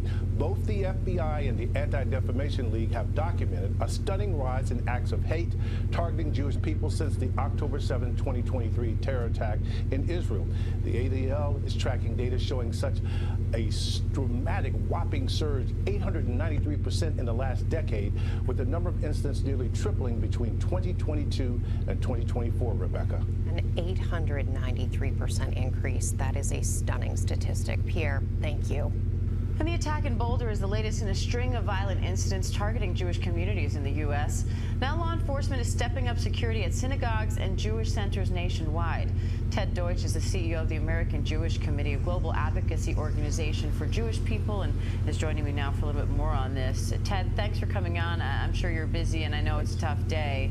But you put out a statement about this attack, calling this hatred, quoting here, a dangerous poison. So what's the antidote?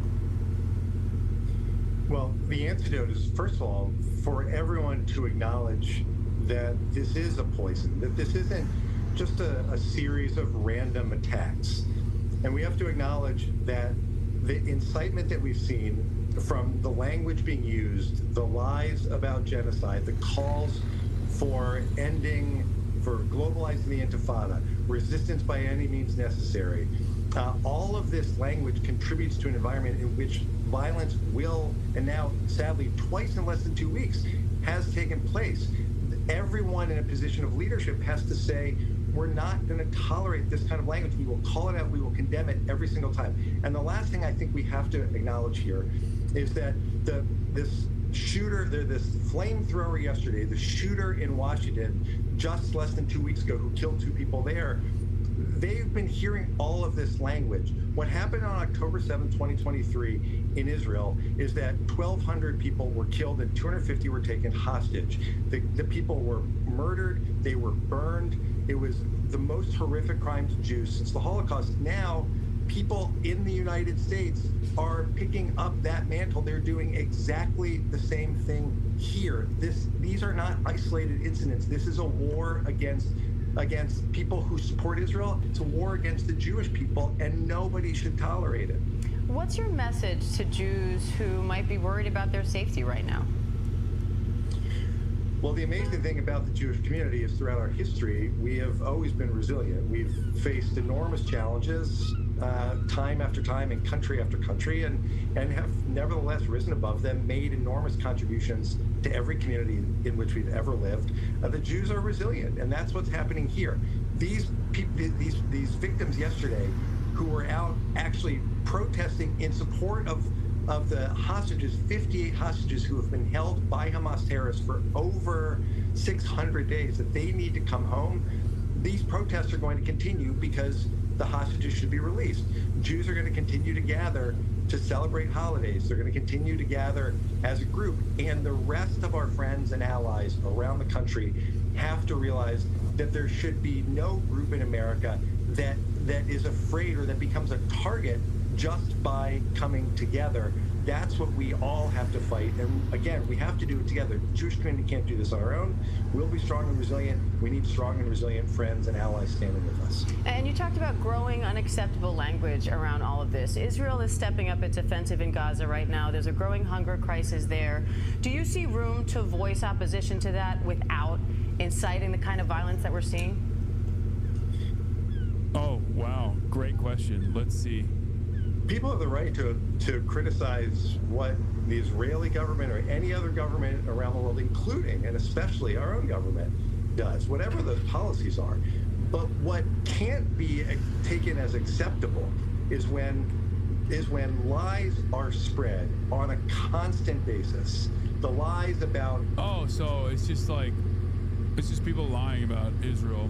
That's vague. Could be anything, really. Could be accurate coverage of what the Israeli military is doing. You know? As a matter of fact, that's precisely what this is. This is accurate coverage of what the Israeli government is doing that they... I mean, yeah, like the genocide being a lie. Like that in and of itself is an accurate representation of events, and yet it is considered a lie.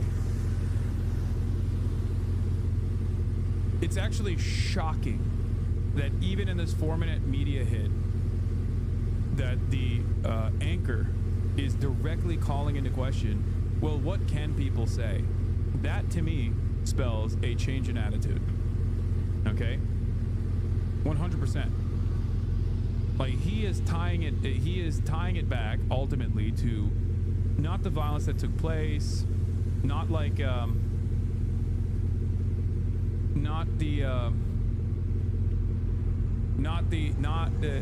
American proclivity towards violent acts, none of that, but simply to not to the dangers of conflating the actions of Israel as a state with Jews in the United States of America, but instead about all of the media narratives surrounding what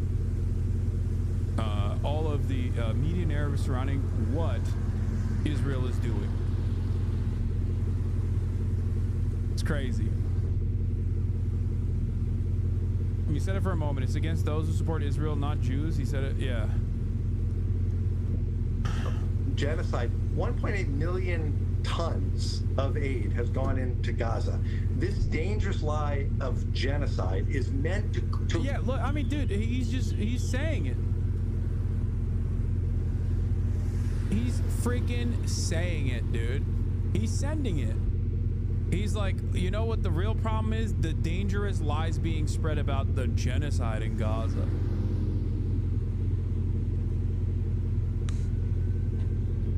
Like, it's, you're first of all, regardless of the victims and their personal wishes, you are ultimately doing a disservice to people who are fucking burned in a crowd, okay? By instantly trying to associate every single person with like weaponizing the pain that they're going through, the suffering that they're going through, by tying it back to a propaganda for the state of Israel. You are an American. What the fuck are you doing? What the fuck are you saying? This level of like propagandizing any kind of violence that takes place in the United States of America and using it as an opportunity to defend Israel is crazy. Create the kind of atmosphere that leads to this violence. The lies about Israel, the bitter... Like, you cannot turn around and make it illegal to say the truth about what Israel's doing. That's just not going to happen. And if the government actually does do this, then we'll see a wave of anti-Semitism we've never seen before, okay? That's it. Because then people go, okay, so yeah, I guess dual loyalty is not a trope. That's the only thing you're training Americans to think and feel. It's crazy. It's terrifying. It's wrong. It's dangerous. I don't understand how people are so fucking short-sighted. Because, like, at the end of the day, we talk about how, like, well, this benefits Israel, right? Like, if Jews feel unsafe in the United States of America, then they'll fucking move to Israel. No, the fuck they won't. They won't. You're an American. You live in the United States of America. What the fuck are you saying? You're not living in Israel. And the reason for why you're living here is not because you want to keep doing propaganda for Israel better by living in America. You're living here because you don't want to fucking live in Israel. It's that simple. Why the fuck would you ruin your own? Why would you ruin your own existence, your comfortable existence in the United States of America by actively propagandizing and actively leaning into anti-Semitic tropes? It does not make any fucking sense to me. You went right back into it, but just wanted to say that was a fantastic interview / riff sesh. Yes. Yeah, Chris Hedges is amazing. It was shocking how much he knew about the things that I have covered. He said the odious Jordan Peterson.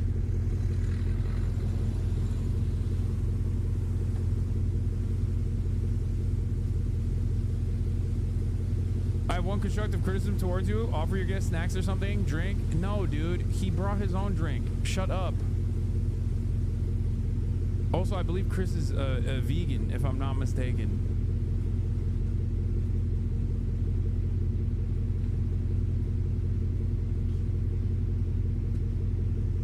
Yeah, violence is not the answer, but in the case of Palestinians, their cries haven't been heard for decades. Why can't we just listen for once?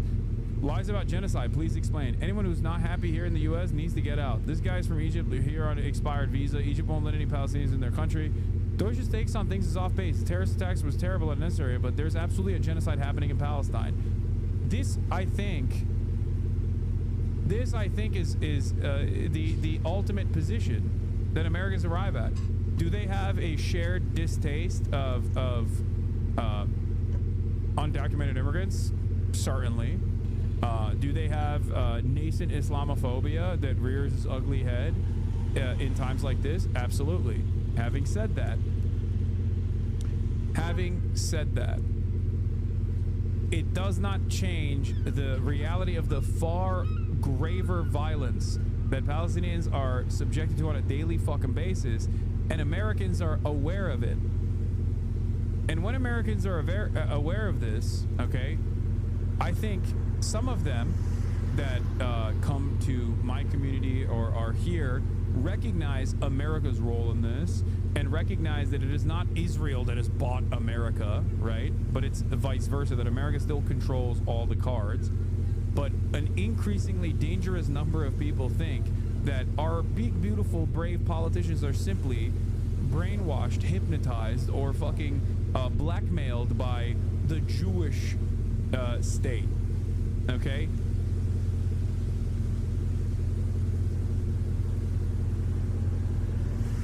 Joshua Guz giving me 100 bits to say Hasan Hasanabi Piker. Thanks, man. Previously subscribed for 4 months. Incredible stuff. Oh, he's joking. The Houthis should have dropped peace missiles instead of hypersonic ones. Not responding very ethically.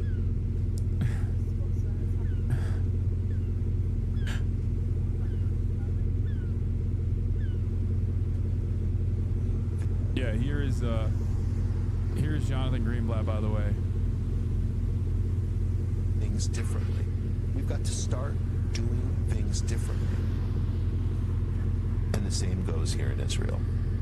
This means that the problem won't be solved by yet another new Knesset task force. It won't be solved by the government just throwing money at the problem. It won't be solved by the IDF spokesperson's unit issuing updated talking points or suddenly using TikTok. Like us in America, you need to adopt new strategies, to experiment with creative tactics, to study the results and scale what works. Maybe it's a whole new IDF unit, call it 8300, to lead this fight. That's crazy.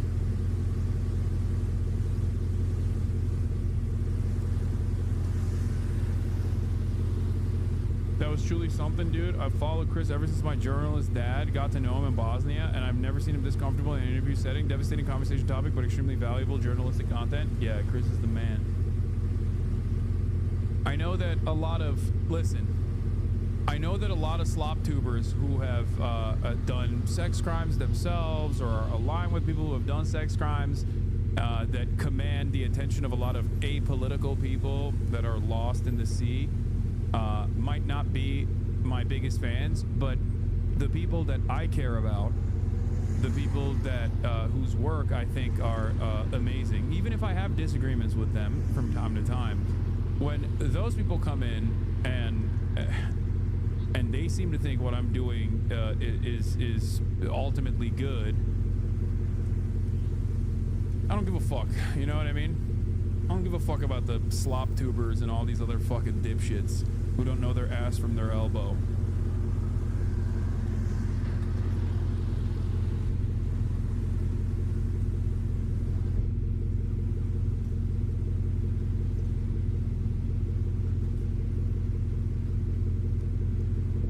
Not to feed too into the conspiracy too much, but with AIPAC and ADL exercising this much influence on American politicians, isn't it too surprising that Americans believe the Jewish state controls U.S. politics, even if it's just their interests aligning in the end? No, that's the whole point.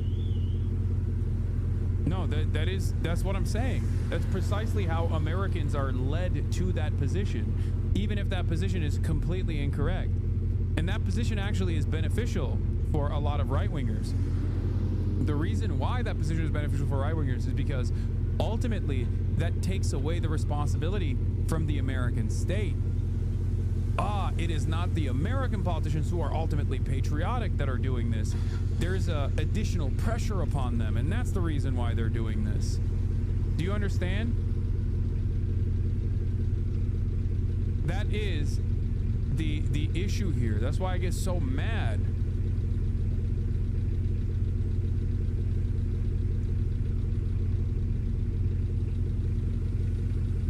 That's why I get so fucking frustrated with these goddamn narratives that work to take the responsibility away from the hands of the American state. We are responsible.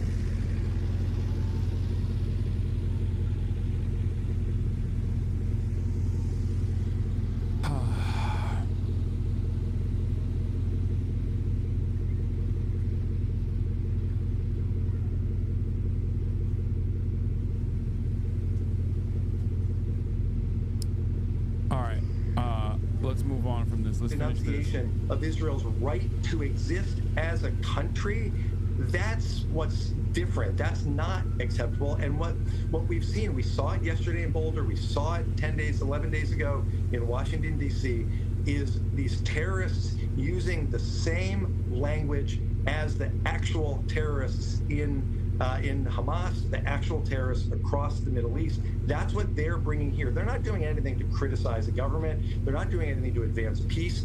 They're simply picking up this mantle of terror and using it to go after Jews and commit violent acts and murder against them. All right, Ted Deutsch, we appreciate your time today. Thank you. Thanks very much for having me. Israel's military denies its troops shot at civilians after deadly attacks in an aid center in Gaza. And there it is, the shoe dropping on the other foot. Okay? Gaza officials say dozens killed and injured near the aid hub. Israel's military denies its troops fired at civilians near or within the aid site. This happened at the same time. This happened pretty much around the same time as the Boulder, Colorado attack took place. Gaza. A warning, the video that you are about to see is graphic. Now, the Palestinian Health Ministry says the death toll in Sunday's shooting incident is now at least 31 Palestinians killed and dozens more injured. Multiple eyewitnesses tell CNN they were fired upon as they were heading towards the aid site in Rafah ahead of its opening. The Palestinian Health Ministry and hospital officials say the Israeli military is responsible for the gunfire. I want to bring in CNN's Jeremy Diamond, who's live for us in Tel Aviv. These are very disturbing images, Jeremy. So what do we know so far? Well, at this point, eyewitnesses on the ground, Palestinian health officials, doctors at these hospitals, as well as the organization Doctors Without Borders, are all accusing the Israeli military of being responsible for killing at least 31 people in this pre-dawn attack that seems to have happened on a crowd of thousands of Palestinians who were heading to one of these aid distribution sites, hoping to be among the first in line to receive aid from this distribution site in Gaza's southern city of Rafah. The Israeli military is denying that it fired upon civilians, quote, within or near this aid distribution site, but an Israeli military source has acknowledged that the military did fire what they described as warning shots at a group of Palestinians who were about 1 kilometer away from this aid distribution site. And we have now geolocated a video from the scene of this attack as the gunfire was going off around individuals at the Al-Alam roundabout, which is located just under 1 kilometer away from that aid distribution site. And so the Israeli military seems to be playing quite a semantics game here, denying on the one hand that there was that they were involved in a shooting within or near an aid distribution site, while also seemingly acknowledging that they did open fire at individuals who were at the location. Bro, I'm sorry. You will never be able to convince me that this kind of commentary would have existed on mainstream discourse this close to yet another atrocity that Israel has committed. This is what a change of attitude. What a dramatic shift. A shift in discourse so dramatic it gave me fucking whiplash. Wow. They're doing the coverage that I've been doing, and even now, like, never to the same degree, but like, they're basically doing real coverage over this instead of immediately taking the Israeli position as fact. Where was this post-October 7? Wow. If you were in here in the aftermath of October 7 and for an entire year,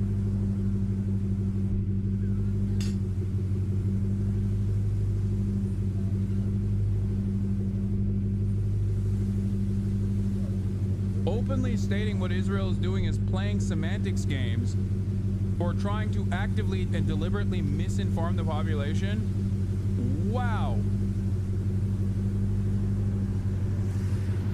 In 2024 even, an atrocious event such as this one would be followed by Jake Tapper interviewing some Israeli military official going, no, these were babies of Hamas.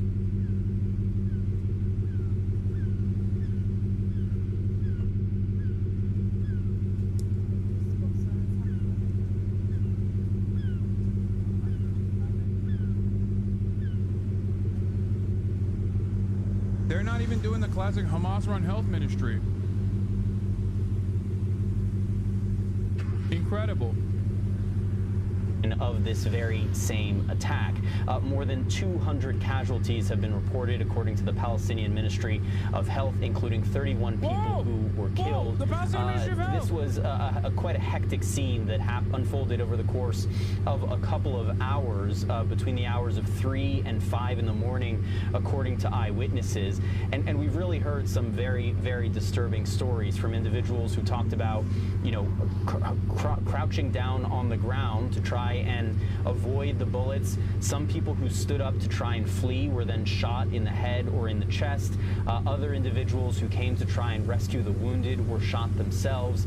And in addition to that, the individuals who were finally able to make it to that aid distribution site, some of them arrived to find that there was no aid left at that site. And obviously we know that this is just one of several very dangerous and deadly incidents that have taken place in the vicinity of these Gaza Humanitarian Foundation distribution sites, which have raised enormous questions about this model of aid distribution and the potential and very real dangers that we are seeing Palestinians face as they try and make it to these sites.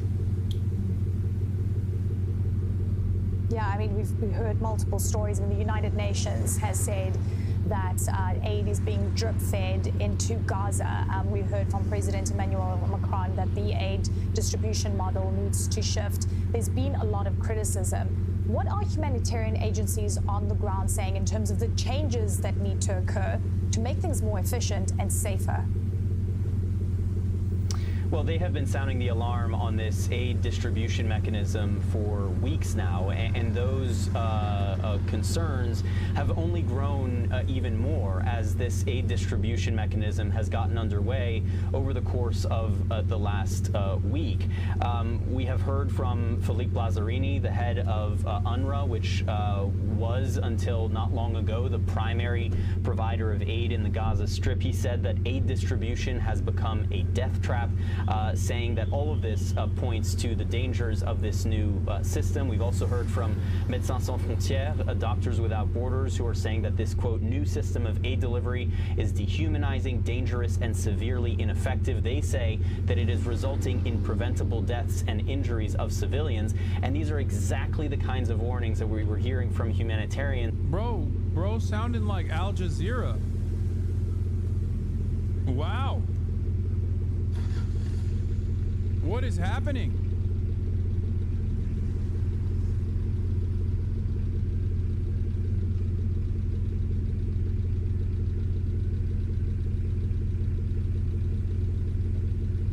Bro sounds like Hamas, dude. What the hell's going on?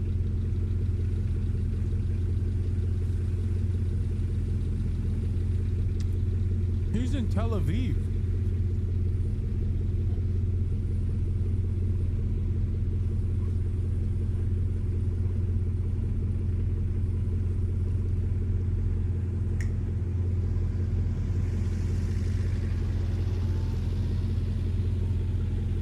Shocking.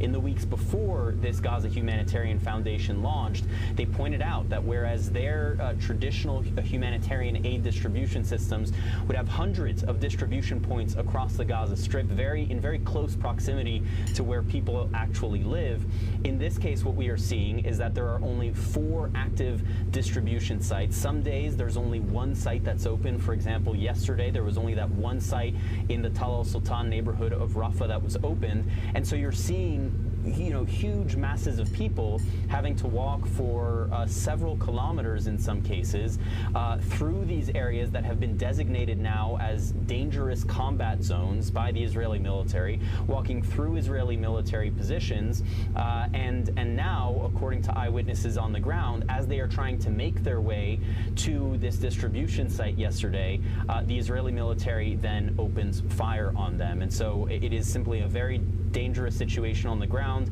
and that goes beyond the fact that this humanitarian crisis in Gaza, this hunger crisis in Gaza, still has yet to be alleviated by this new aid distribution mechanism. Eleni. Well, Jeremy Diamond, thank you so much for that update. Perhaps it's yet to be alleviated because Israel created it. Images out of Gaza this week have been stunning as large crowds of Palestinians starving for food after an 11-week Israeli blockade on aid desperately scramble to grab what they can from the first truckloads that have been allowed to trickle in. It makes one wonder, what is life actually like in Gaza right now? Joining me now is Arwa Damon, who has visited the Strip 4 times since the war began just over 600 days ago. Damon is a former CNN correspondent who pivoted to humanitarian work and founded INARA, a charitable organization that provides medical and mental health services to children impacted by war. Arwa, welcome. So I'm trying to think of what's the best way for another you to Hamas give us militant. a sense of what life is like in Gaza. And since you work with children, how have they reacted to this unending war? We've seen different kinds of ways that this sort of, deep, intense trauma manifests in a child, and I think the starkest and best way to describe it is when you meet and see children that have quite literally been shocked into silence. So children go nonverbal. They are unable to process what it is that they're seeing, and coupled with the reality that the security blanket that a child would normally turn to, their parents, for protection, they know that doesn't exist. A child knows their parents cannot keep them safe, cannot feed them, cannot make their pain go away. And so you have these multiple traumas that are constantly hitting them all the time, and then add to that just the daily struggle of trying to stay alive. So what does Gaza look like when you go in there? What are you seeing? It feels as if you're sort of in the opening scenes of some sort of bizarre apocalyptic Hollywood zombie movie. But then you realize in the middle of all of this, utterly dystopian scenery, people are actually trying to live in and among the rubble. There's little children who aren't wearing shoes, who are lugging, gallons of water that are heavier than they are. There's this one horrible scene of a father who's trying to push, his son in a wheelchair, and he just completely collapses from exhaustion.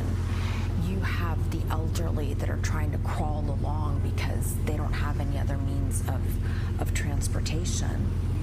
And it is so hard to comprehend how people are actually surviving. And there's one thing, Fareed, that I really wish everybody could see and understand, is the level of kindness and compassion and humanity that still exists among so many. It blows my mind. Because, we work in the same shelters over and over again. So the people there, they kind of, they know me and they know when I'm coming back. And the welcome that I get, the, oh my God, I'm so glad you're safe, which is stunning because, Israel unironically claims, like many people who are incredibly Nazified in Israeli society, will claim everything she's saying is Pallywood. Everything she's saying is fake.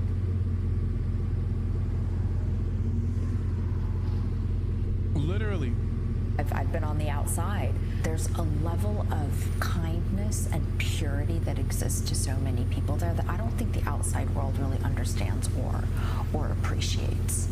There are people who say there is a narrative that, look, it was put out by some Israeli officials at the start of the war.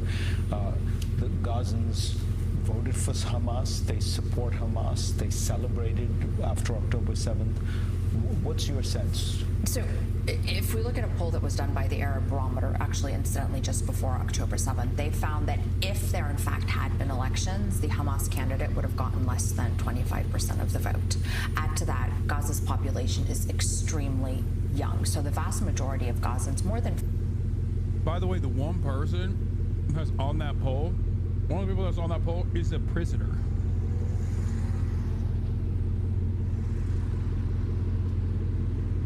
Like, that's how fucked up the poll is. The number one person, Marwan Barghouti, that a lot of people say is like the Nelson Mandela for Palestine, which Palestine has had hundreds of Nelson Mandelas, by the way. Israel killed all of them.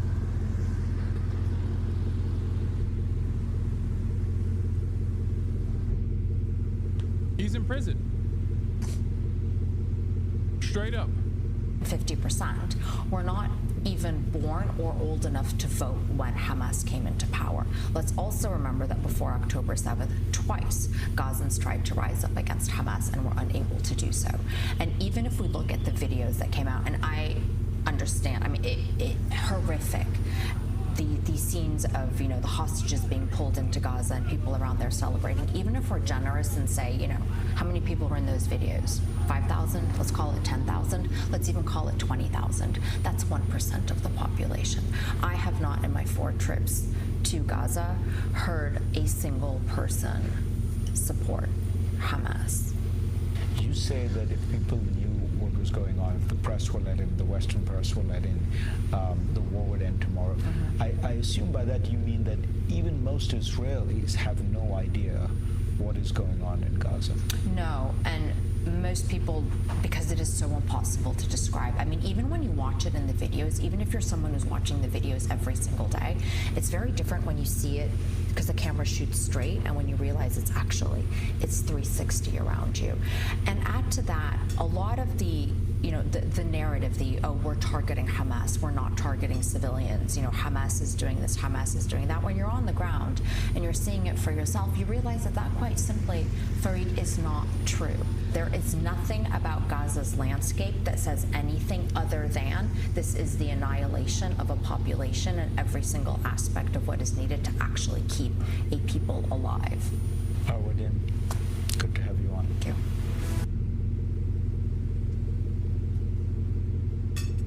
Chatters. We are setting sail today about Chatters. month.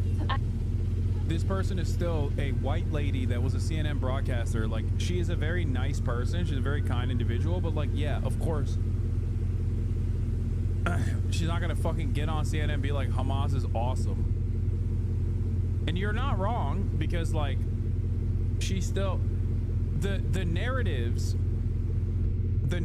that you were operating off of, or like your understanding of the situation, a lot of people are only now arriving at, okay? But the expectation that like anyone in the Western world is going to like directly run cover for Hamas is fucking insane. It's not going to happen. Okay? I mean, think about how angry people get towards someone like myself when I say the truth about which force is a more violent and more devastating figure that directly is responsible for the atrocities that the Palestinians are experiencing. It's obviously Israel. Like, of course, people have disagreements with their own governance.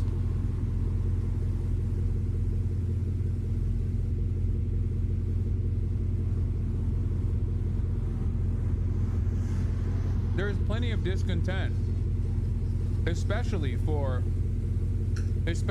a government that is under constant siege.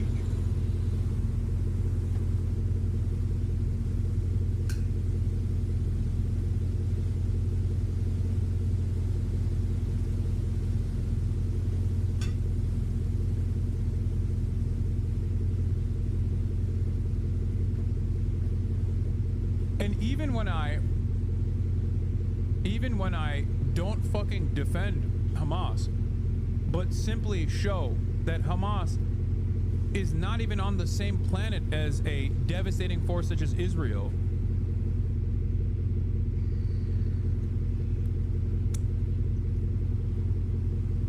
Arwa Damon is half Syrian and speaks perfect Arabic. Not trying to be contentious, just a simple correction law. You're probably right about her being from the West and not having the capability to openly praise Hamas in public. The expectation that, like, obviously no one, I don't expect anybody in Western media to fucking openly praise Hamas. Brother, even Hamas officials are demanded condemnations about the actions of Hamas. Like, you literally will have a Hamas official in the rare interviews that they conduct in Western media. The first question immediately is like, do you condemn Hamas? Do you condemn yourself?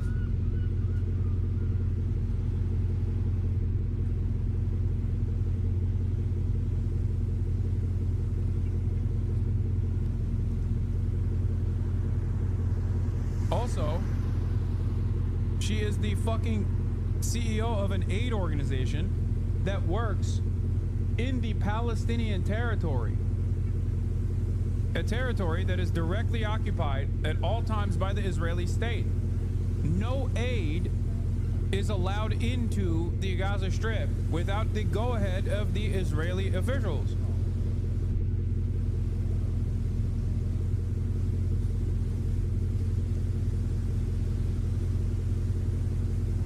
It is that simple.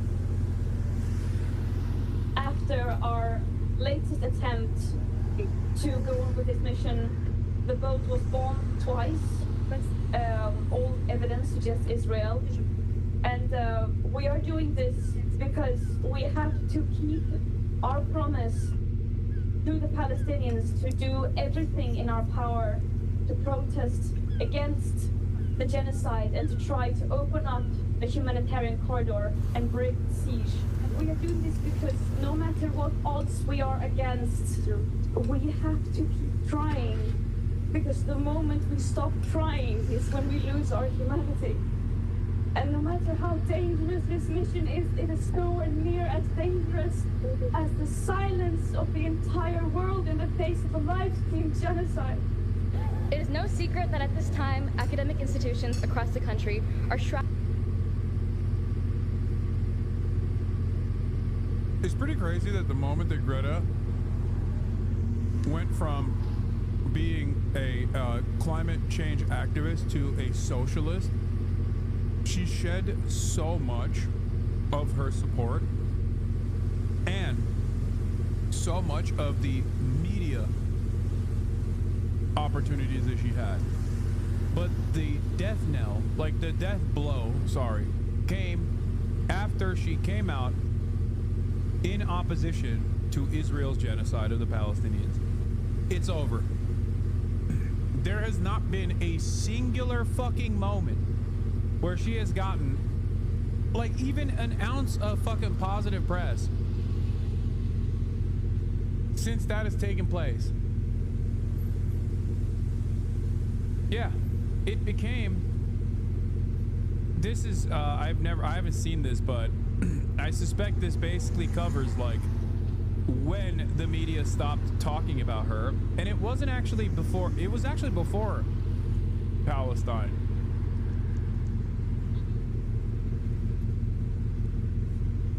People don't know this, but it was actually when she said she was a socialist, when she said climate change is a capitalist problem. That's when people were like, what the fuck? Hey, yo, fucking chill out. Who the fuck do you think you are? That's when like a lot of the positive coverage went away and they basically ignored her. And then when she came out as pro-Palestine, then the coverage came back, but negative coverage. Shrouded in a dark cloud of uncertainty. The question of what will happen next echoes in our minds, and there is a lot of fear in many of our hearts. We must remind ourselves that when we came to this institution, we dreamt of the opportunity to make an impact on humanity. We have been given the privilege of access to a place like this, to a community like this, and it is now time to make use of it. We cannot allow fear to keep us from doing that. You have faced the obstacle of fear before, and you turned it into fuel to stand up for what is right. You showed the world that MIT wants a free Palestine.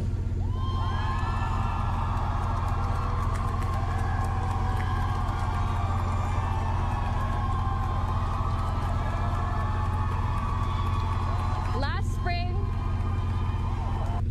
Yeah, MIT class president barred from graduation ceremony after pro-Palestinian speech.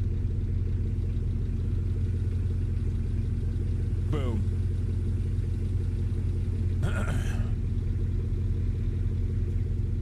Isn't that fucking nuts? I mean, it's expected, and I'm pretty sure every single person that actually demonstrates the courage to say the truth know exactly what kind of penalties that are associated with this. This was her statement here. After this is done, I'll read you her statement.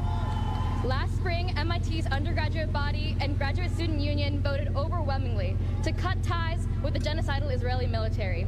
You called for a permanent ceasefire in Gaza, and you stood in solidarity with the pro-Palestine activists on campus. You faced threats, intimidation, and suppression coming from all directions, especially your own university officials. But you prevailed because the MIT community that I know would never tolerate a genocide.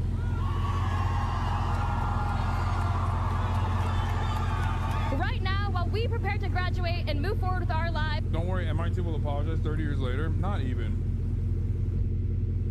They'll put up a placard vaguely gesturing towards all of the student activists that they honored that stood in opposition to the untold crimes that Israel was doing, that MIT itself was participating in.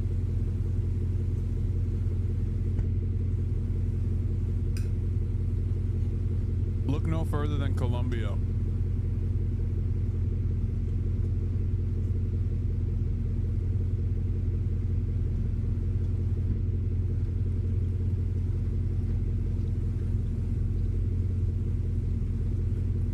She's class president at MIT. She's clearly quite public about her views. She's not afraid of you. She probably isn't applying the jobs at Palantir.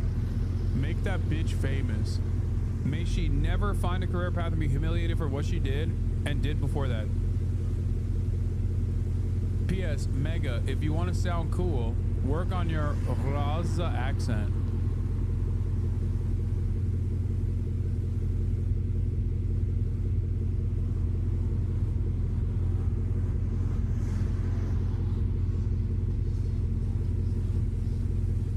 They made her delete all her social media because they came after her family.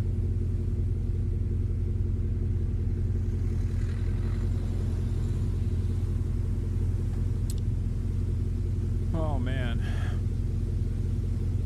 Real normal behavior here. Classic.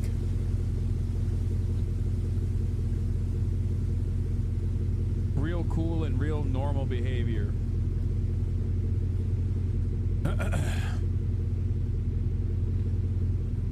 Carbon footprint from Israel's war. Oh, I like how Gaza made her completely forget about climate law. That's another one that they say about Greta.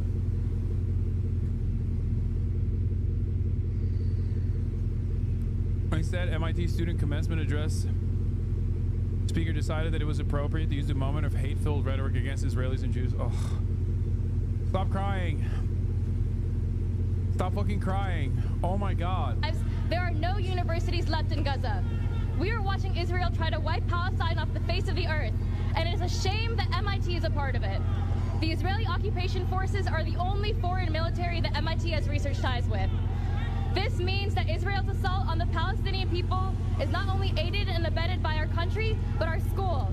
As scientists, engineers, academics, and leaders, we have a commitment to support life, support aid efforts, and call for an arms embargo, and keep demanding now, as alumni, that MIT cuts the ties.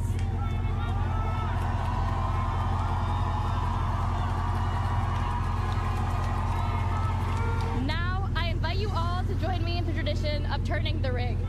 Please raise your brass rat or grad rat bearing hands, and as you lift it off your fingers, notice that the beaver is no longer facing you. It is now facing the world. This is a world that we will be entering with an immeasurable responsibility. We will carry with us the stamp of the MIT name, the same name that is directly complicit in the ongoing genocide of the Palestinian people. And so we carry with us the obligation to do everything. I hear the one hog in the background freaking the fuck out. We can to stop it. Class of 2025, you are MIT. Pressure is nothing to you. I know you will take it head on, and I can't wait to see what you do next. This is what she said.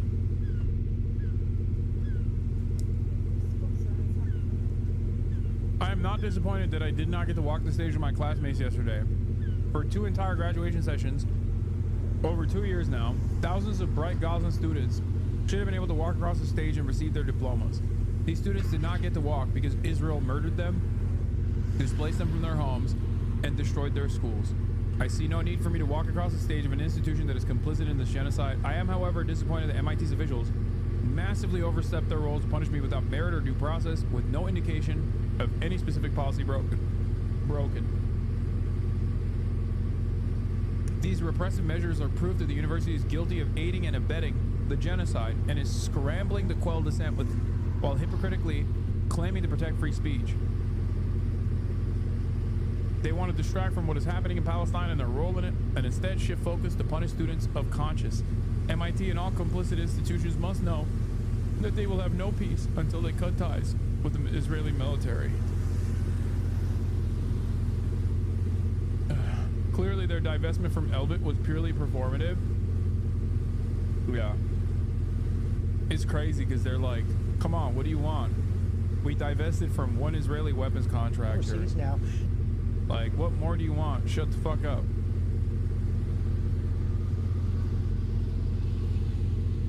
Fun fact, Netanyahu graduated from MIT. Not such a fun fact.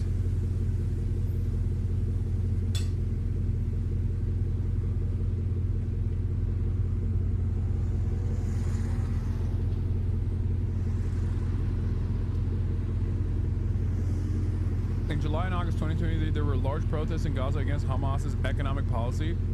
Not that people ever lost sight of the blockade. Of course, Palestinians are critical of Hamas for various reasons. Yeah, I think it's quite instructive, as I've said over and over again, that the Palestinians in the West Bank have a higher degree of favorability towards Hamas than the Palestinians in the Gaza Strip, because the Palestinians in the Gaza Strip actually live under Hamas.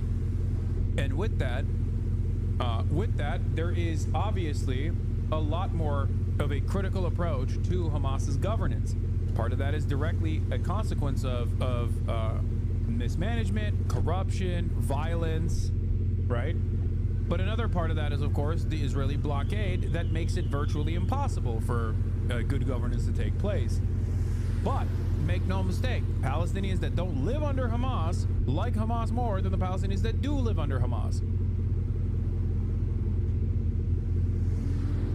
Having said that, however, there is no meaningful solution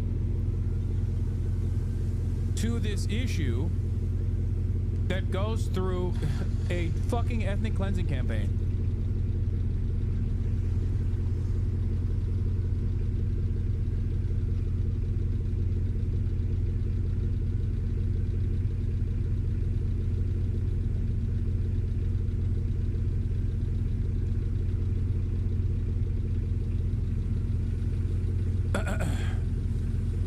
Anyway, let's talk about this. This is going to piss off a lot of people, what I'm going to say about Ukraine targeting Russian airfields in major drone attack.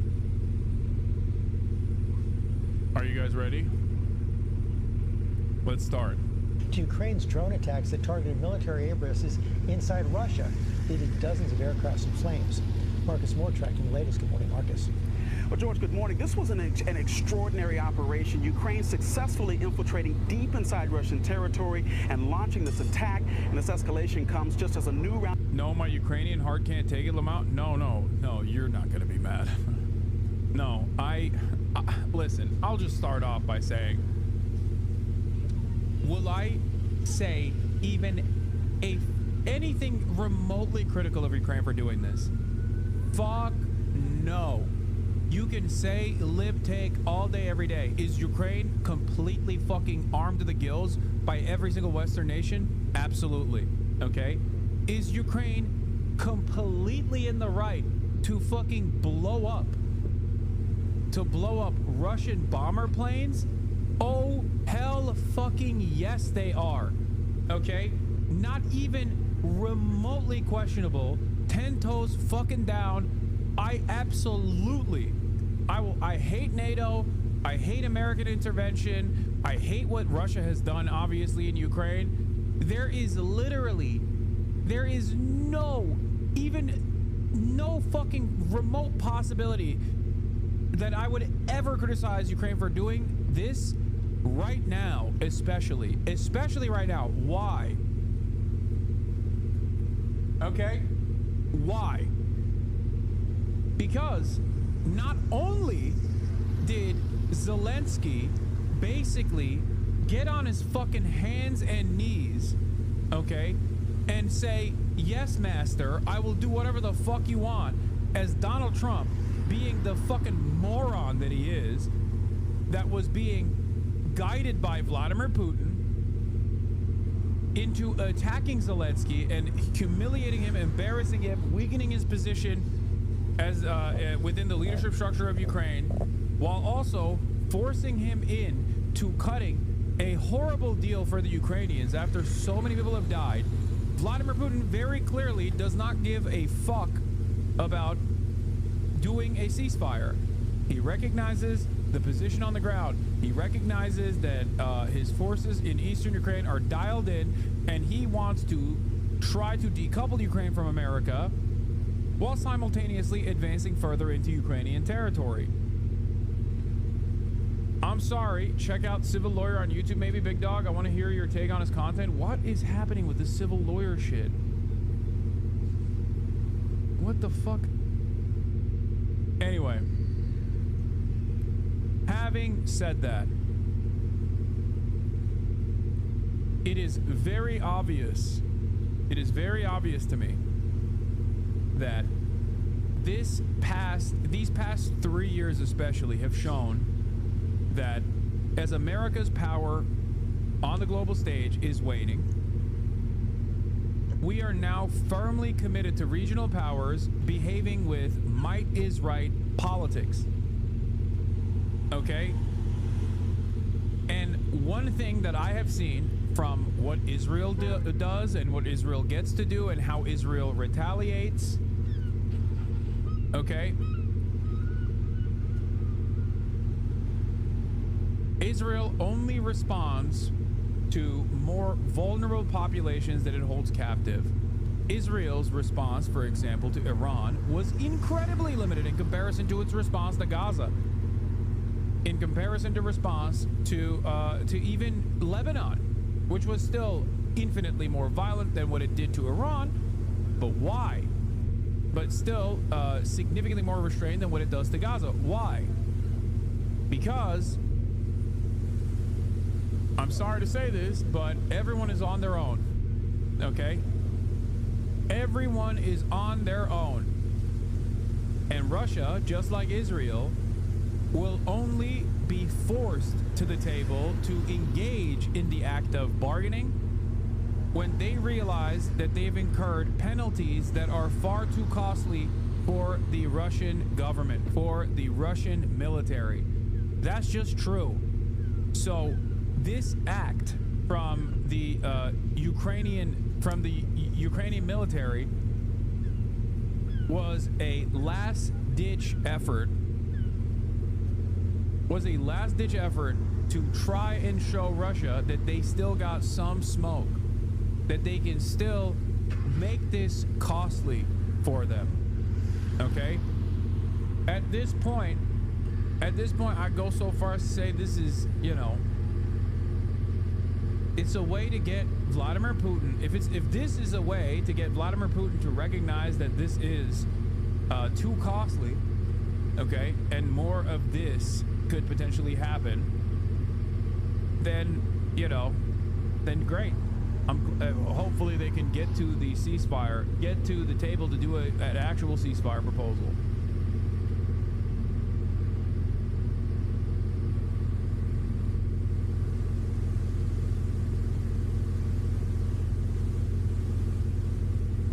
From what I understand, they hit 41 bomber planes. 41. That is insane, okay? And not a single Ukrainian operator or agent that conducted this campaign died. In terms of the war of attrition, okay? And I don't know if it's actually 41 planes that are now inoperable, okay? I don't know how badly they damaged all of the planes that they claimed. That's the Ukrainian claim, so I'm sure the number is lower than that.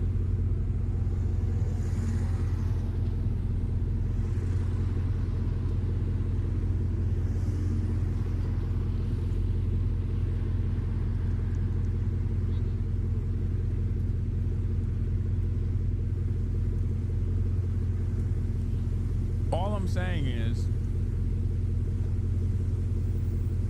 contrary to what Israel did in Lebanon with the pager attack, this one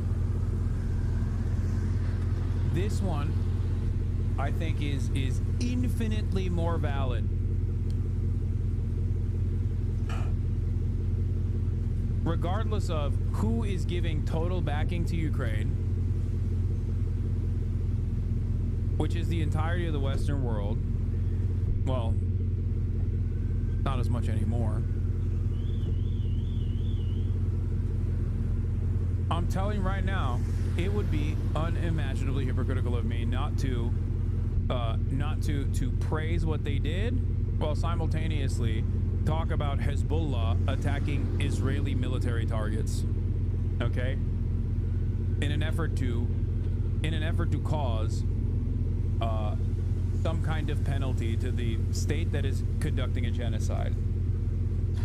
You don't actually think someone like Putin will sign a deal, right? Like, why are we just removing reality and thinking he's some thought-provoking man that will peacefully chill out?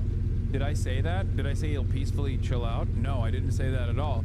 I said, if this becomes costly enough, only then will he look at the deal in front of him and recognize it as a good one. If he doesn't consider this deal to be a good deal, as he currently does not, because he thinks he can get more gains on the ground, he can have a better foothold by militarily punishing eastern Ukraine and overtaking or pushing the battle lines further and further towards Kyiv.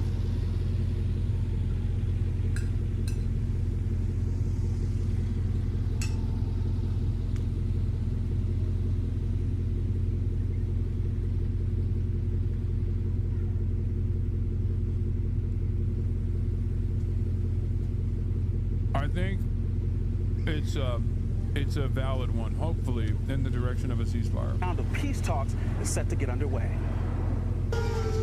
This morning, astonishing footage capturing in real time Ukraine's surprise drone attack on some of Russia's key airfields. Smoke rising into the air, the coordinated drone strike hitting at least 4 locations, crippling nuclear-capable bombers stationed deep inside Russia. It looks like around 30% or higher of their strategic bombers were destroyed. Some of these drones were as low as $500, taking out million-dollar aircraft. It was a blow tactically, it was a blow strategically, and it was a blow politically. This video shows the widespread damage. More than 40 aircraft in flames following an operation that Ukrainian President Volodymyr Zelensky said was one for the history books. An attack that Ukrainian sources tell ABC News was a year and a half in the making. The drones capable of striking Russia after first being smuggled into the country on what appear to be shipping containers. The containers equipped with retractable roofs that could be opened remotely.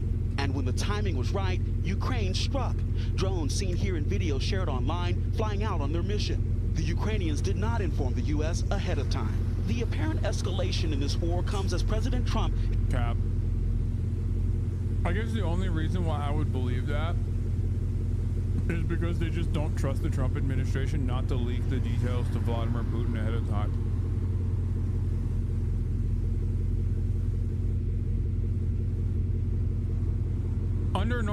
Under different circumstances, I'd be like, I don't believe that.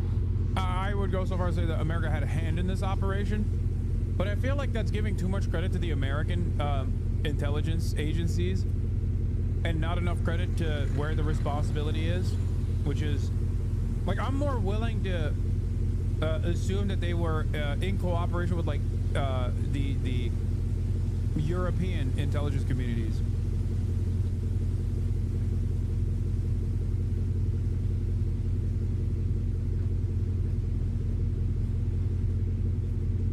Russia is obligated to Cold War treaties like SALT and START, require them to be based at observable locations for satellite verification. Makes you wonder.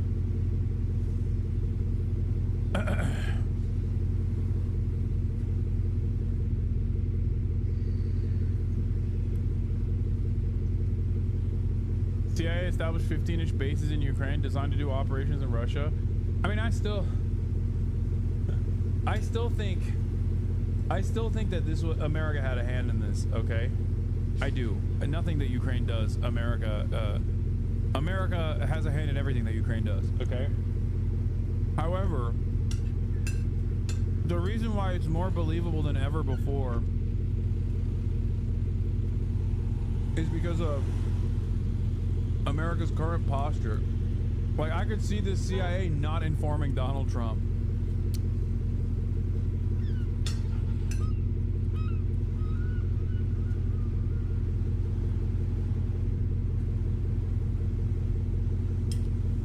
Like, even if they're conducting this operation, I could see them not telling Donald Trump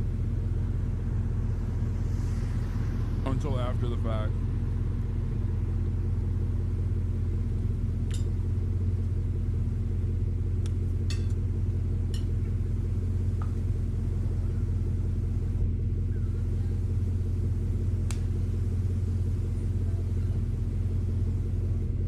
Trump is basically a couple steps removed from talking about how Ukraine is the enemy of mankind, like Tim Pool, bro. He also does not want to offend the sensibilities of Vladimir Putin, who he often repeats is not behaving like himself. Whenever he talks about Vladimir Putin, like, I don't know, bombing civilian targets or whatever, he just keeps going, oh, this is not like you, Vladdy Poo. It is exactly like him. What the fuck do you mean?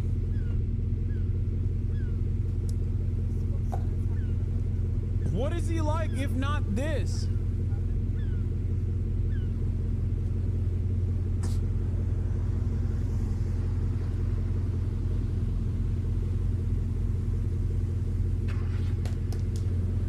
Like, I can see both sides of this argument. On the one hand, maybe they finally got the Trump and got him to recognize that, like, unless there's additional pressure on Russia, he's not going to come to the table, and he's just basically playing you like a fiddle.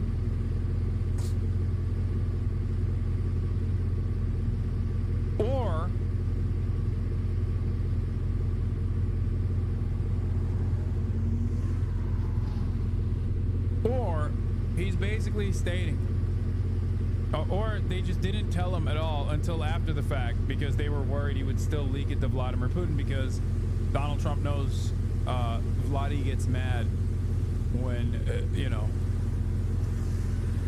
when things like this happen.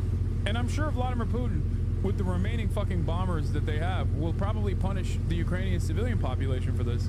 Has criticized Putin's attacks on civilians and grown increasingly impatient with both sides threatening to walk away from peace talks. The second round of peace talks set to get underway in Istanbul, Turkey, with so much at stake, but yeah, this is also happening right. Can we all admit that Turkey is not only at the table, but is the table, and that Ukraine probably did this because they're jealous? They're jealous of Turkey's involvement.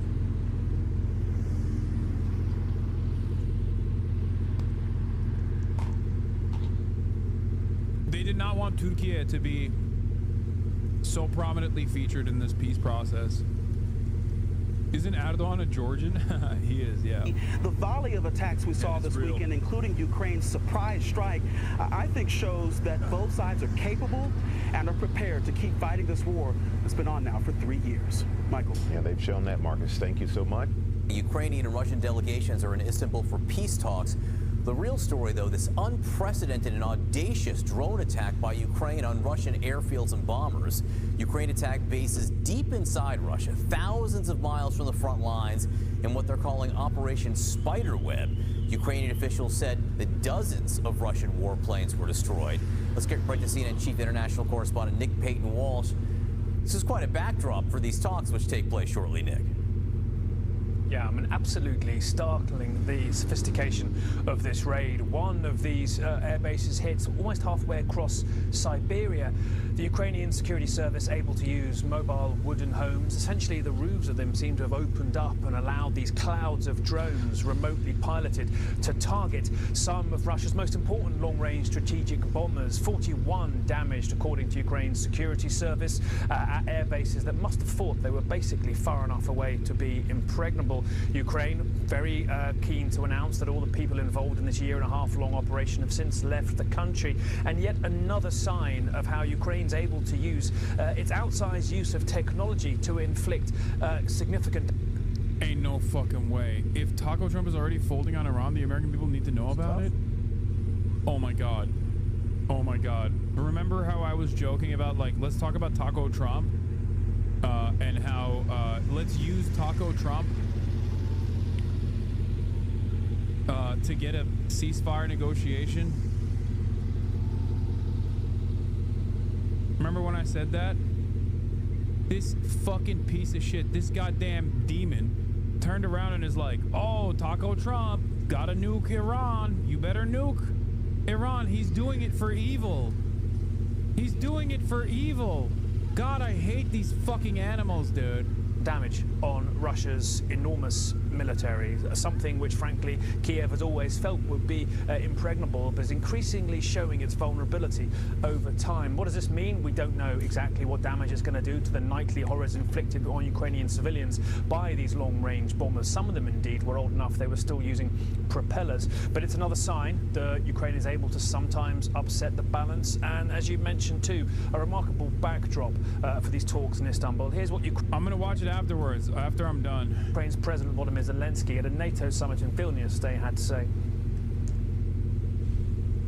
Europe, together with America, has better weapons than Russia. We also have stronger tactical solutions. Mr. President,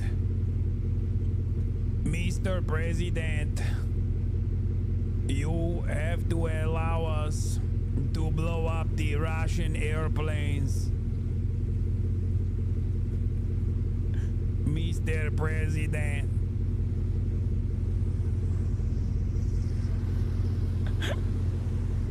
I'm sorry. They are saying you are taco, Mr. President. I do not believe. Our Operation Spiderweb yesterday proved that Russia must feel what its losses mean. Now do Hamas. They don't even. Hamas rarely ever speaks English, dumbass. I would. I do like a Arab accent every now and then. Is what will push it toward diplomacy. We just lost the Ukrainians. You won back. Come on, dude. I mean, listen. I think this was an impressive act of espionage. Okay. But like, yeah, I'm gonna still do the Zelensky voice. And when Russia takes losses in this war, it's obvious to everyone that Ukraine is the one holding the line, not just for itself, but for all of Europe. You could see in his arrival in Vilnius, Zelensky there with a bit of a spring in his step, frankly. To Mr. President, I say, you're welcome. A long-needed boost to Ukrainian morale, suffered so badly after that Oval Office blow-up with President Donald Trump. Does this change Russia's thinking? Well, many felt these peace talks in Istanbul were another example of Moscow's slow-rolling a peace process that had very minimal interest in seeing lead to a ceasefire. Bro, dude, it's kind of crazy watching Russia operate on the Israel route without being the favored client state. You know what I mean? Like, they literally saw what Israel was able to do. They saw what Israel was able to do with, like, the ceasefire negotiations and how they could string along the dumbasses in the American government. And because... imagine comparing Ukraine to Hamas, like the U.S. ain't already giving Ukraine. Yeah, no, there is no comparison. We are backing Ukraine in this conflict, okay? We are backing the complete ethnic cleansing of the Palestinians that Israel is doing and is committed to. What's stopping Ukraine from doing another mission like this with the drones? Russia can't possibly screen every truck coming in. I know, which is why acts like this are not about the immediate impact, to the planes that they fucking blew up, but more so the threat of more incidents such as this one happening. That's the fucking real story here. But it may make the Kremlin begin to wonder if surprises like this come along. Also, for the record, blowback is not a concept exclusive to the United States of America, chatters. What the fuck kind of blowback do you think Russia is going to experience? Especially after it permanently annexes eastern Ukrainian territories. You think people are going to forget? You think they're just going to turn around and be like, irredentist actions are different at the end of the day. While Ukrainian nationalism is built around not being Russian, there still is a closeness both in language and culture and shared history between Ukrainians and Russians that does not exist for the Palestinians and Israelis. Okay? Like, Russia's actions are not settler colonial in the same way. It's still a right-wing government that is engaging in irredentist action, overtaking territory from a sovereign nation and destroying their sovereignty, and it will still inevitably bear a shit ton of resentment, understandable resentment, and also blowback to Russia. Okay? 100%. Russia cannot, as I said, from day one, Russia cannot permanently annex Ukraine, even bits and pieces of Ukraine. It's a bit settler colonial. They're trying to depopulate areas and send Russians in.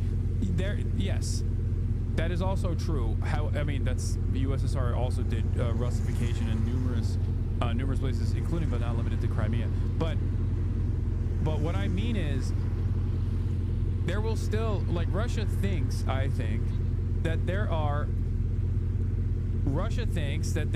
plenty of people who are still sympathetic to Russia in the territories, which will make it easier to occupy, which will make it easier to fucking engage in constant surveillance of the Ukrainian population in an effort to squash any attempts of rebellion. Okay? They're wrong. I don't think they will be able to do that. That's why I said that it is impossible for Russia to permanently occupy Ukraine.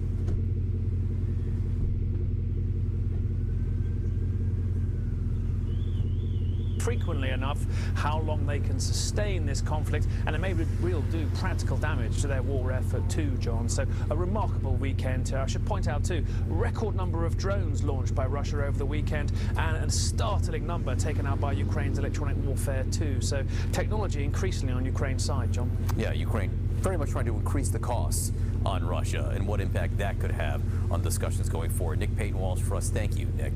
Let's get more now on these major developments. With us now is Admiral James Stavridis. He is a CNN senior military analyst and former NATO Supreme Allied Commander. Also, CNN senior political commentator and former Congressman Adam Kinzinger. He's also a former member of the House Armed Services and Foreign Affairs Committee and served in the Air National Guard. Good to see both of you. Thank you so much. Congressman, you first. Do you think this is a game changer or of some other significance that Ukraine could pull this off? Yeah, look, this is a huge deal.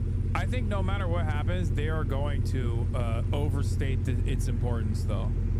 Like, while I do think that this is a significant counter that will hopefully leverage Russia, that will hopefully give Ukraine more leverage to at least get Russia to the table. Okay? These guys, I suspect, are going to not try to push a ceasefire, but instead will be like, that's right, that's why Ukraine needs to keep fighting. Ukraine needs to keep fighting. Ukraine needs to keep fighting. It's obvious. Ukraine has all the manpower. Ukraine has all the power. Please. Please keep fighting. Another spring counteroffensive incoming. Leverage Russia? Oh no. No, I mean, like, this gives Ukraine leverage, because now that there is a ceasefire negotiation at the table, and Russia very clearly is using the ceasefire talks, the back and forth, in an effort to try and sever America's ties with Ukraine by constantly telling him, like, oh, we're any day now, we'll do a ceasefire, I promise, because he knows that this is beneficial for Trump. Okay? He knows what motivates Trump. Vladimir Putin is a leader of a state for decades now. This is, I would actually say this is right there with when Ukraine had their very successful counteroffensive. Keep in mind, we've recently had, the President of the United States say that Ukraine doesn't hold any cards. This is cards. This is a serious amount of cards, by the way. Potentially taking out A third of Russia's bomber force is what this could potentially be, is a hit like no other. And keep in mind, Ukraine is actually winning this war as a defending country. All you have to do to win is keep defending until the attacker runs out of combat power. At the beginning of the full-scale invasion, Russia occupied 30% of Ukraine. Today, it's 18%. They've lost 1 million men, casualties in that process, and now potentially a third of their bomber force. Oh my God, I can't listen to this. Oh my God, I called it. Oh my fucking God, I called it. Instantly, dude. Insta-fucking-lock. Insta-lock. Adam Kinzinger, dude, Ukraine is fucking eviscerated. Ukraine basically cleansed the entire Russian population of armed and able-bodied men. They can keep going. They're winning right now. We have to keep giving them our old dusty equipment. Delusional, dude. Fucking delusional. Oh my God, I hate these people. I hate them so much.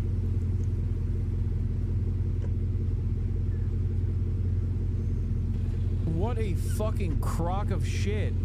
No, this is good as long as it actually offers Ukraine leverage to force Russia to a ceasefire. But of course, liberal warhawks are fucking so bloodthirsty that they're like, oh, it's over. The dynamic shifted in favor of Ukraine once again. This is a really big deal, potentially going into negotiations. And keep in mind, up until this point, Russia's been attacking indiscriminately civilian targets in Ukraine all week, all month, and frankly, the entire war. So, Admiral, what does this say about you? You don't like Ukraine propaganda from Republicans? Adam Kinzinger is a former Republican, okay? He's now a rhino. And secondly, I don't like people lying, okay? I don't like people lying, and I especially don't like people lying when they're fucking lying to continue conflict. Ukraine's, is it heightened intelligence gathering, or is it a new directive or strategy? It's all the above, and I'll add a couple. It is a clever. I don't understand how this is supposed to give Ukraine leverage. I mean, it gives Ukraine leverage in the sense that, like, we can fucking strike within Russian territory and craft a very incredibly sophisticated counter campaign that strikes, bro, they struck literally targets deep inside of Russia, okay? That in and of itself is a significant blow to the Russian confidence. Like, a lot of people who want to be anti-imperialist right now turn around and fucking act as though, you know, oh, well, October 7th happened. Didn't you know what Israel was going to respond with? Like, the fuck do you mean? These guys have been getting absolutely destroyed, okay? And on top of that, they turned around and said yes to a horrible fucking ceasefire deal. A horrible ceasefire deal in an effort to just say, like, all right, whatever, Mr. President, Mr. Trump, Mr. President, it's okay.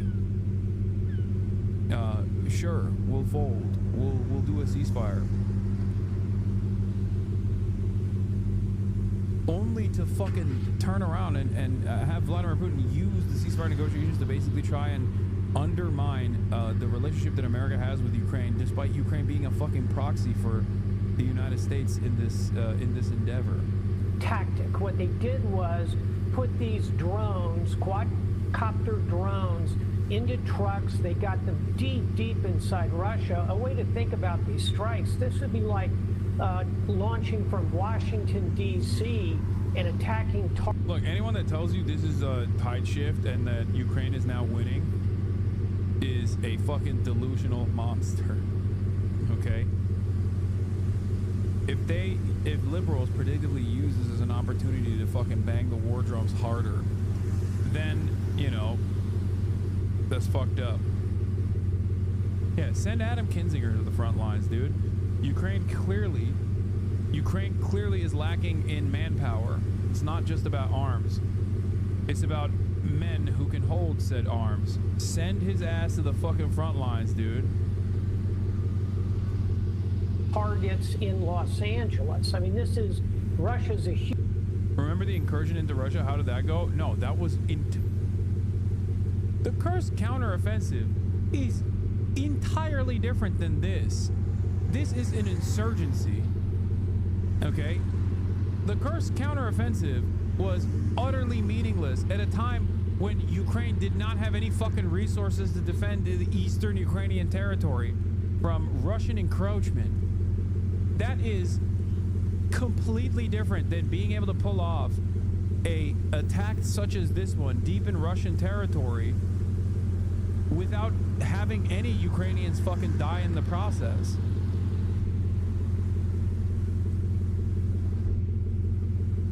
This is insanely cheap. And because it's insanely cheap, it means it can happen again. Do you not understand? Do you know how fucking costly the Kursk counteroffensive was? Like, an incredible amount of fucking resources was shifted into encroaching the Russian territory at a time when every single able-bodied man is needed on the fucking front lines, and Russia basically took advantage of that. Russia took advantage of that and further encroached into eastern Ukrainian territory. This, on the other hand, is literally nothing. It's the most cost-efficient way of penalizing Russia. Huge country, largest in the world. These strikes are at distance, exactly as Congressman, and by the way, you left out his most important credential for this conversation. He's an Air Force pilot, so he really understands the air distance equation and how... Yeah, not only that, they might already have containers with more drones in Russian territory. Now Russia's forced to spend time and money checking every container in the fucking nation. There's that too. Like, it did take a year of planning, to be fair, sure, but it doesn't matter. It still doesn't matter. It is an incredible cost to Russian defenses. How remarkable this is. So, Fred, put together the unmanned technology. Like, this is different than even when they do like drone strikes in like Moscow and shit. Because they'll do that every now and then Russia will retaliate in kind with significantly more force. They're not blowing up. They're not sending a fucking drone into a residential complex. This is a targeted strike on Russian military capabilities deep inside of Russian territory. I'm not saying this is going to fucking win the war, okay? Of course not. But this is so costly because it penetrates the security veil that every nation state needs to uphold. It causes instability.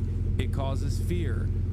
Even if the Russian forces in this process show a strong, act like nothing all that significant took place, they absolutely are worried about this happening again and again and again. Russia is a massive fucking, Russia is a massive country. It is not that easy to monitor every single piece of commerce that goes in. Okay? Strategically, this was a million times, in my opinion, a million times more sophisticated and better than the Kursk counteroffensive. Why do you keep saying Ukraine signed a ceasefire deal? When did that happen? Do you mean the minerals deal with Trump? No, Ukraine is literally now saying we will sign a ceasefire deal, that the one that Trump designed. A part of that is also the minerals deal with Donald Trump. Russia has consistently kept pushing the ceasefire deal off over and over again.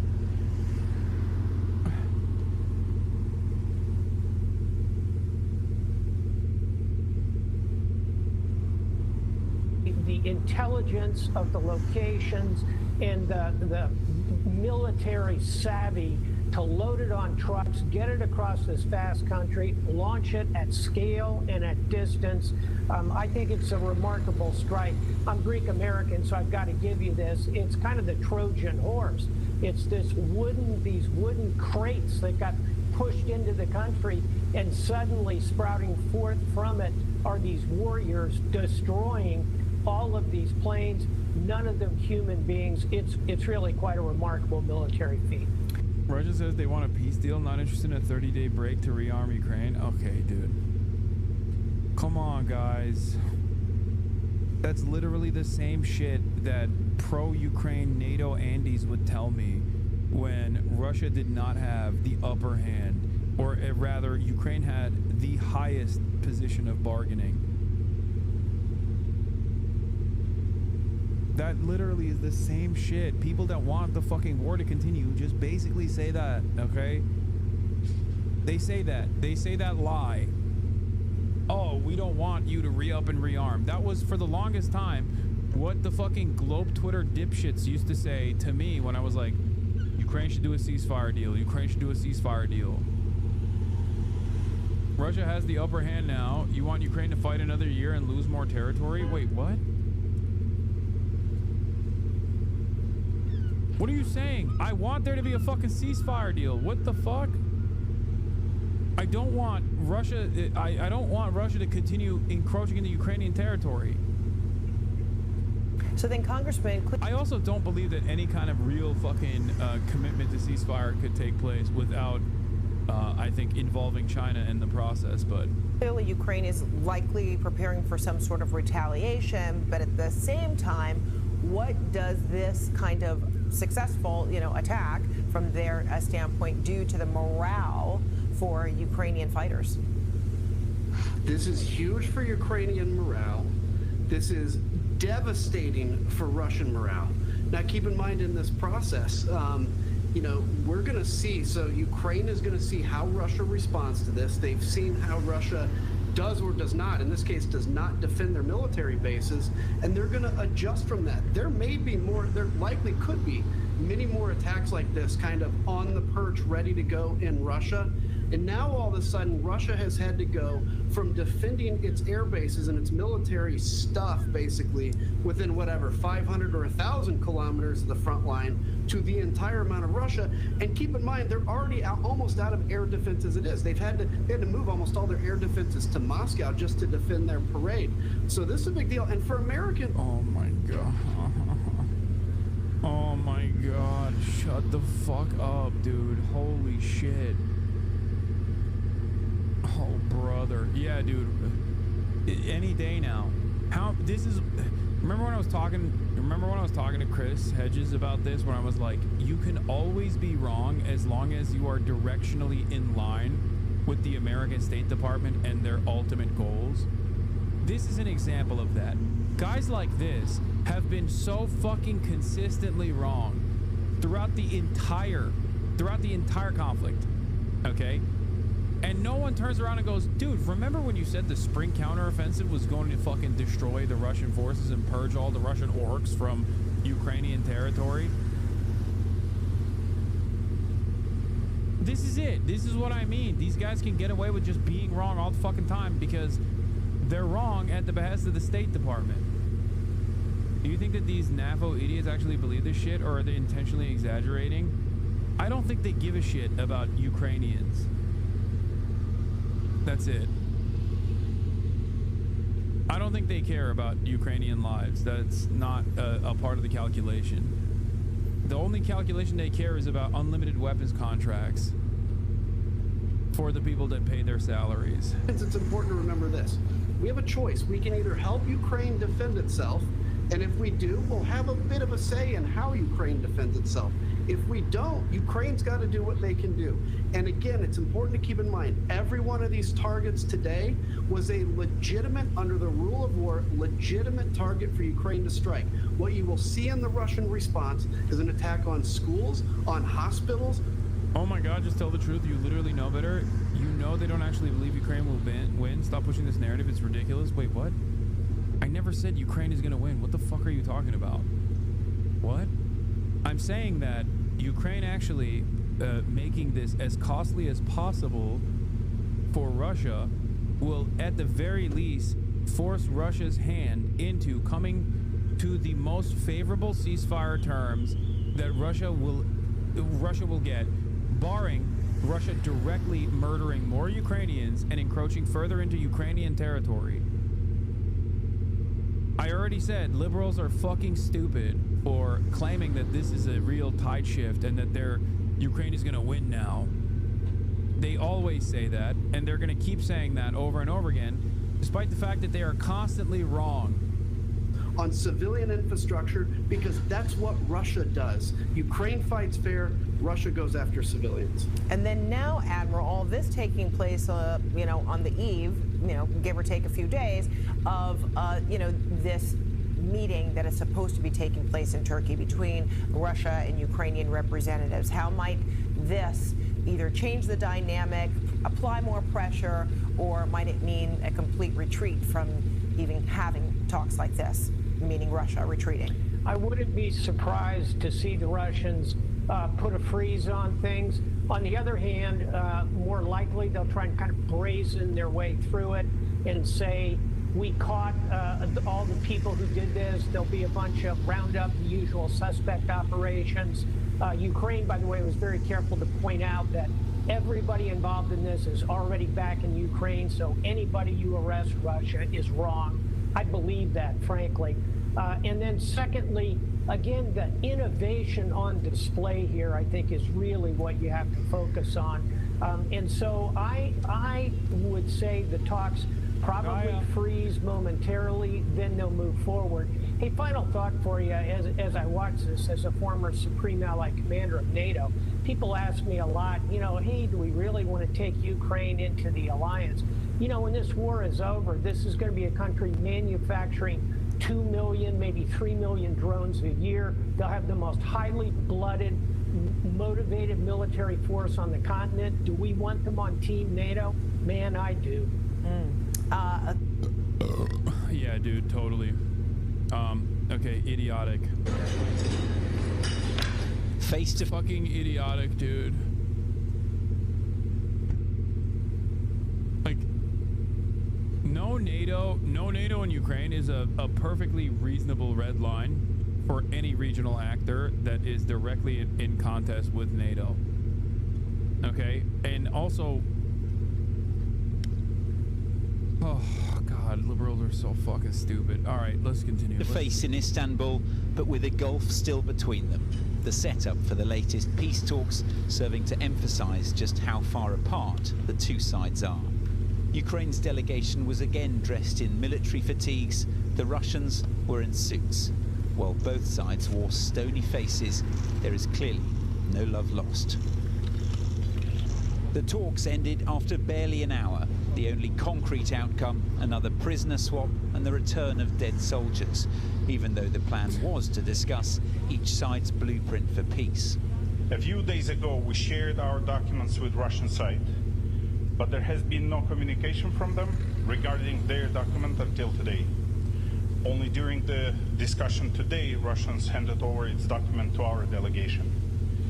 Our teams will take a week to review the documents, and then we can coordinate further steps. Russia's document reportedly reiterates its maximalist demands, including neutrality for Ukraine, the lifting of sanctions. Yes, bro, Turkey literally is the table. Turkey is the table, okay? Not just at the table, is the fucking table. And recognition of its territorial claims. The memorandum is quite detailed, worked out on our part. That is why the Ukrainian side decided to study it. They will study it. They will respond. We'll see. The talks were overshadowed by Sunday's unprecedented attack. Ukrainian drones on Russian bombers thousands of miles from the border. This drone attack was humiliating for Russia and will undoubtedly prompt... Oh no, they're gonna fucking put... Okay, I misread. I misread the situation, Chad. I feel like liberals are gonna be like, well, this is it. They're winning now. They're fucking winning now. They're gonna be like, no, nuke the fucking ceasefire negotiations, actually. Come on, Trump. Come on, Trump. Don't do the ceasefire, please. Please, just one more lane on the highway and just one more howitzer, okay? And any day now, Ukraine will fucking turn around and start drafting 18-year-olds, and we'll be able to eventually destroy the Russian orcs or whatever the fuck. Holy shit. They're unironically acting like gamblers. Can't quit on a hot streak. Can't quit while you're losing either. Yeah, except America is gambling with someone else's money. the money in this process is Ukrainian lives. It's not American lives. And America also doesn't give a shit about American lives either, let's be real.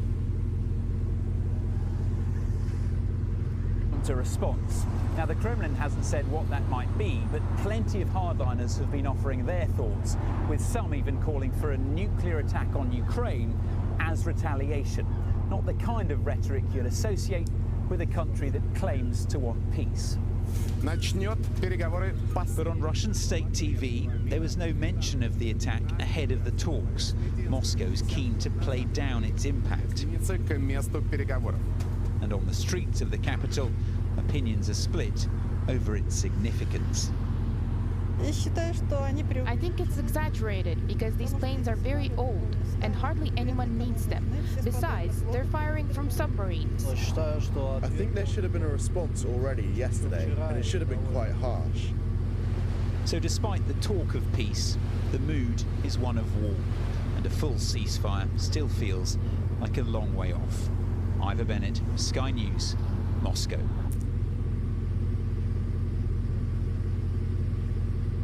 The media sounds exactly when Israel did its attack on Lebanon. Yeah.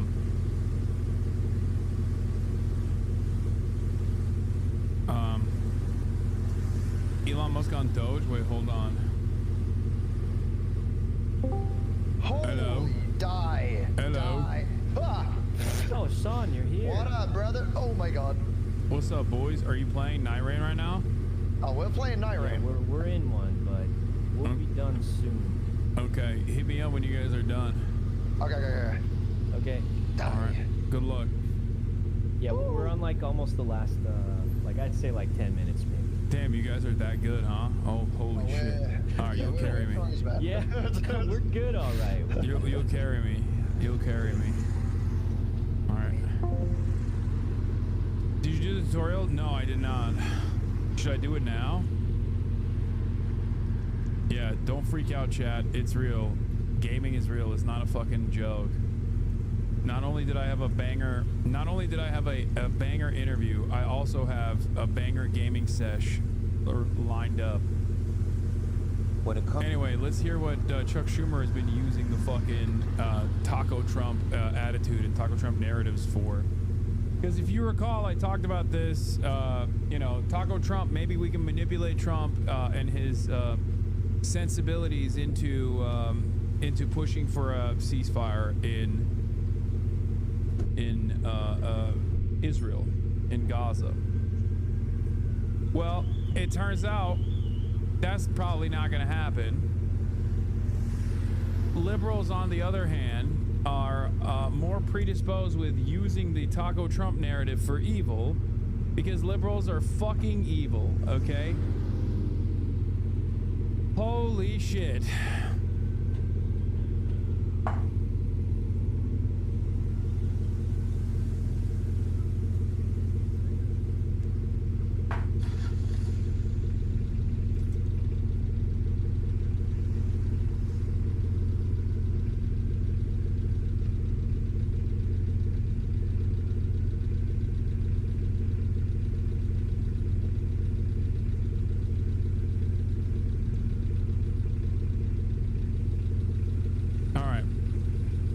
When it comes to negotiating with the terrorist government of Iran, Trump's all over the lot. One day he sounds tough, the next day he's backing off. And now, all of a sudden, we find out that Witkoff and Rubio are negotiating a secret side deal with Iran. What kind of bull is this? They're going to sound tough in public and then have a side deal that lets Iran get away with everything? That's outrageous. We need to make that side deal public. Any side deal should be before Congress and, most importantly, the American people. If Taco Trump is already folding, the American public should know about it. No side deals. When it comes to negotiating,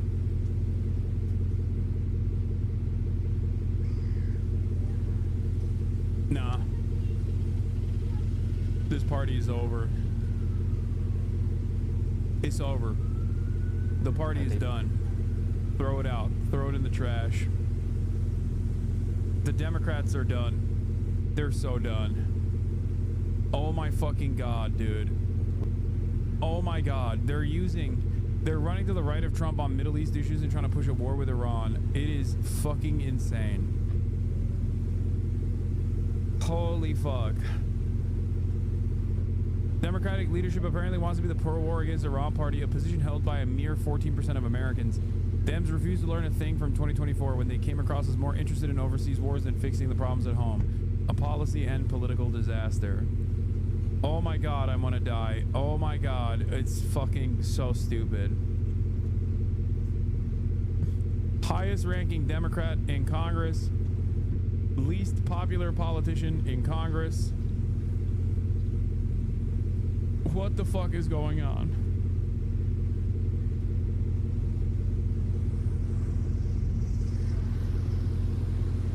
Military action in an attempt to destroy Iran's nuclear program. 24% of Republicans, 5% of Democrats. A negotiated agreement limiting Iran's nuclear program to peaceful ends with stringent monitoring, which was Barack Obama. Barack Obama. Chuck Schumer is literally now at odds as the least popular Democrat in Congress, the least popular politician in Congress. He is at odds with the most popular politician in America, Barack fucking Obama.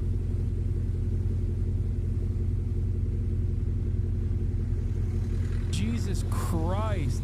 Here, by the way, this is what Brett McGurk is saying, architect of Biden's Gaza policy, criticizing Trump admin's ongoing diplomacy with Iran and calls for U.S. attacks on Iran. You got to put some teeth on this. Every negotiation has to have a deadline. Trump said 2 months ago it'll be 2 months. We're at that point. Barnea, the director of Mossad, someone I know very well, was also in Rome talking to Steve on the sidelines of these talks. I think that's good.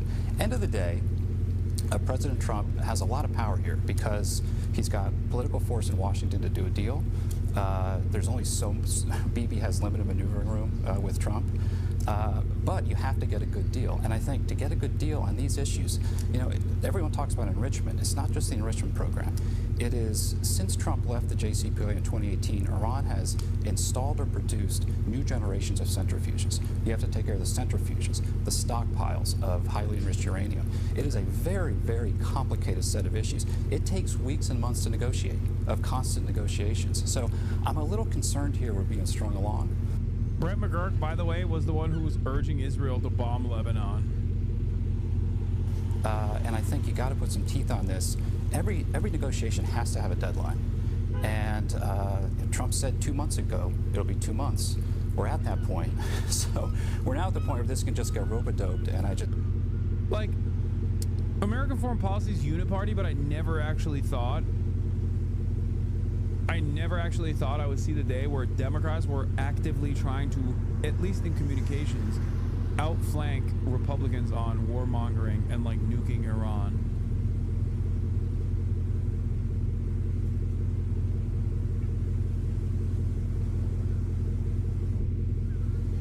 It's mind-boggling. I love that this is the only opposition party you're allowed to support. I love being an Iranian American and having no mainstream opposition to the war against my ancestral homeland, because otherwise I'm a Trump supporter. Praise be to the Democratic Party, bolting to the right to even be more hawkish when there is even a hint that Iran might be allowed to enrich civilian levels of uranium, which it has a right to do under international treaties and also under a deal negotiated by Obama.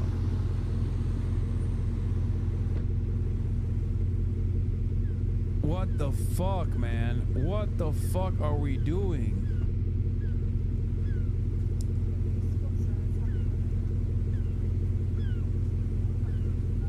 What the fuck are we doing? Incredible stuff. Also, here's Taco Trump folding. Just in. U.S. extends tariff pause on some Chinese goods to August 31st. Listen up, President Xi, I'm sorry.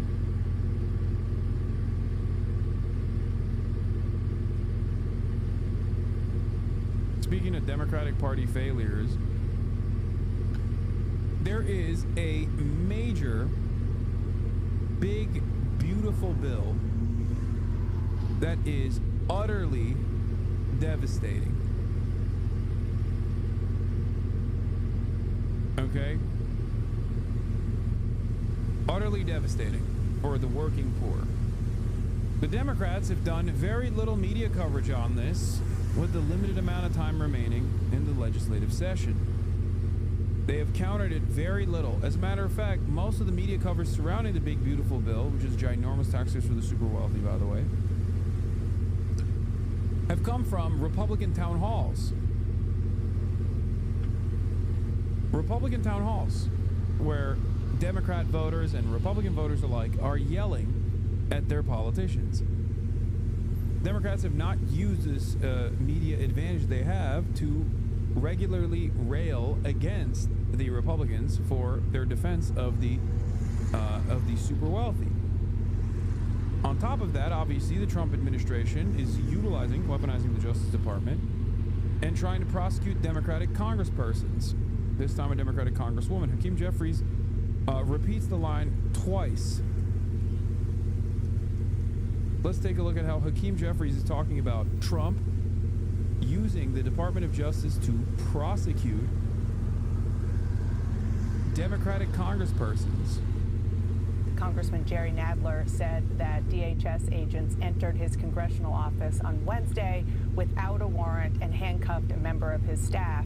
This, of course, comes after the Trump Justice Department charged Democratic Congresswoman LaMonica MacIver with obstructing ICE agents after an altercation at a facility in Newark, New Jersey. Now, I know you previously warned that the administration charging members of Congress was a, quote, red line. What are you doing now that the red line you talked about has apparently been crossed? Well, let me make clear that the House is a separate and co-equal branch of government, the Congress. We don't work for Donald Trump. We don't work for the administration. We don't work for Elon Musk. We work for the American people, and we have a responsibility to serve as a check and balance on an out-of-control executive branch. That's the constitutional blueprint that was given to us by the framers of the United States democracy that we have inherited over the last few centuries. And so we're going to continue to undertake our congressional responsibility, notwithstanding efforts. Dude, what the fuck?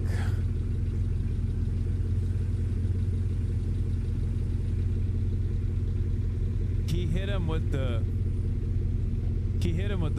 Merriam-Webster's dictionary definition of Congress is an act or action of coming together and meeting, or a formal meeting of delegates for discussion and usually action on some question, or the supreme legislative body of a nation, and especially of a republic. As you know, Dana, America is a republic, a constitutional republic. What the fuck is this response? Dana Fash is like, hey, remember when you said you had a red line, which was if Donald Trump comes after Democratic congresspersons with the DOJ, what will you do now that that red line is crossed? He's like, well, the color red. Let's talk about colors, Dana. A dog cannot see colors. You will never be able to teach a dog what the color red looks like. As you know. What the fuck? He's trying to filibuster the CNN interview. Yeah, he's like, how come we don't get to filibuster in the House of Representatives? I can only do it on CNN.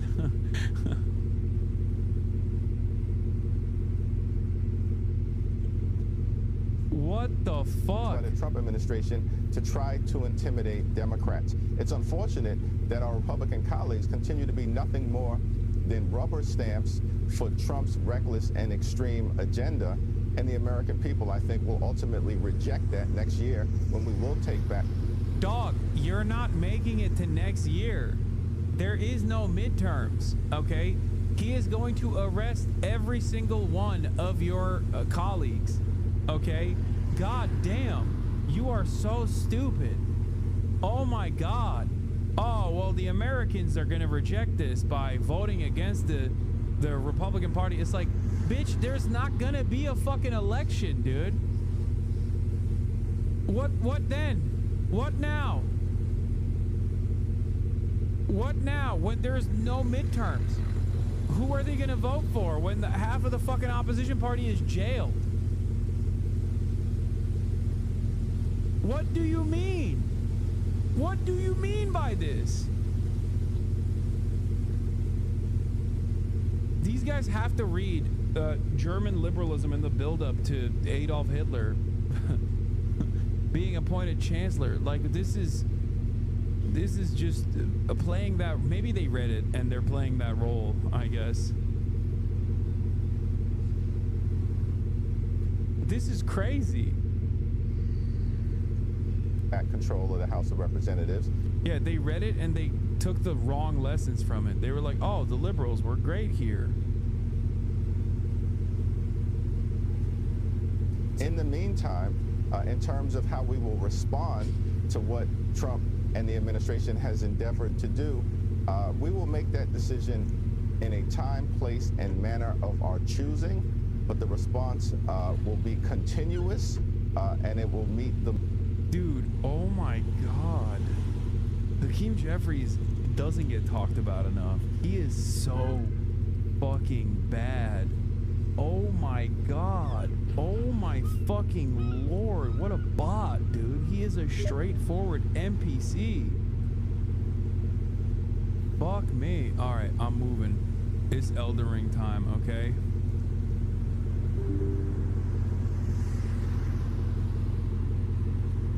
Oh wait, hold on. I gotta plug the controller in. Shit.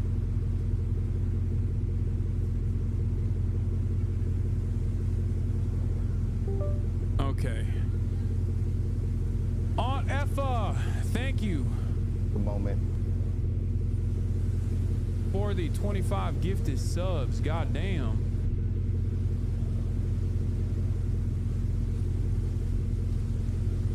This is madness, dude. It's actually madness. Mount Baba, thank you for the 5 gifted subs. A lot of you believed this moment would never come, and you were wrong. The moment has finally arrived. Oh, it's time, brother. Gaming is back. Gaming is back on the menu, dude. Oh, okay. It is? Dude, wasn't it Marvel Rivals before? Now he's made his return? My computer is not able to handle gaming. What the fuck is going on? Shut the fuck up, bro. Dude, I'm not even kidding. It's just like, it like fucking bricked my PC a little bit. His final words for his stream crashes, gaming's back on the menu. Wait, no, I'm not even joking. I alt tab for a second and it like fucking moved all of my windows around. It's craziness. Wait, is it like loading up on like the wrong monitor or something? No, hold on. Okay. I just wanted to put chat underneath me. Surely gaming's back on the menu. No, surely it is. Surely. Wait, surely. Your mic's going, wait. It actually is bricking your shit. What the hell? Yeah, it is. And it's like small window for some reason. It's not like... If it helps, the first time I loaded it up, it also did the same thing. Once you get to the menu, then it like chills out. No game progress data withdrawing from session? Wait, what the fuck? What does that mean? Why is it not letting me do that? You gotta press new game. Invite us on. I did. I clicked on the invite and then it kicked me off the invite. So I think you gotta press new game and then like it will then yeah. And then once you're in new game you can skip through it. Yeah. You literally just gotta making the character takes like 2 minutes. You gotta like get into like through the tutorial. You don't even need to do the tutorial. It's not even 2 minutes. You just instantly quit the tutorial. Yeah. Okay, I did borderless windowed and it saved it. That's what I do as well. Okay, so I can skip the tutorial you said? Yeah, so you gotta press new game. You just gotta type in like your name, like physically make the character, and then when you're in the in the tutorial, then Sai can invite you, and then you can just join. But it's the exact same controls like the last one, right? It's the exact same. Yeah, me and Elle have been having a great time. We actually almost got to the final boss. Yeah. We're kind of pros, bro. But okay, you don't need to say it like that, man. You don't gotta say it like that. Wait, what do you mean? Say like what? Because you carried my ass, and I know why you're saying it. Wait, what do you mean? No, we did. Okay. I'm it's loading. Okay, so you can just like escape through the cutscenes. By the way, you don't need to watch like the. I mean, you can if you want to, but. Okay. You don't gotta. And then it should. Question. Yeah, so How now far you did can now get join. In the original Elden Ring is on. I finished it. What? You finished it? And You plus the DLC? What? Yeah. What the Oh my god. Wait. You got further than me? I am so sorry, Hasan. I thought you were gonna be like Ellen. Not that that's a bad thing. I just the way he made it sound. I finished Elden Ring. I just didn't play. I didn't actually end up. Okay, so are you sending me the coordinates? You're the biggest on, bro. I pulled up your stream. All I see is liar, liar, liar, liar, liar, liar, liar. Wait. No, I didn't finish the DLC. That's why they're saying it. No, I didn't finish the DLC. Oh, that's fine. If you beat like Millennia, that's yeah. No, I finished Elden Ring. Yeah. Yeah, wait. No, they're saying liar because I didn't finish the DLC. Like he made it way further than Ellen though. God damn it, bro. I gave up. I rage quit that shit. Wait, really? No, I fucking... Well, no, it's because Syke and Ray had a bet with me that I could beat it without using any of those, like, you know when you can have like a second you play? I do all the bosses just me. And if I was able to complete the game, they were going to gift me 1,000 subs each, and my ass still didn't manage to do it. Yeah. Not my proudest moment. Dude, it was the Godskin duo. They actually fucked me up. Like they literally fucked me up. Okay, now they're talking shit. They're saying mimic tear. But I did also fucking defeat. I played Elden Ring with base boosted difficulty against like Radon when he was actually not nerfed. I never even seen Radon, bro. I finished the game like when it first came out. The night. Yeah, it says waiting to join team session. Oh, you gotta just go to the table, and then it should then, like, as you usually would, and then you should then be able to join it. I'm just skipping the cutscenes then. I think that's what it is. There's a cutscene. Oh, here it is. I'm the priestess, voice of your formless master. Yeah, get through that, and then you chill. Hey, I'm here. Alright, so do you know about this game? It's like a little different than regular Elden Ring. That's what I've heard. It's kind of like a roguelike. So basically we run around, power up, and a circle closes. And when the circle fully closes, we fight the boss with whatever we've powered up with. And that's pretty much it. I mean, that's it. Hold on. Let me do this. Let me tweak around the system game settings real quick.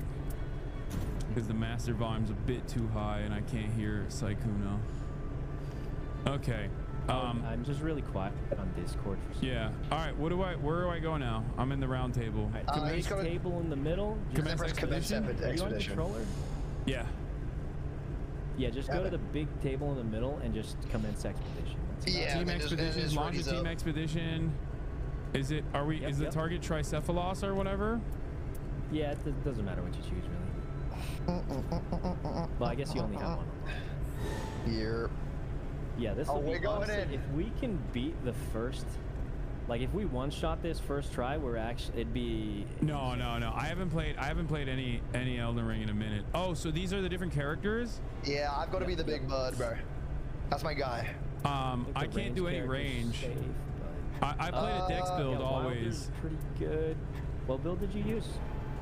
Dex. Oh, you use Dex. Like, yeah, Wilder's fine. There's like a samurai guy in the bottom row. Oh wait, you probably don't have him unlocked.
fucking insane moment, dude. Crazy. What an insane situation. Like, what the fuck? Crazy moment. Luckily you're back though. Luckily you're back. So if I turn the game back on, it'll auto join. Yeah, you'll just auto join it. Die. Okay. Fuck me. That's great. Dude, yeah, what the fuck, dude? That is crazy, dude. That is crazy timing. Gaming's back on the menu. Gaming's back on the menu, boys. And Wait, when I first launched the game, it's still like encoding overloaded. What the hell? Consider turning what? Is that what it said, dude? What the fuck is your PC, it's not. The encoding overloaded stuff is like whatever. That's not that consequential. Okay. But the internet did go out. Like it 100% went out. What the fuck? Now it's like massive. What is happening? What's massive? What's massive? He means the game has become huge. What is going on? Game? It went back to fucking full screen for some reason. What the fuck? What? Oh my god. I think you can see if you go. I think on properties you can bring up the resolution that it opens with. You should be able to hopefully. No, do that. I'm just gonna. I say continue, right, and then it puts me back in. Yeah. You just rejoin us. It should. What the fuck? And then I go to the table, commence expedition. Oh wait, if it's not letting you like continue, then it might be. It should just like bring you back in. Like you can like see there's like almost like no. It says matchmaking. A connection error occurred. Returning to menu. No, it's not. Okay, that's fine. We can back out. Yeah, we could just back out. Yeah, we can just leave. It's fine. Well. Wait, a connection error occurred. Unable to start in online mode. Wait, what? Oh. Wait. Unable to restore current session due to lack of internet connectivity. Switch to online mode to restore current session. A connection error occurred. Do I have like a firewall issue, maybe? Maybe. PC port is busted. I had that too. Just restart the game. Okay. Well, it's gonna break my fucking PC again, I suspect. Nah, surely not. God, oh God. Surely not. So do we just leave the menu? Yeah, people are saying you just restart. Yeah, you can just back out on it. Just back out. All right, how do I back out? Come on, baby. Push start. I think From Software knows. From Software knows I'm fucking cracked. And they know I'm cracked, so they just IP ban me because they're like, you'll make it so hard for everybody else. Which is crazy when that happens. No, I'm online. I'm not even appearing offline, chatters. You're wrong. Yeah, he's definitely online because you were able to invite him earlier. The rightmost tab in inventory? Oh, quit game. What is happening? Why can't I fucking see? Okay, I'm out. Hold on. I need to see if like NITEREIGN is still on. No, it's not. It wouldn't put me back into NITEREIGN. Okay, let me try it again. Let me launch it again. This is not the LTT PC chat. This is the Starforge one. This is the juiced one? Yeah. Okay, there we go. Let me. Okay. This is the 4090. This is the beauty of fucking 4090. I mean, you definitely should be. Okay, I'm in the menu thing. Yeah, I'm ready. Okay. We're back. We're back. You're back? Let's go. Press any button. Do I just say continue? Wait. You can hit continue? Wait, you can now press continue? I can't. Did you send me an invite? No, we'll start a new one. Let me. Yeah, because I quit. Start it. Yeah. Okay, this is the run, guys. This is the one. People think I'm doing a bit. Like, people are like, oh, this is comedy. Like, it's so funny that you're fucking unable to play. It was comedic timing at the moment we loaded into the game. Your whole internet crashes. That's kind of. I mean, I'm still kind of paid actor there. I can't lie. I'm still working on it though. Like, could not join. Team session already has been disbanded. Okay. Oh, you can't join. Yeah, Sai's got to redo the invites. Right. Okay, now we join. Okay. I'm joining. W bit. This is a bit. Haha. It's just goofs. Sent out the invites, guys. I'm just doing a haha. Okay, boom. I'm back in. All right, running right up to commence expedition. Here we go. All right, this is it. This is the win. Surely. Now it's because I wanted to be a samurai, right? And the game was like, you should be a samurai, and that's the reason why I wouldn't. That's the reason why the game crashed. It was a class difference. It wanted to see a different role. Right. Yeah, they were like. Yeah, let's see if we can even make it to the final boss. We can make it. We're gonna make it to the final boss. Maybe you should try. If we make it to the boss, you know what it is? You know what it is? It's because I haven't played a video game in so long. The computer was like, "Wait, which one's the samurai?" It's like, what the fuck is this? Which one's? I think he's in the bottom right. At least for me, it's the that guy. Oh, that one. Okay. Fuck yeah. And his internet's crashing him. Wait, what? No. Oh, Ellen. Oh my God, Ellen! Why would you fucking say that, dog? Hasanabi. Okay, let's lock in. Guys. This is it.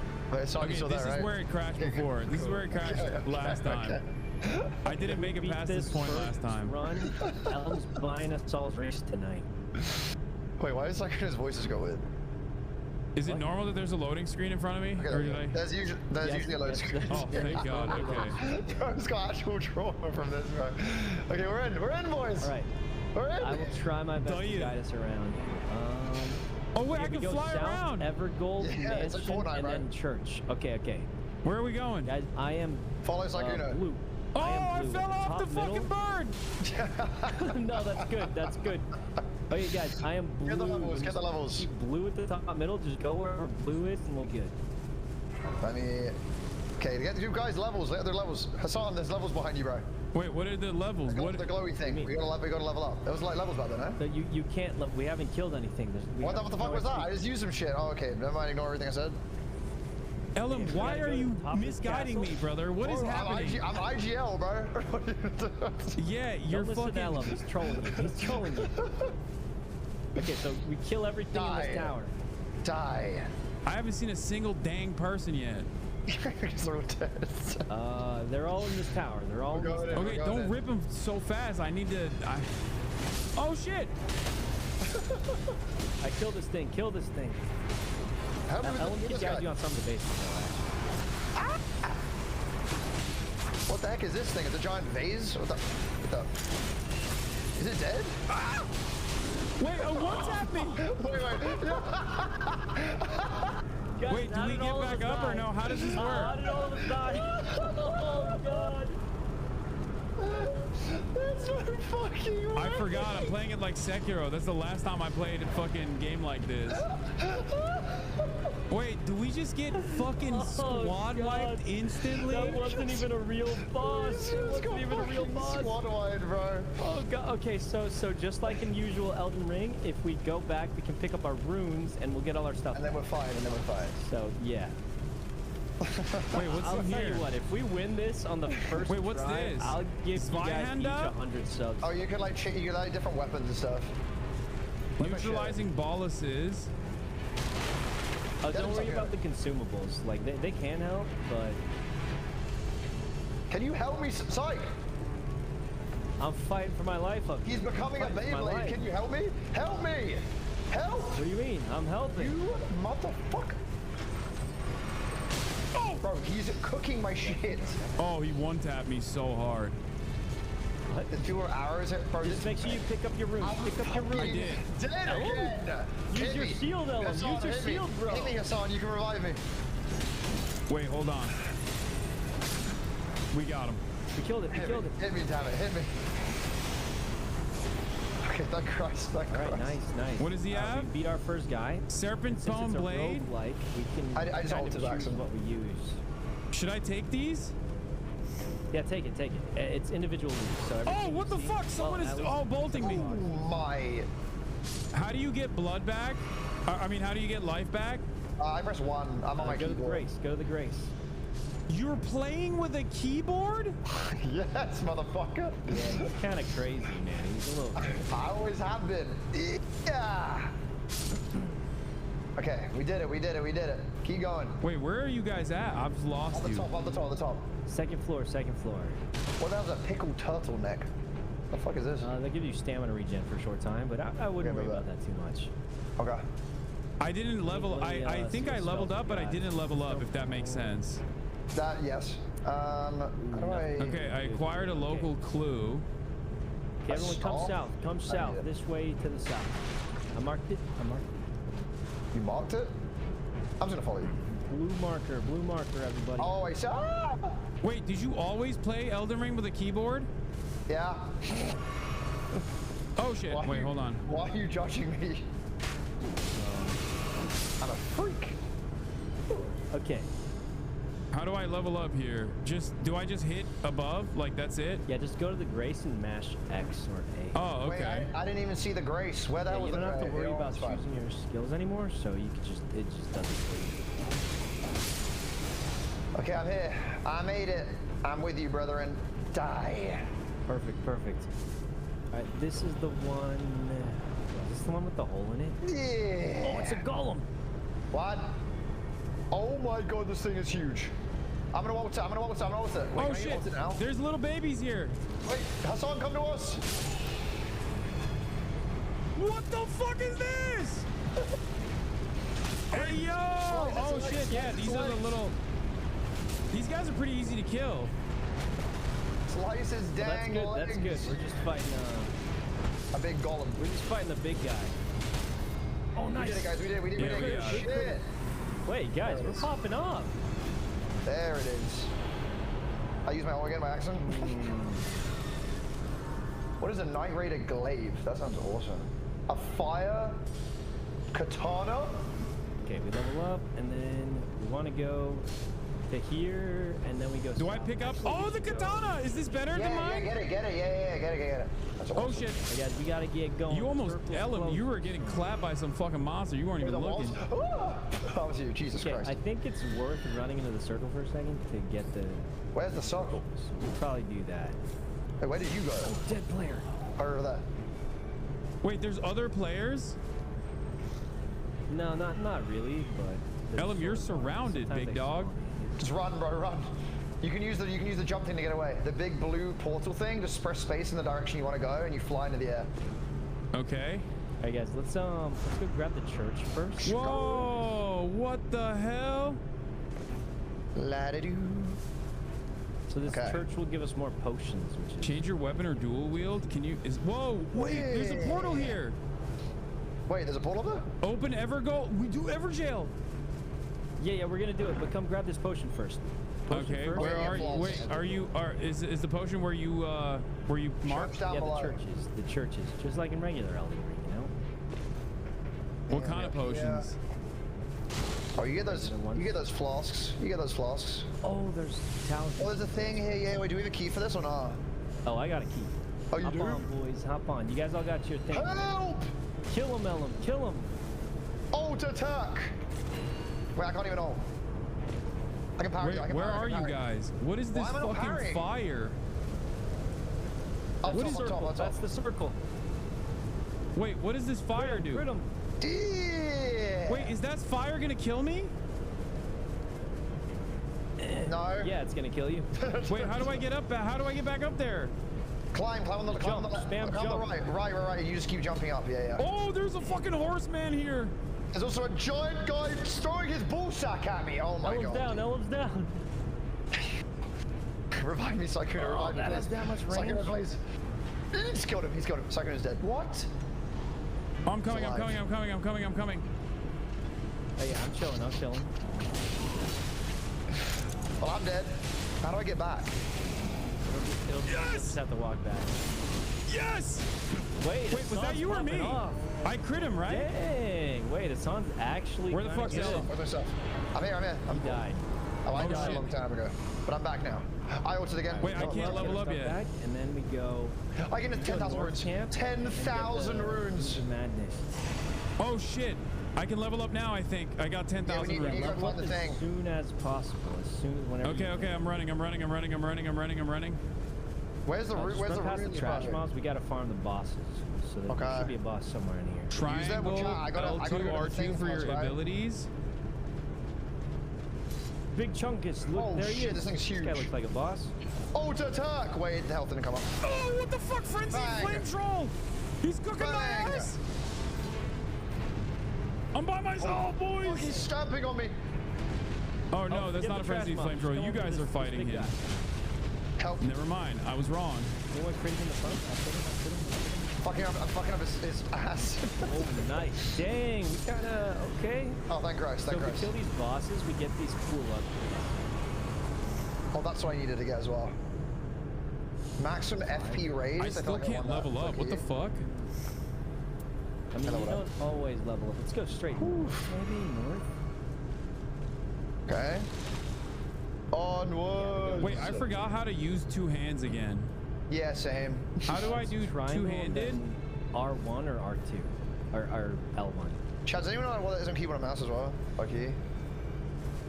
Wait, where'd you guys go? Did you jump down? Use two hands, Ellen. You're Are you using going? shield. Okay, blah. You're the shield guy. True, I am the shield guy. You know? Oh, it's a big jump! Okay, guys, go in this hole. Go in this hole. There's a boss in this hole. Help! Help!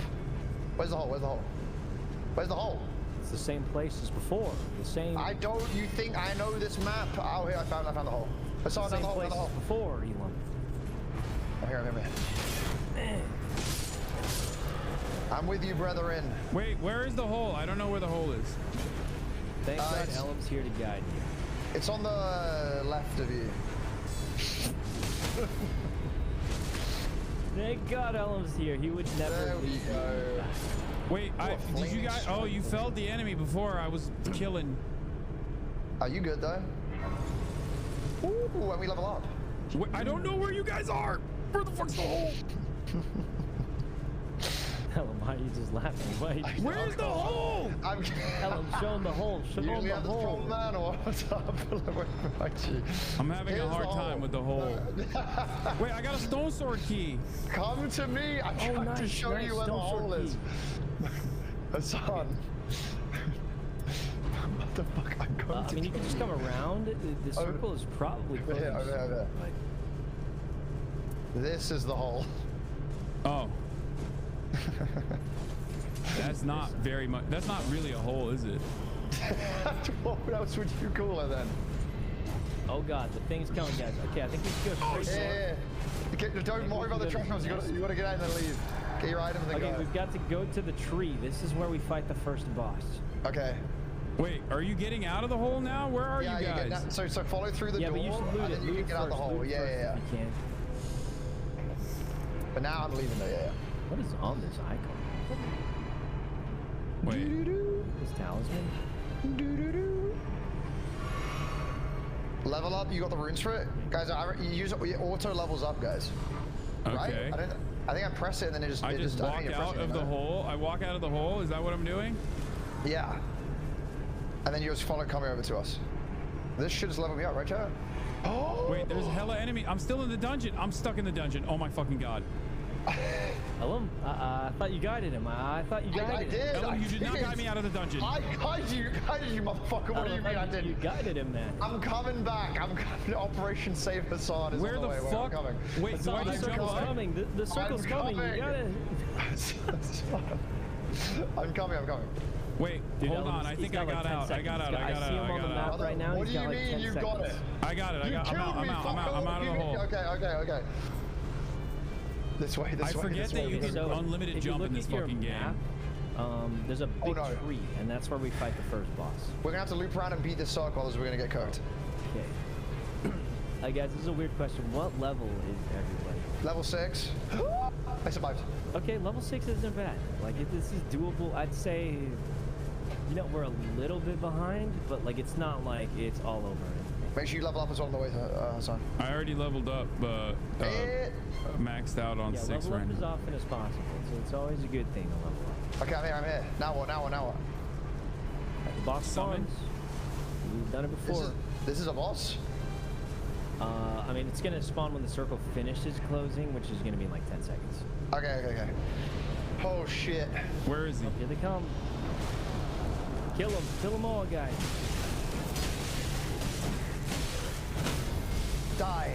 Oh my God, it's kind of popping off. Die. So, Psych, you know when I was telling you last time you played that I was leveling up, realized that it wasn't automatic, and I hadn't actually leveled up one time. Oh. Yeah. Well, I'm glad you are leveling there's one more. This guy's, he's got a big tree. Die. Die. Let me in his back. Let me in his back. I can fuck him up. Never mind. Dude, my poison damage is crazy. It's going for me. Yeah, let me crit his ass, dude. Bang. Kill him, guys. Kill him. Bang. Dang. There we go. Okay, we destroyed that random mob. Now we fight the actual boss. Oh shit, me.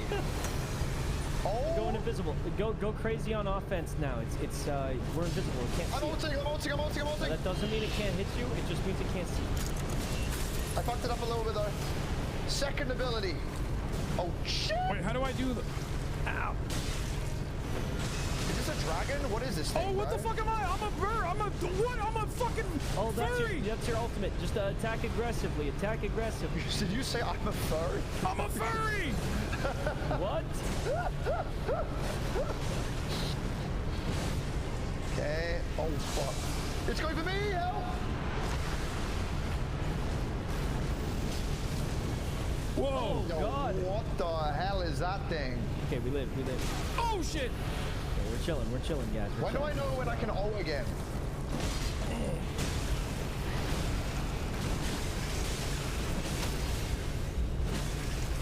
Okay. Keep going for its belly. Oh, we're doing damage. We're doing big damage, boys. I'm inside this thing. I'm inside it. Whoa! Oh, I almost died. Oh, that hurt. How do I heal? Well, I press 1. How do I heal? Controller. Oh, that has that much range. Psychono, how do I heal on the dual shock? Square or X. Thank you. On the icon. Oh fuck! Oh, he bit me. Oh, he's eating me. Oh, he's blowing me up. I'm dead. Now you good? You good? Oh, you know you dead? Yeah. Okay. No, he Ellen ate can me. revive you. Ellen can revive you. I'm coming over, brother. Okay, Ellen, the boss is on me. You just revive me. Yeah. Oh, you're blowing up. He's back. He's back. Him. Good job. Yeah, he's back. Yeah. How do I use the other alt chat or Psychono? Slice him. I use E, but I don't know what it is for. I know you don't.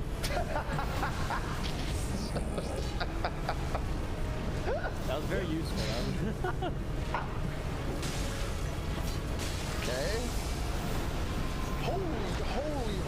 Oh my goodness. Do I try healing? I don't even. Oh, that's bad. That's really bad for me. That's gonna hurt. We're in a good spot. Get up. Fuck, I'm dead. Ellen's down. Hold on. Draw aggro. I'll push Ellen. No, we're invisible. Oh, nice. Oh, we're not. He bit me again. He ate me and blew me up again. What the fuck is this? Attack while he's... Okay, we just gotta revive Hassan. It's doing a move. Revive Hassan. It's doing the move. What do you mean revive? Bro, are you reviving Hassan or am I reviving Hassan? We both can. I got him. I'm gonna die. Don't die. Sweet God. Guys, it's so doable. Look at how low this boss is. Quick, going. No, oh, he bit me shit. again. That just fucked someone up. That's crazy. Ow, there's a fucking mosquito in my face, bro. Wait, we broke it out. Wait, get it, fuck it up. Okay, this boss. Back up. This boss has it out for me. I'm just. Oh, I just got my ass handed to me. Bro, you have to draw aggro, bro. Okay, he's 3 bars revive. We got 2 options. I'm about to die. I'm about to die, bro. You need to. You need to save him. I'm dead. He's eating me. He's eating me. Just live for a second. I can actually res him. He's being eaten. I'm literally getting eaten right now. I'm dead. So you good, bro? He's hitting me to try to revive me. You could revive me and then I can get some otherwise. I feel like I'm quick, no? Wait, I'm also 3. Actually, never mind. I'll revive you. Oh my God, I got him. Nobody ever die again. Whew. Okay, be careful. Like, focus on surviving more than... I'm reviving him. Looking at me. Is the go? Okay, we're actually in such a good spot here. It's so winnable. Oh my God, he actually got me. I ulted him. Guys, I might be dead. But luckily, I'm a 1-bar. We'll revive you. He's so weak. Actually, you might be able to just kill him. Actually, whoever he's not targeting will be revived. Are you dead? I'm dead. He's eating me. He's eating me. I'm inside his mouth. Revive me before he kills Ella. As he's killing Ella, revive me. Oh god. Oh god. Oh shit, he ate him. Get him. Yes! I got you, Clutch! Holy clutch! Oh, I literally got instantly killed. What? No! You dead? How do I furry mode? I'm alive. How do I furry mode? How do I furry mode again? It's your ultimate. It's your ultimate. How do I ult it again? Stall out. I'm reviving Elam. It's all for me. I don't know what it is. Okay, Elam's almost revived. Just stall out a little longer. I'm alive. Wait, it's doable. It's doable. It's so doable, guys. It's very doable. Okay. Nobody go down again. I do not think we can revive him. Oh, fuck! He bit me again! How is that possible? Killing Hasan! Killing Hasan! Holy jeez! Oh my god, we we actually did it! beat the first day. That was... Okay, that was actually insane that we beat that. I am genuinely surprised. Why are you surprised? I'm confused. We were so goated. Sweet I think we almost died dozens of times there, but that's good. Triangle R2. Got it. All right. Does anyone have the Evergold key? No. I think you had one, but... Yeah, Hasan had a key. Wait, I don't know what it was though. I have I have a bone saw, or not bone saw. Wait, what the fuck? Where'd it go? Oh shit. Evergold key. Okay, if he doesn't have Evergold key, let's just do the castle. I lost it. Wait, how do I... Holy shit. All right, that was actually really good, guys. Okay, so fall down with me and we'll clear the whole I have the stone sword. Okay. I think. Or wait, maybe I have an Evergel key. Stone key is for Evergolds. It's all right. Let's just clear this castle first. If we can clear this castle, we have a really good shot. Wait, I'm above you guys. I went the wrong way. Wait, this is a boss. I remember this one from the game. Just fall down. Yeah, over in this tunnel. Psych! All right. Thank you, Saikuno, for waiting for me. Yeah, no I'm sorry. I'm scared. All right, then we go in and we beat this boss. What the fuck? Okay. Hey. I feel like we shouldn't have lured it into this room. Bad. I was running away. Ow. Fuck, I'm auto-targeting crabs over here. I need all this thing. Back into the room. All right, guys, come back into the room.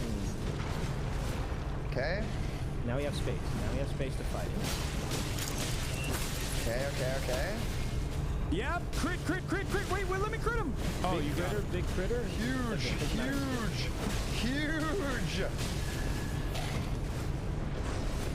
So good move, right? Let me crit this guy. Let me fuck this guy up. Yes, crit him again. Yeah, I got his ass. Yeah. Wait, guys, we're actually cooking. Bang, another win. We beat that guy up. And whoa. The Great Hammer. Is this good for me or not? Psych? I can just go this. I don't know. It depends on the side effect, honestly. Improved damage, negation, and low HP. That sounds pretty good, actually. How do I... Wait, oh shit, I hit the wrong thing. Blades? How do I fucking... how do I change my inventory? Like, I forgot everything. Push start. Okay, no, I got it. Okay. Yeah, and then up here, guys, we get our first talisman. Wait, where is up here? How do we get to you, bro? Psych. Just run up, forward, and jump up. To where, motherfucker? Where are we going? There's only one path. It's... Oh. This is so chaotic. This is... Quick, guys, quick. Doesn't remember anything, but we're still back. Yes, gaming is back in a big way, boys. Everybody. Here. Oh, another one. Ooh. Then this raises maximum HP. This door over here. How do I... Wait, how do I put this on, chat? That's weird. There's usually it's one of the 2 slots that you have. Oh, I see it now. Okay, there we go.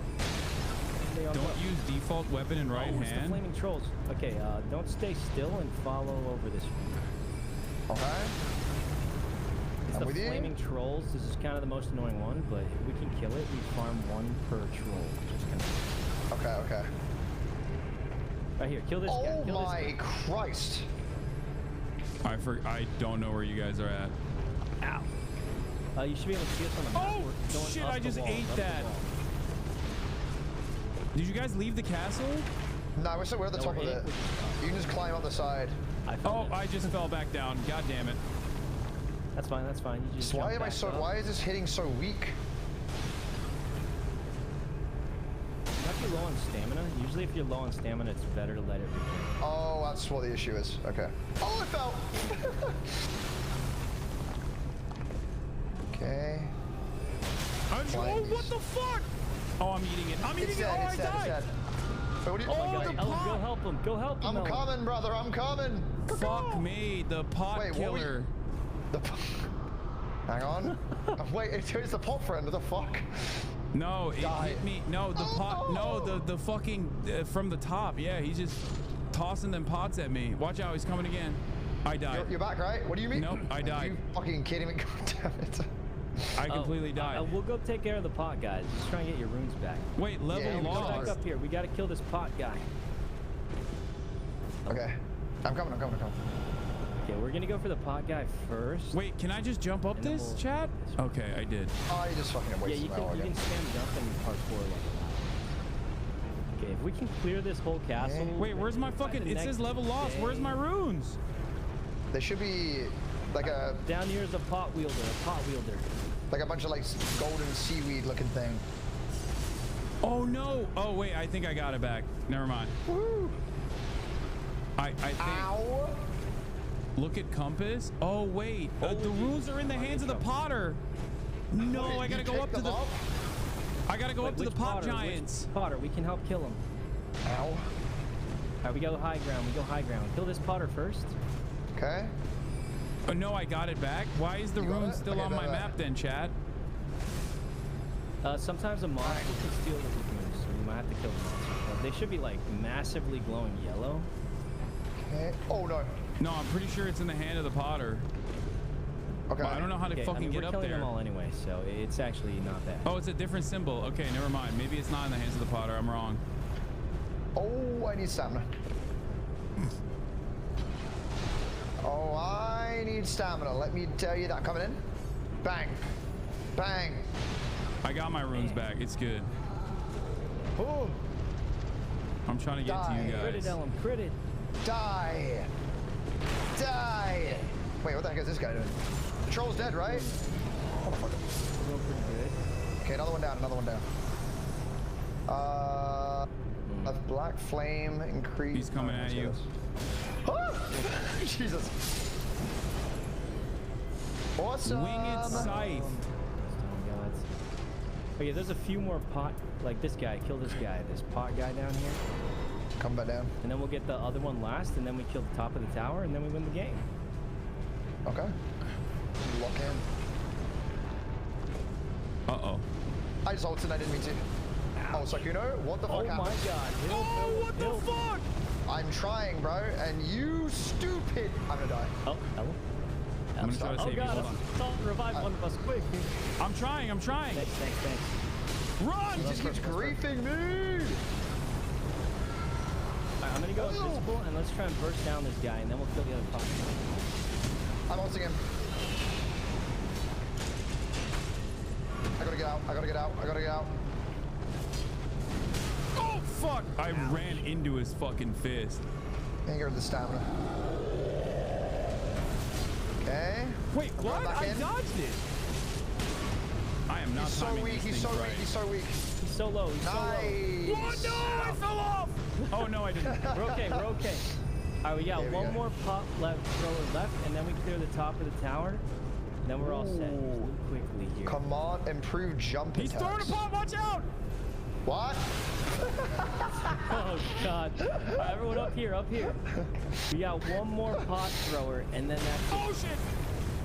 We need a Sonic getting hard griefed. One more measly pot thrower. Okay. We're going. Bow, bow, bow, bow, bow. Onwards!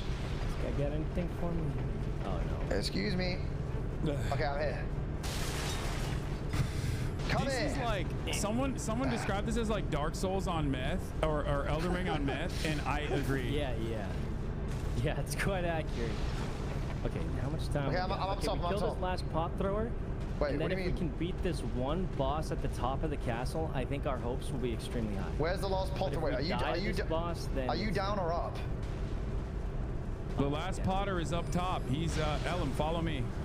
Coming. Actually, don't follow me because I don't know how to jump over there. Oh fuck. Wait. Ellen, I followed you into this. No, I followed you. You told me to follow you. No, I followed you to jump up here. Okay, this is okay. Okay, we go over here. I got an idea. Here. Yeah, you can jump. You can jump. Oh no, you can't jump. Okay, it's fine. It's fine. You can. I found the way. Oh, don't worry, guys. I'll just take. I think you can just scale this. No. It's like I'm right here, bro. I'm right here. I'm by the pot thrower. I'm by the pot thrower now. How the fuck do I get back up there? Fuck. Yeah, don't worry. I got this, guys. Don't even. Ow. No, bro, I'm killing the pot, bro. I'm killing the pot. I'll just.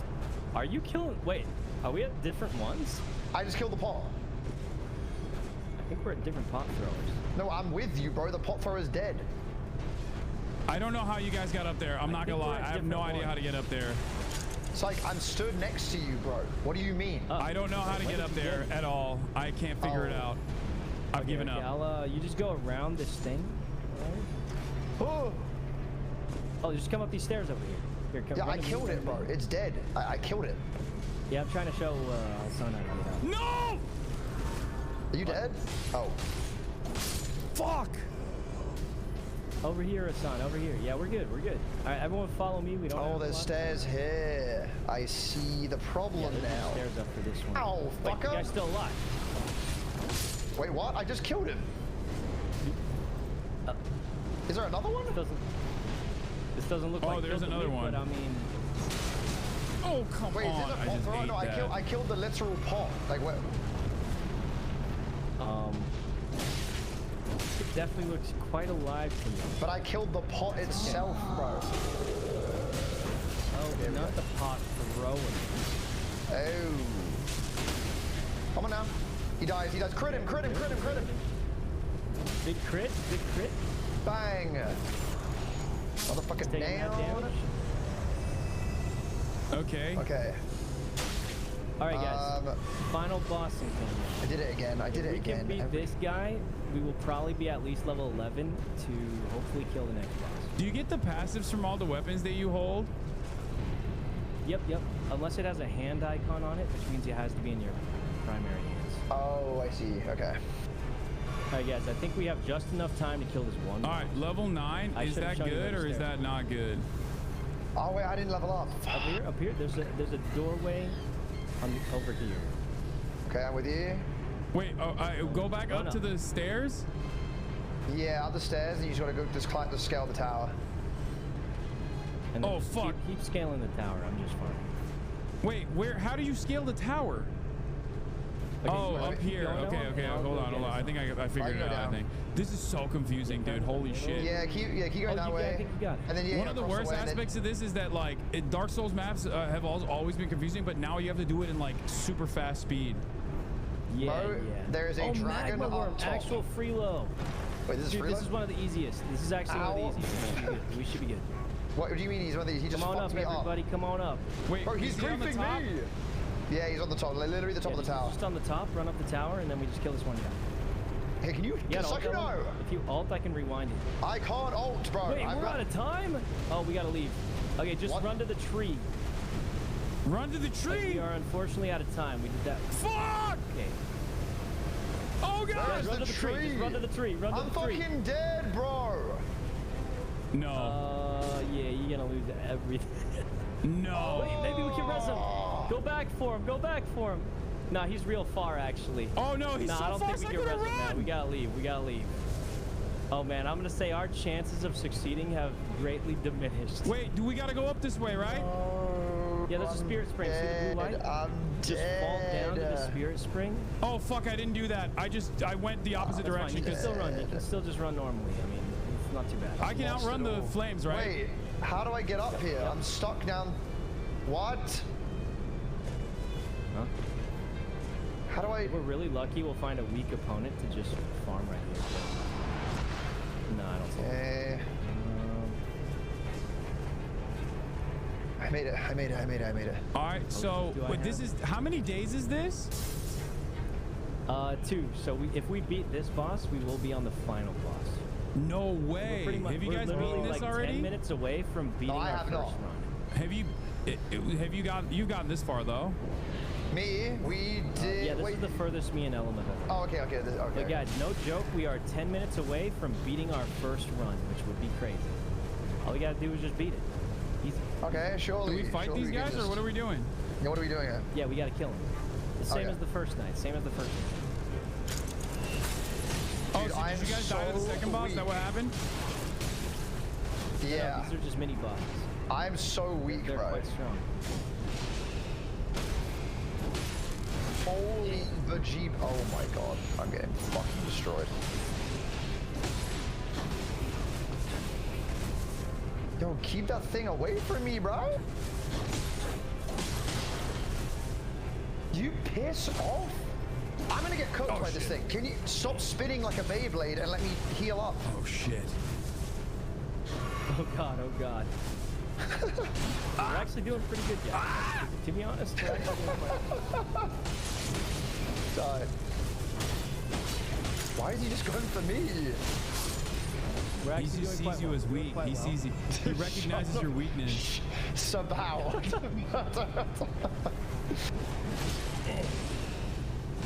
Oh fuck.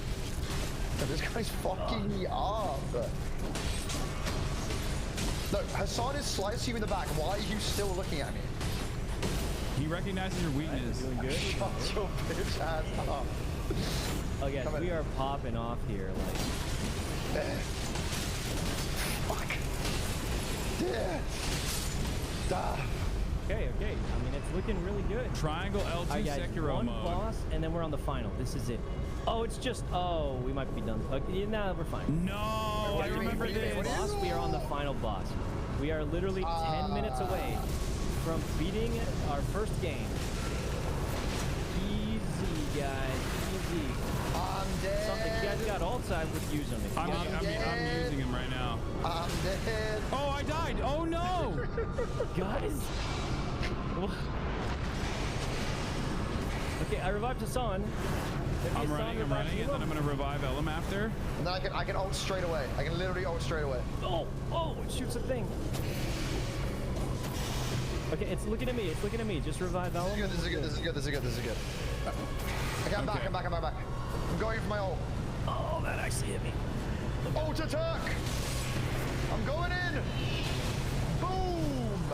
I'm gonna die again. Just don't die. Oh, what the fuck's that doing? It's when he stops moving, it's like an AoE attack. Bro, this guy, I have no health potions. I don't know what I'm meant to do right now. Yeah.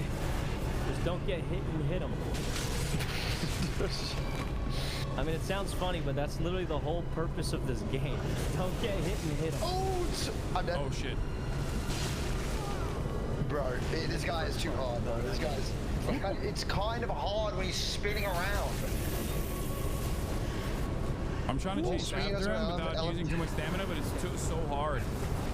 I mean, he's chasing me, so you could revive Elam depending on... You guys are doing great. Oh, he's chasing you now. He's chasing you now. Oh no, this boss is in round 2! What happened? He grabbed me! Oh, psych. Oh, you're all dead. Oh, God. Oh, I'm sorry. I'm out of potions, man. I'm out of potions. Oh. I agree with Hasan, no? I mean, we'll see if I get the opportunity. See if we get the opportunity. I'm just gonna... You know, it's kind of hard because if I just fight, like, Oh, you just kill him. You just kill him. Well, I wouldn't say that quite. If I stand next to Elam, you can res us both, right? Is that how that works? Oh, yeah, true. Yeah, come to me. Try and crawl together. The problem is when it's 1v1, you just don't get much of a... Like time? A window. Yeah, no, I understand. Wait, where are you going? Where are you going? Where are you going? I'm crawling. Come in. Okay, maybe if I just go invisible. I just go invisible, and it's just not looking at me, and then... Yes. Yes. Oh, I'm almost up. I'm almost up. Oh, shit. Okay, Oh, fuck, he hit me immediately. He insta-killed me. Get the fuck out of here. Oh, God. Oh, No, God. I just ran out. I mean, that was our one shot. That was our one shot. Okay. Maybe, oh man, and you both have 3 bars. I mean, this is just gonna be so hard. I know. I tried to spam roll out of there. It fucking didn't work. Oh, Sakuno! Dude, I don't know if I can, You can get him. You can beat him. You can beat him. She was spawn camping. You saw it. Fucked up. Oh, Jesus Christ. Dude, this boss is insane, no? It's like lock in. Lock in, bro. Oh, I'm ultra locked in. Oh, I'm dead. Oh my God, that was hard. Wait, he's all run over? Is the run... You know, it was a good try. It was a good try. Like, we almost made it. So if we had beaten that boss, we'd be on the final one. So we literally had I think we can 10 minutes left to beat the whole game. I think we can do it. I have to pee. I think it's quite possible. I have to pee, but I think this game is really fun. 2, I don't know half of the fucking mechanics yet. So for not knowing half of the mechanics, I think, you know, not bad. Yeah, I mean, I feel like we did pretty good. Yeah, but how hard is the final boss then? I mean, you know, I think it's... You don't think it's doable? I don't think it's too bad. I can hear it in your voice. Wait, really? I mean, it's like kind of a weird question because it depends. Some people think certain bosses are easy, and I think others are hard. Okay, I'll be so real. I don't know how to dodge shit, bro. Like, I'm going in and I'm spamming attack. Shut the fuck up. Go yeah, to no, we could see that. That's why I tried to tell you to play the guy with a shield. Yes, but I can't use the shield. Was doing nothing. You're just breaking through it the whole time. So when you block, it uses up stamina instead of HP. So you just got to manage your stamina. But at least you don't have to worry about timing kind of thing, you know? Oh. Okay, it's fine. I mean, I think we got it on the next one. So just whenever you're ready, just hit up queue up and we're good. Oh, I'm ready. I'm queued and I'm prepared. Okay, this is the one, bro. We got it. Wait, so how many times have you completed it, Syke? What's up? Why are you laughing? Why are you laughing? Nothing, I just... Why are you laughing? Why are you laughing? To be fair, I never played Dark Souls 3 that much, so I just don't have experience against dancers.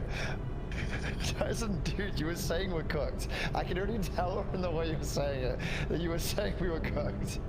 I mean, I just feel like, you know, there are definitely things we could have done a little bit.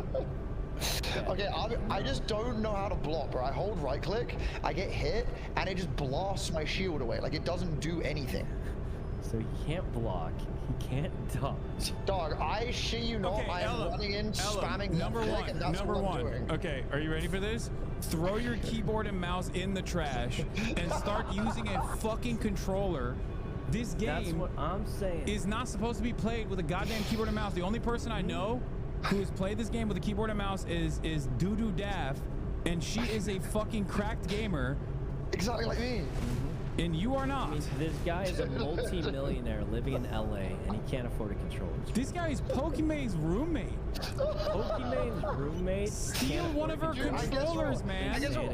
Pokemon's roommate raided Pokemon's room, actually doesn't have a fucking controller. Pokemon probably has 50 controllers that she's forgotten about that are like gold. Alright, ready it up, guys. Ready it up. It's time. Okay, lock in. What are these relics that I just have? Lock in. I will do. Let's go to the table and then just ready up. Bro, bought a $30 health shop? Fuck off. Okay. This is honestly, guys, like, I wasn't joking. We were literally like 5 minutes away from beating the entire run. This is just one boss and then another boss. Like back. When you get your boss loop, you get 3 options. Always pick the first. Okay. Okay, that's not true. That's not true. Always choose the best one. It might be the first, but it might not be the first. What if I'm just not the bird? Maybe I should be the wilder. Yeah, sure. Wilder's great too. The bird has a bigger shield, which is why I thought it. I don't use the shield though, bro. Wait, you had a shield character and you didn't even fucking use the shield? Because it doesn't work, fucker. I literally claims that the shield doesn't work. It doesn't. I hold Oh my god, it's because he was probably trying to fucking do the parry. He was probably trying to parry, and he's like, why does the shield keep moving? Is that not the same thing? No, dude. Parry is a totally separate shield movement. Well, how am I meant to know that you're saying block and parry means the same thing? You probably don't even have parry. You probably have shield slam if it's big. Yes. No, I so hold you were right shield click. That's what I'm slamming the doing. entire time going, why does the shield not work? Yes. Yeah, of course the shield wasn't working. You weren't using the shield. You were using the shield ability. Oh, guys, we are landing right on a church. We can double church. Wait, this is actually OP. This is a good start. We double church off the bat, guys. Double church off the bat. So we're gonna have 5 healing potions. It's actually wait, really? Actual Abyss run. Wait, this could be the run. This could be the run. I mean, if we can't make it this run, then we just start. Oh my god. I almost fucking... Like we actually have optimal spawns. Because now we go from here, we go to this castle. Oh shit! I just wasted a flash. Kill trash mobs when we're walking by. Bang, bang. So we go here, and then we go castle, and then we go next potion, and then we're actually having a really good start. Holy Jesus! What was that? Okay, follow me. This castle, we have to go specifically into the base. Oh, watch out! They got fucking daggers. Where did they wait? How are they doing the daggers? What's going on with that? Oh Christ! It's just an archer at the top. It's okay. Too much. Pop friend. Did you go inside? Hot enemy. Did you go inside or did you go up? Yeah, I'm inside at the bottom. Inside at the bottom. Oh shit! I went up. Oh fuck. I mean, you can go up, but I think the door's locked, right? Yeah, it is. Ah! Okay.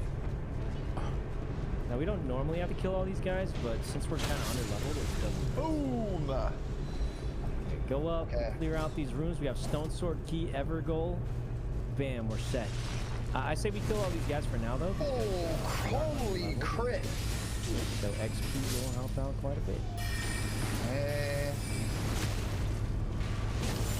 Nice. Another one. I hate these guys. Ow! Are they gonna kill me? Actually, I'm actually about to die. Potions. Okay. How did we lose this? The upcoming boss is weak to fire or something?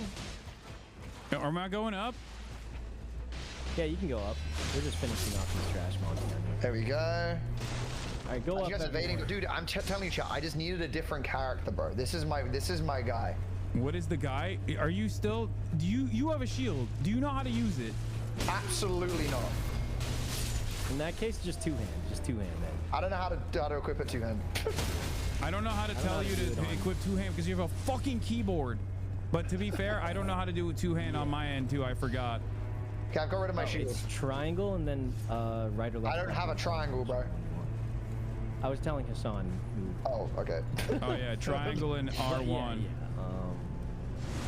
Yeah. Come up here, guys. Crystallian boss. Oh shit. Wait, this is a boss? This is a boss. That was a random attack. Oh no.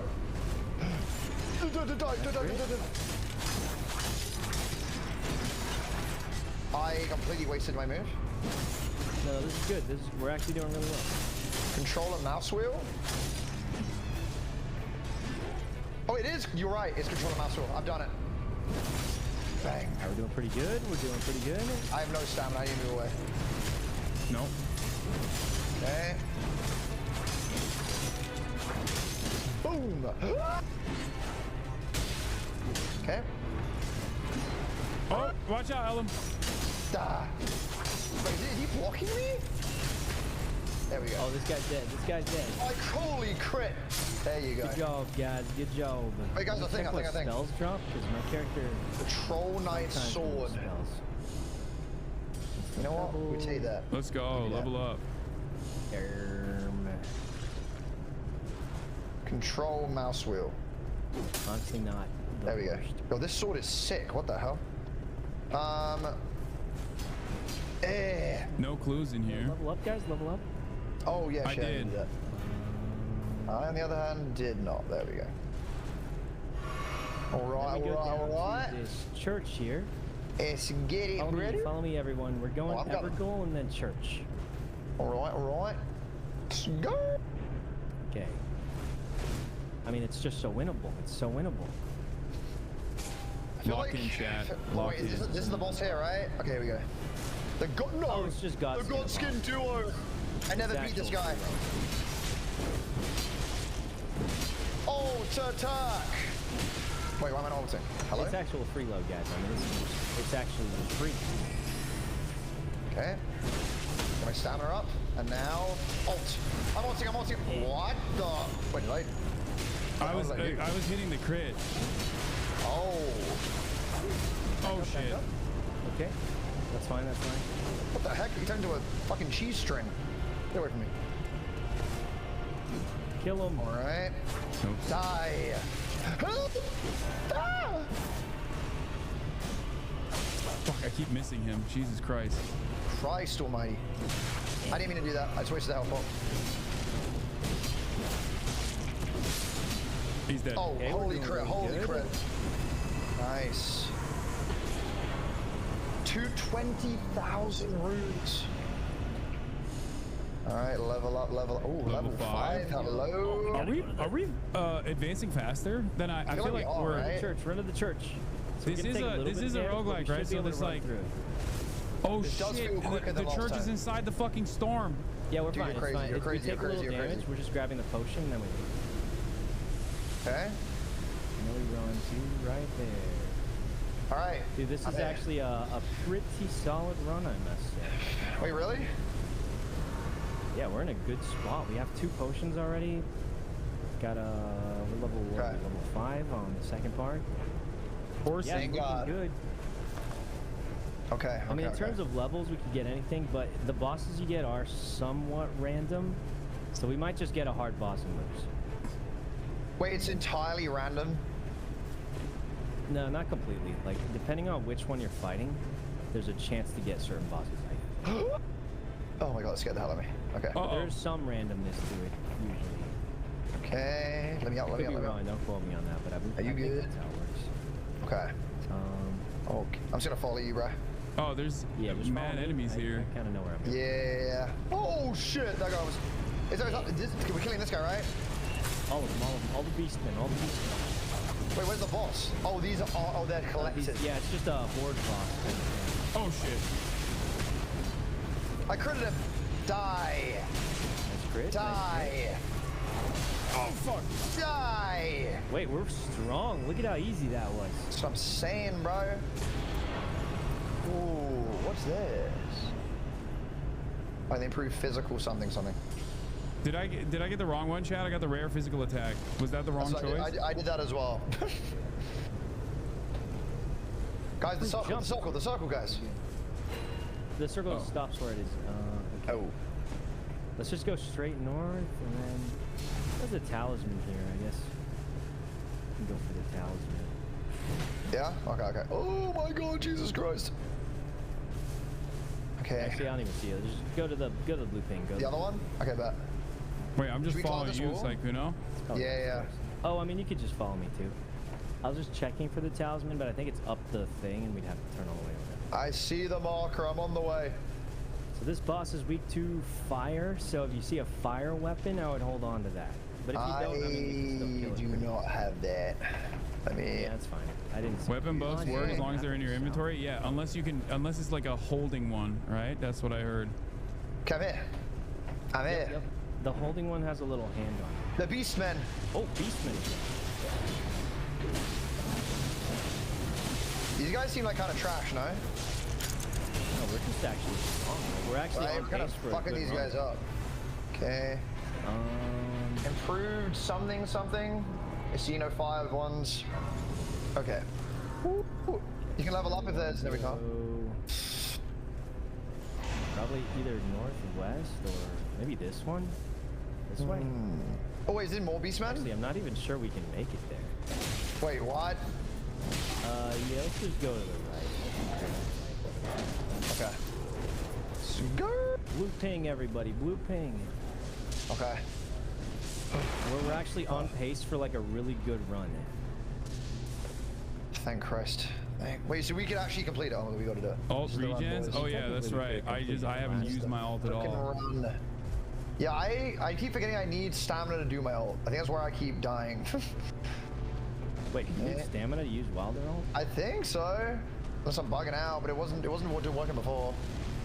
But I could be talking shit. But I could be wrong. Use your ability. How do I use the one? Is it the Thunder Sword ability? Is that the other one?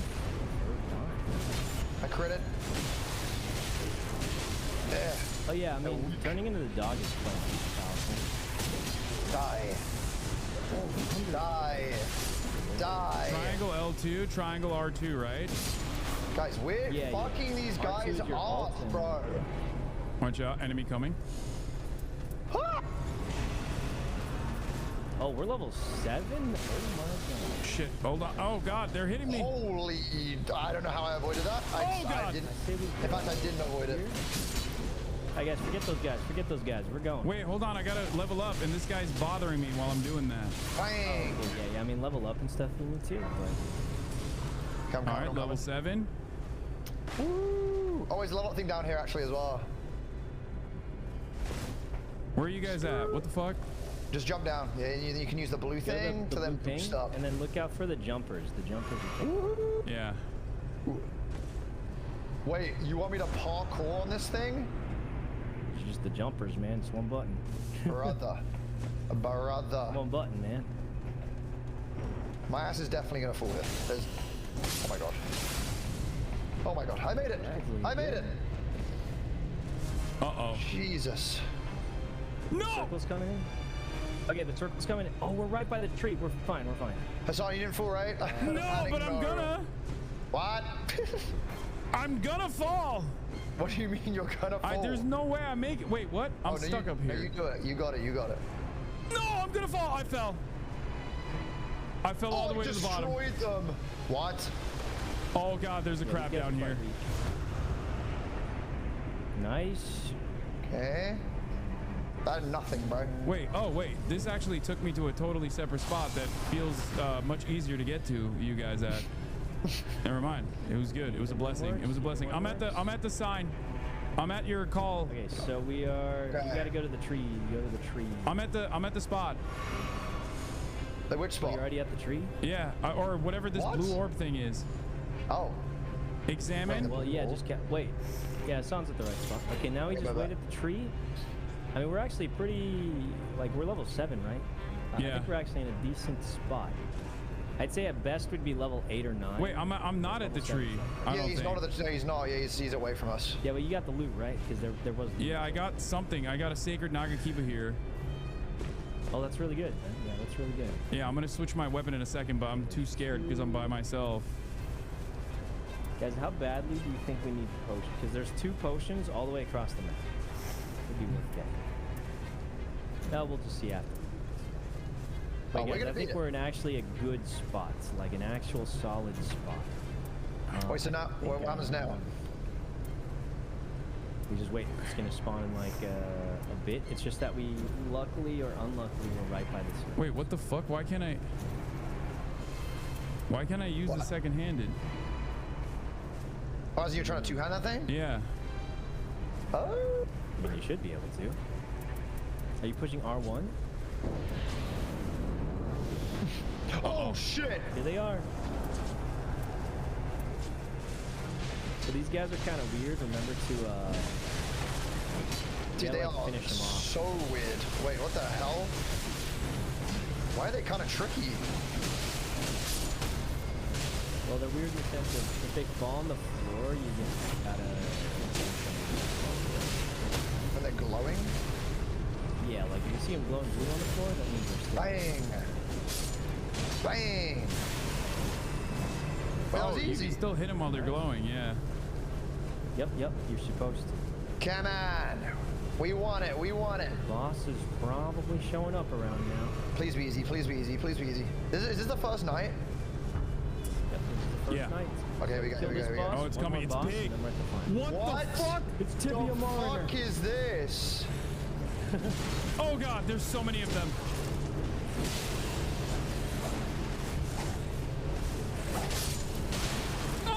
I'm fucking dying to stupid ass mobs here. Dude, I'm getting like completely bullied by this guy with a hat. Hello? You said this guy with a hand? No, a hat. A hat. Oh. I was like, oh, okay. What the fuck? Am I supposed to kill the fucking mobs too?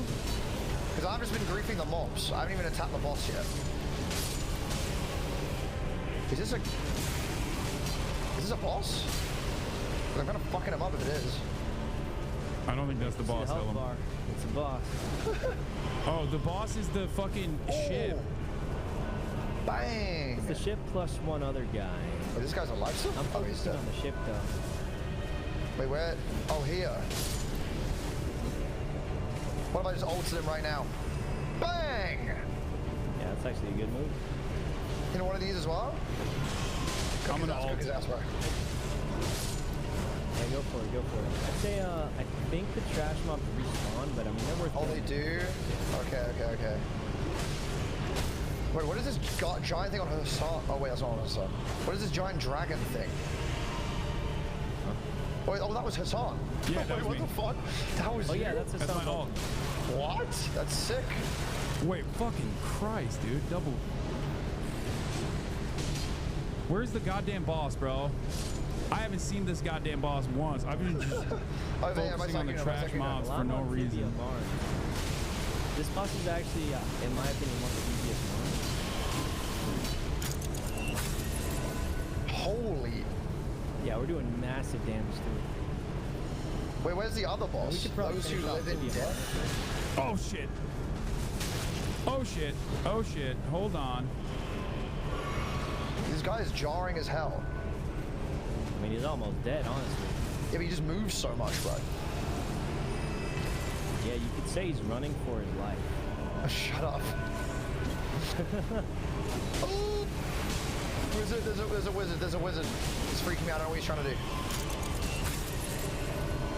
Alright, Tibia Mars. Ow, bro. Oh, come on, wizard. Okay. Alright, he's done. This is it, guys. One last juicer. It's just this big guy, I think. I need a shield. Oh my Christ. Oh, fuck. It still hit me. Wait, what? The Watch out for the Death flames. right bird? But why? Wait, is that the final boss? Oh, that just came out of nowhere. Okay, let's just kill this last guy then, guys. We're good. It said. We did it. Oh my god, it despawned. Wait, what? Wow, how did that happen? Wait, that was easy, no? I don't know why the death right bird despawned, but let me tell you, we are quite lucky for that. I guess Blood loss in the vicinity area, increased attack power, FP restoration, increased enemy damage after critical hit. Blood loss, right? Wait, W lock? Yeah, facts, right? Yeah, blood loss is pretty good because you're using a katana, right? Yeah. Okay. Guys, go blue, go blue. It's okay to take a little damage from the storm now because we'll just heal it up. Guys, night one over. Look at that. Wait, where are we going? That one was easy. Like, we didn't even have trouble. Like, this is looking like a good run. I think this is going to be our best shot to beat it. Okay. Because this run is like, it's going so much cleaner than yesterday. Use L2 triangle next fight? I did. Not yet, you know, early, last month. Yeah, I know what you meant. La-di-doo. Let me up. Somebody. We like cleanly beat the first boss too. It wasn't even. Yeah, the how the fuck did you guys get up there? Oh. I scaled the wall. Some white rocks that usually indicate. Oh. Die. Oh god. Okay, excuse me. Oh, I'm not dual wielding. It's fine. So we don't have to kill all these trash bombs. So right now I think we focus on killing bosses as quickly as possible. All right. Is there one in the castle? Yep. Okay. Bow. Excuse me. We're killing the boss in the castle. Yeah. Okay. I like one-handing it, chat. Oh, was that a gun? How was that sound? Okay, there we go. Oh, that's my pocket launch. So my special ability is I can redo all the damage we do in a short time. Oh, fuck's sake. There we go. Oh, this guy's a bad. This guy's a bad guy. Lord Sword Captain. You know what, bro?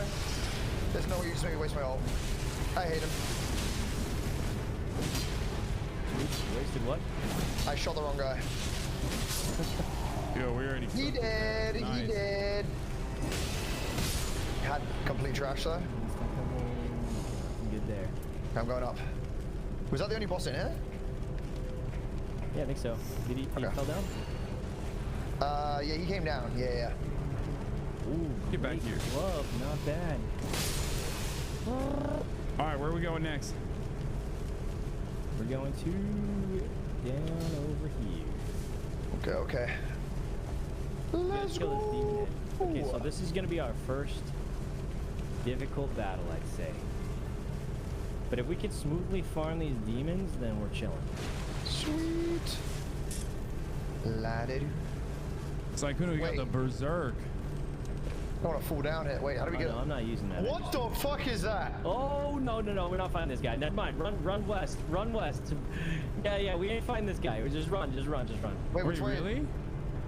Run west, one right. We ain't not fighting this guy. We are not fighting. We aren't ready. Go back up the way we came. Spirit Spring here. Spirit Spring, and we dip. We just dip. Don't fight him. Don't fight him, guys.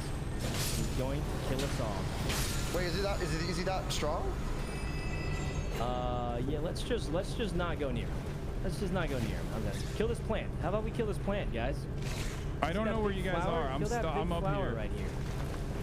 Oh wait, you mean the Miranda Blossom? Yeah. Let's kill this big flower. It's like the same thing. Why are you saying it like that? Oh, it's following you guys. No, just forget about that guy. Let's kill this big flower. It's coming over to where you're at. I don't know if it can get up there. It's coming over to where we're at. Get up these stairs, can it?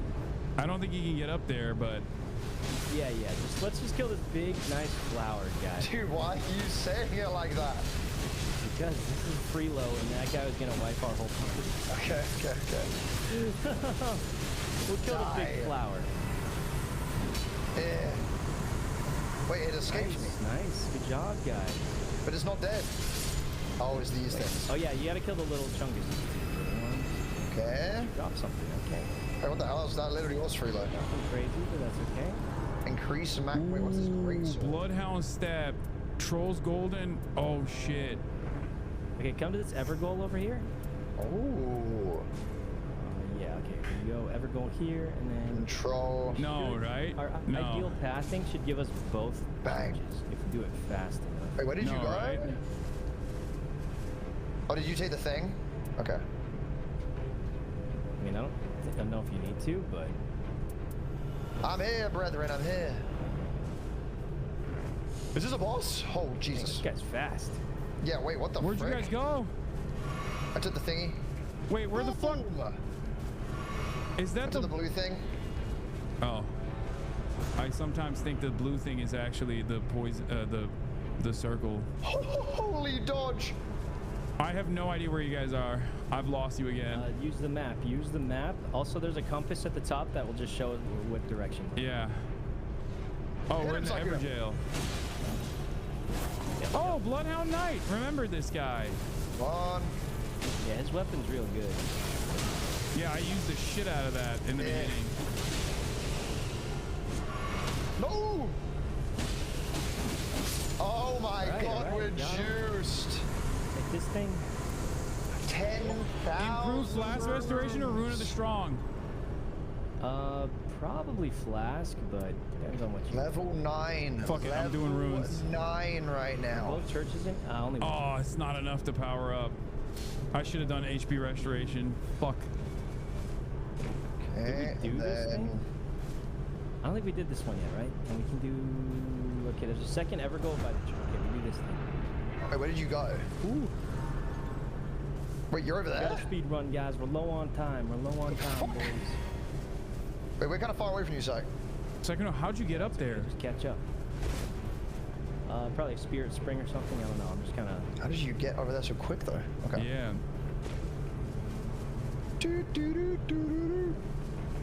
Okay. I want one of those dragons again, bro. They're fun to fight. Yeah, I'm sure we'll get to that. I'm with you, Sykuno. Excuse me. We get another. Oh shit, I missed. Oh, the Lord Sword Captain. Wait, this guy's easy as hell. Freelo. Bro, you're getting too cocky, okay? Freelo. You're getting too no, cocky. this is good. Like we're having a pretty solid run, I must say. There we go. You're getting way too cocky, Elam. I don't like it. This game's easy, bro. What? And then we go to this church. Whoa, this Wakazaki might be better. Wait, where did you guys go? What the fuck? Did you jump down? Done looting. Run down to the Spirit Spring, and then we head west to the final. The last church we can get probably. Actually, we might even get the fourth. I don't know. Anyway. All right, I'm jumping up the Spirit Stream. Ran down. Oh, that's the edge of the wall. Where did you go? Where the blue thing? Wait, I'm on an Elder Lion? Is that on me? Oh, it's fucking me! Oh, kill it, kill it. I'm kill the by other myself! lion. Good find, everybody. yeah, kill the other lion. That's actually free. It's one of the weaker bosses. Oh, no, it's not!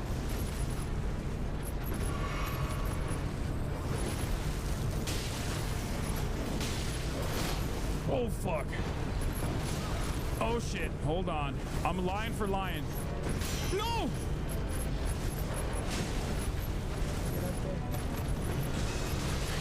Okay. Oh!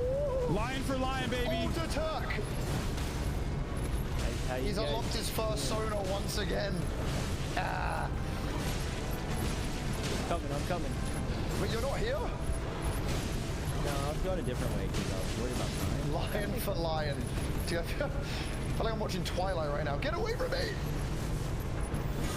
Ah! Holy dodge.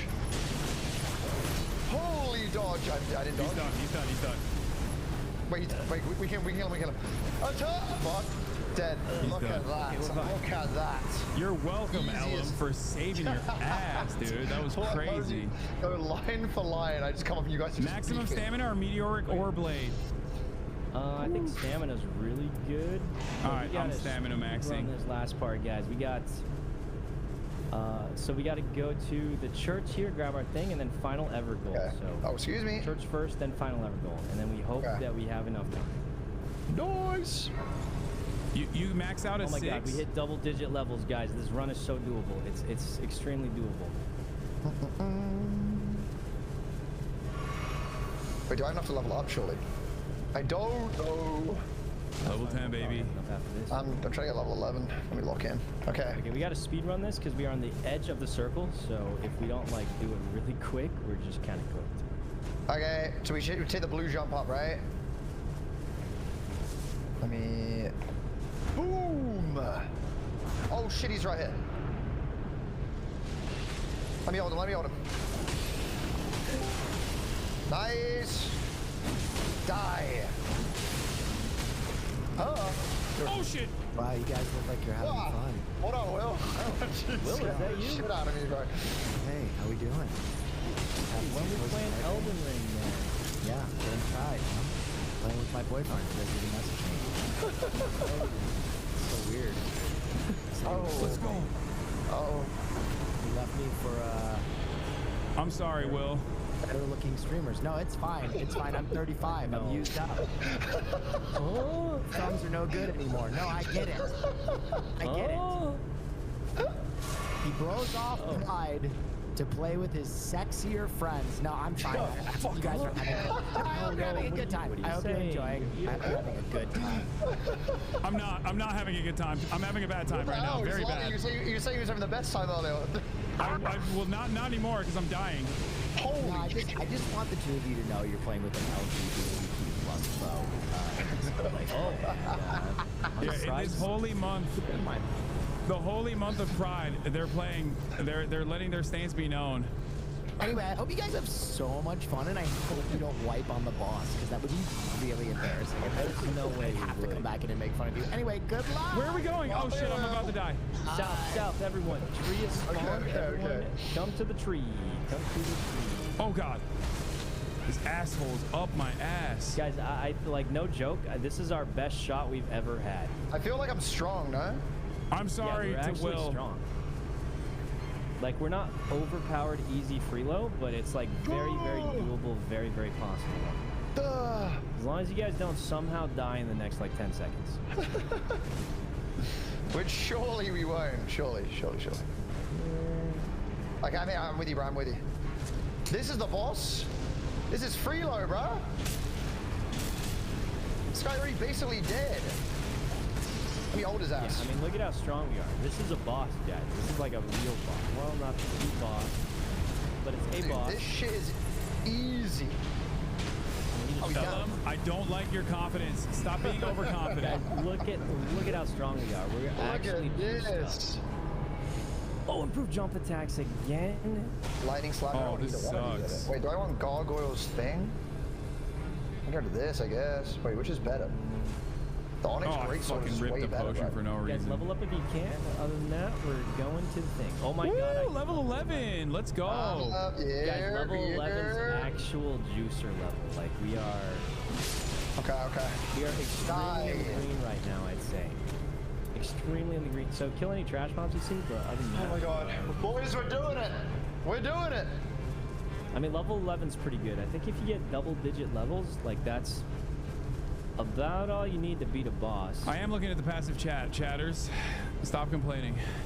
What are they complaining about? We're doing well. Excuse me? There's a couple talismans if you have extra rooms. Or... Oh, wait, dude, I haven't bought... I have 16,000. I haven't bought anything. Wait, where'd you guys go? You went the wrong... You went the opposite direction. Where are the talismans? Oh yeah, I was just checking here. The guy, the little. Yeah, but like, what am I? What's a talisman? Like, what is a talisman? It's fine. Let's just go to the middle. Shut the fuck up.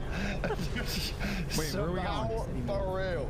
Bro, the fucking thing is coming. Where's Sakuna? Come on in, everyone. I'm jumping down, right? Yeah, jump down. Yeah, we're jumping down. Okay, Is this the boss battle? Just a bunch of Lendel soldiers. What the fuck was that? Are we killing them or not? Why would we not kill them? Well, I don't know. Like, are we running or is this where we're staying? Well, we can't run. This is the boss. This is it. Oh, right. I see. Okay. Die. Holy. Get credit. What the fuck? Oh. Die. Ah! They're both on me. The long swordsmans are on me. Oh my god. We're doing well. Help me, brethren. Die. Oh shit. Die. That thing is hard as hell to kill. Nice. Boom. I'm going on the long sword. Boom. Oh wait. Oh, this is not a weak one. No, these guys are strong. Yeah, these Okay. I already used up a pot. Bang. Die. He's done, guys. We are one boss away from the final boss. This is so winnable unless we get something great. Oh Christ. Oh wait, no, I've trained for this before. I've trained for this before. I can do this. We're fine. Kill the ads first. Kill the small ones, and then we focus on Yerp. I've trained for these for many years. Regular guys, two regular guys, and one boss. Yeah, but the big guy's on me. I need help. No, you keep them distracted, and we kill the small guy. Yo, holy flame! What? Why did you just go after me, bro? Chill. I need heal. That's good. It's good. Keep him distracted. You don't even have to kill him. He's going for you guys. Yeah, I noticed that when he shot me in the back with the fire. He's going for you guys again. He's going for me? Oh, he hit me. Actually, this guy's kind of a sniper, low-key. He's done. Holy dodge. Oh, wait, no, he's not. They're not dead. Look at their health bars. They just got off their horses. Okay, try me, bro. What are you going to do? I remember this. Before. Nothing. You ain't got nothing on me, bro. Come on. I'm not so sure about the flames. The flames are kind of a problem. You going in biz? Oh, he double left. hits that. I remember this. I killed one, I think. Dodge it. Yeah, I killed one. I killed one of the cavalrymen. Second one is super low. They might be going for you. No, they're not. They're going for me. Dude, can this guy leave me alone? Never mind, I got him. All right, second one's down, guys. This is it. This is it. Help, brethren, help. We kill this one singular boss. One singular boss. What the hell? You just summon minions. You kind of just ignore them for the most part. Oh shit! Oh my god, that hurt a lot. That fucked us up, Loki. Is that going for me? Okay, I'm coming. Maybe he's got a tightness. We need a stagger him. Good. He's jabbing. God damn, it's not doing shit. He's tagged.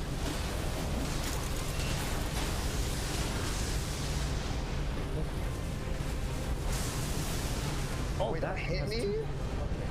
It's a double pumper? These things do a charge, but they're not real monsters. I should not have done. What? Is that a new move? I'm coming back in.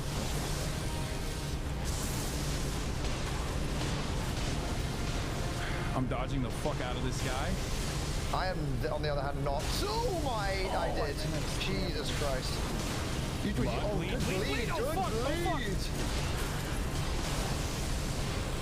Oh, I'm on my last pot. As am I. Okay, that's okay.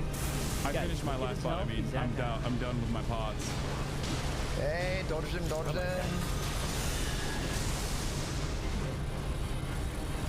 I don't like that. Oh, fuck! I didn't realize that. Wait, how do I ult? Everything's chilling. I'm in trouble. I'm gonna be. How do I ult? Oh, there it is. Oh my god, I didn't see the cavalrymen behind me. Wait, this is awesome. Guys, if we can get like 2 staggers, this guy's done. Hasan's got his ult. Hit him again. Oh, dude, it's fucking burst him down. He's dead. No!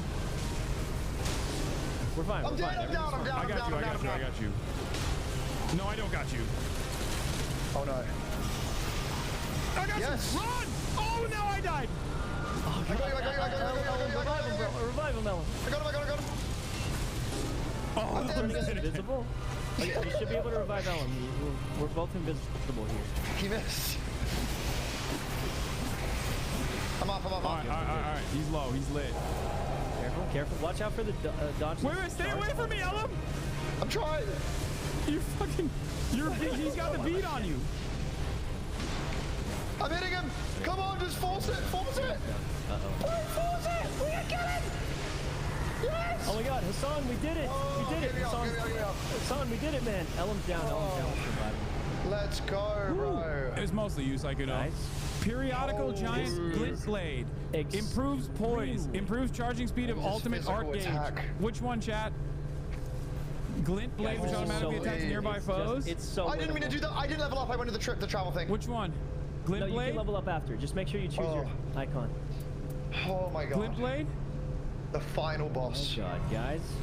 Give me that level 12. Wait, this is actual Winable. Oh. Guys, this is actual Winable. Wait, where'd you guys go? I'm alone. Take the juice, the little... What does this do? What is the strength on do I travel into the spirit shelter? Yeah. Go into the thing, and this is it. Final boss, guys. We could win this. It's not the final Night Lord, it's just one of the first piece of the puzzle. That ult? It's so doable. That ult changed the fucking dynamic of the battle. I'm gonna be honest. Guys, level up before you spend your money on stuff. What am I spending money on though? Like I have nothing to spend it on. There's a merchant right here. Yeah, for what? You can buy like temp upgrades. There's one. Where's the merchant? One for healing. There's one for. Oh, right this guy. Oh. Yeah, there's a bunch of stuff. I recommend the damage one or. I don't have any money. I don't have enough money. Restores FP. Yeah, if you don't have money from leveling, that's fine. How do I use the boiled crab? You push. Well, I don't know on your controls. Chat. Chat. How do I use the boiled crab? What the heck? Is it literally just a boss? Oh no. G. Okay, bad. It's just the boss. Like I said, we are. I mean, this is it. We only can't upgrade the weapon. One more monster and we win. Okay.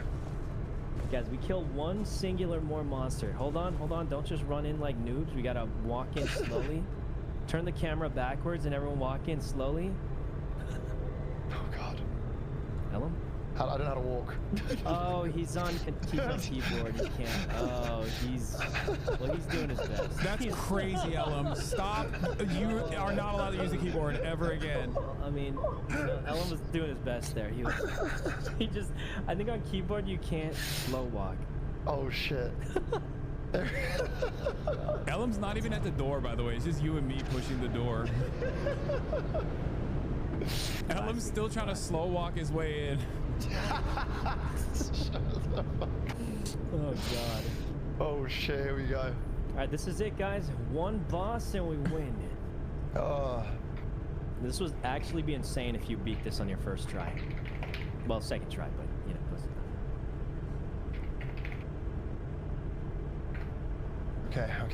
Okay. This is cinema. So in this game, there's a total of 8 Night Lords. I think 8. So if you beat this, you are 1/8 of the way to beating the game. All right, guys, walk in. I can't walk. I'm just gonna slowly tap.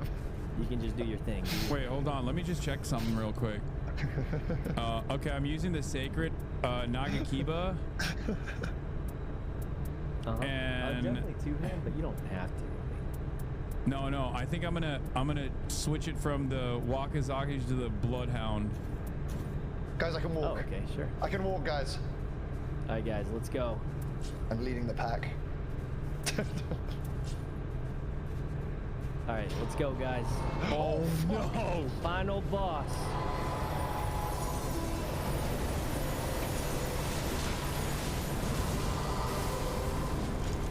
Oh, fuck me. Wait, what kind of... Oh. Back up. I think it's blowing on the ground. Oh shit, it's frozen. It's freezing me. Maybe we can rest. He's blowing again. I'll stay back. Bro, this AoE is crazy. Should we try to heal Ellum? He's in the freezing tundra. I can't even get to him right now without getting frozen. I'm getting out. I'm crueling. Holy, he's shooting. Oh fuck! One tap almost. Holy Jesus. Just live. Okay, it's almost safe to get Ellum. No, it's not. It's almost safe to get Ellum. He's gonna freeze Ellum again. Get Ellum. I'm trying. Missing me. I got you. Oh, he frostbit me. Fucking Ellum. Oh, wait, I can get you. Quick. Well, I had to move away from the frostbite. Guys, what's going on over there? What's going on? I fucking got Ellum and he frostbit me. No, I got him back. Oh god. He's back. Dude, what is this AoE? I don't know how to even get, like, how do you get close to him? Jump over the frostbite. We're doing good, guys. We're doing pretty good. Like, we haven't died yet. Yes, we have. I mean, like, wiped out. Try and lure him away from those ice spikes, because they will hurt you. Oh! He killed me again. That's crazy. Ellum, revive him, man. Revive him. I'm trying. I can't. Oh! God fucking damn it. No, you're not down. Come on. I need to heal. Just take aggro. Okay, he's up. Nope. How is that hitting me? I'm dodging the fucking thing. Like, how do you block that? He's flying around. Yeah, he's going for my ass. How do I get away from this? Try and outrange it. Like, what is that range? I'm trying to ult, but I can't even get to him to ult. Yeah, I don't know how I know when I can. Oh my god. There he is.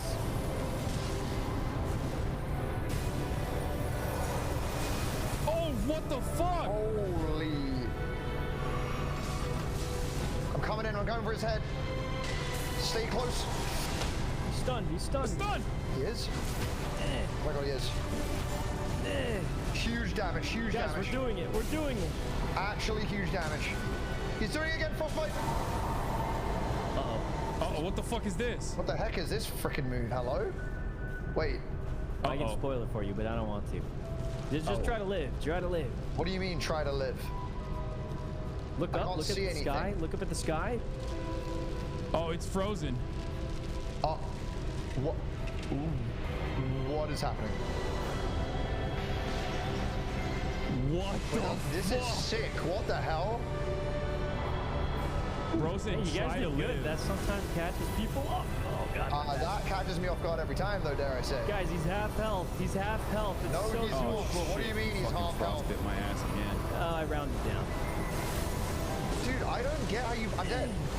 All right, it's all time. It's all time, baby. Furry for furry action. Dragon versus furry on violence. You already know what it is. Can I die in the ult? Hassan, he's breathing. He's breathing. Wait. Oh, I can die in the ult. Oh, I tried to stagger him with you. Oh god. Oh. Wait, I thought you said half. He lied. I thought you said he was at half health. I wasn't even looking at his health. Dude, my eyeballs are bleeding. I haven't played video games in so long. Oh. Well. All right, that was a good attempt for me. That's enough for me for today.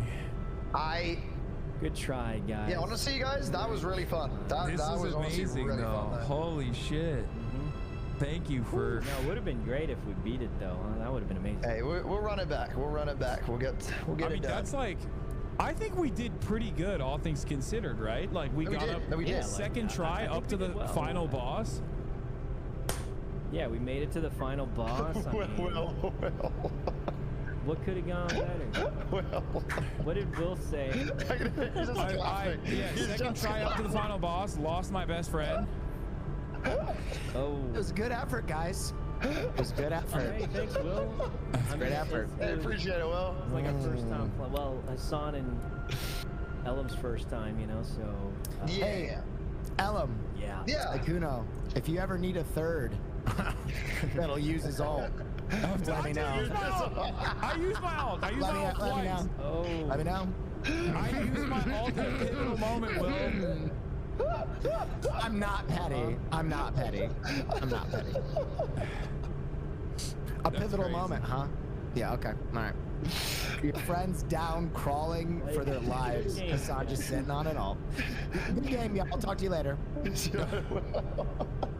All right, well, thank you guys for playing with me. Guys. I'm down to do this again. This was a lot of fun. Yeah, I'm down. Let's do it. All right. Bye. Right, bye, guys. See you later. See you later. See you later. All right, everybody. Thank you, Ellen. Thank you, Saikuno. Thank you, Will Neff. That'll be all for today. Tomorrow, I was supposed to have a doctor from Gaza come into my house, but that is going to be on Thursday. So we'll figure out something else for tomorrow. Hopefully everybody enjoyed the gaming session. You already know what it is. Told you that gaming was back in a big way, and I wasn't lying. Anyway, see you tomorrow, hopefully for more gaming as well. Who's got range like this? Huh? Who's got range like this? Interviewing very important lecturers, very important journalists who are academics themselves and college professors, only to go into freaking NITEREIGN. Anyway, peace everybody. Banger stream. Love you all. Bye bye.